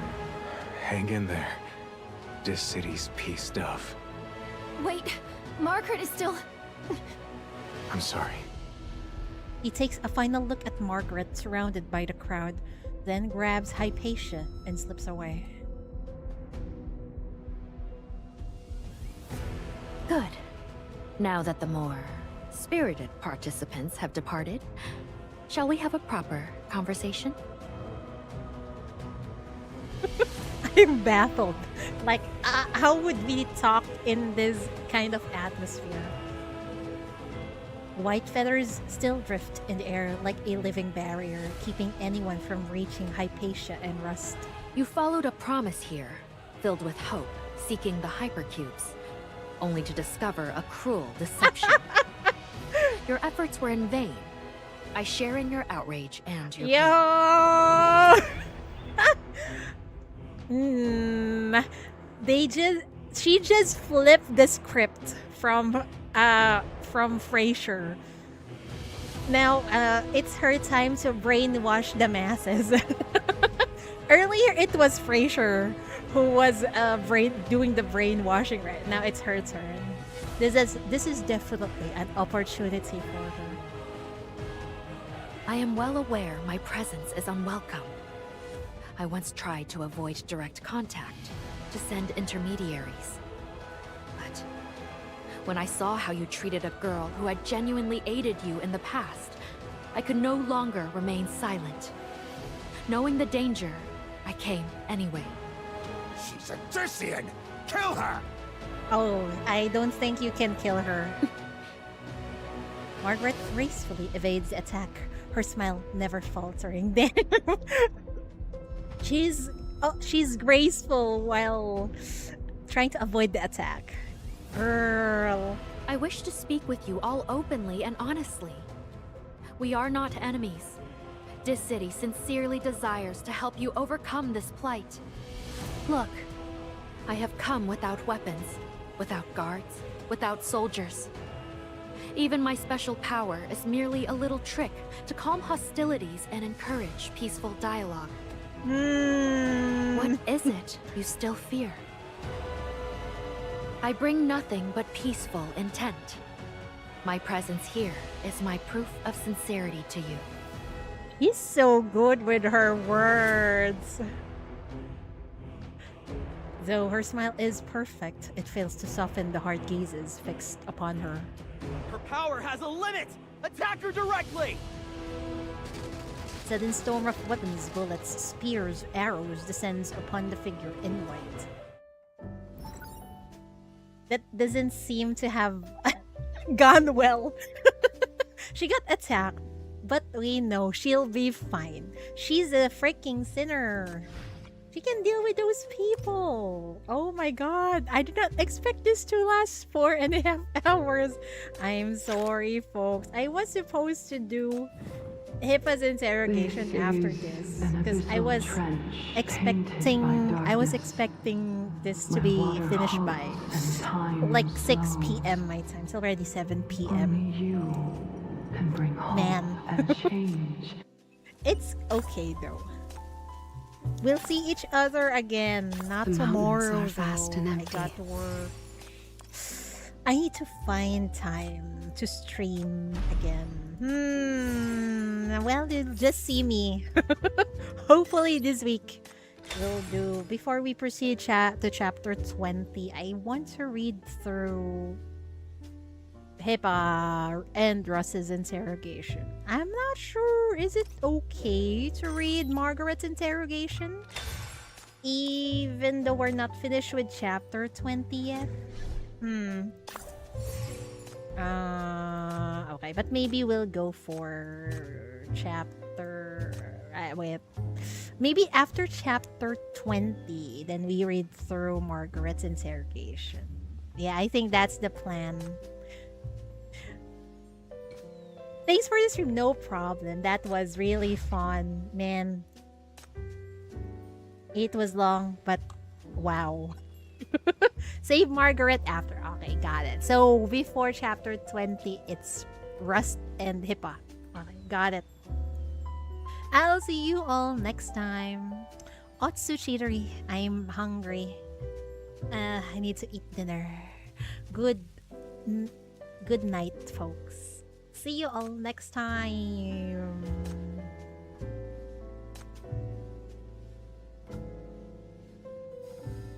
Yeah, bye-bye. Otsuchidori.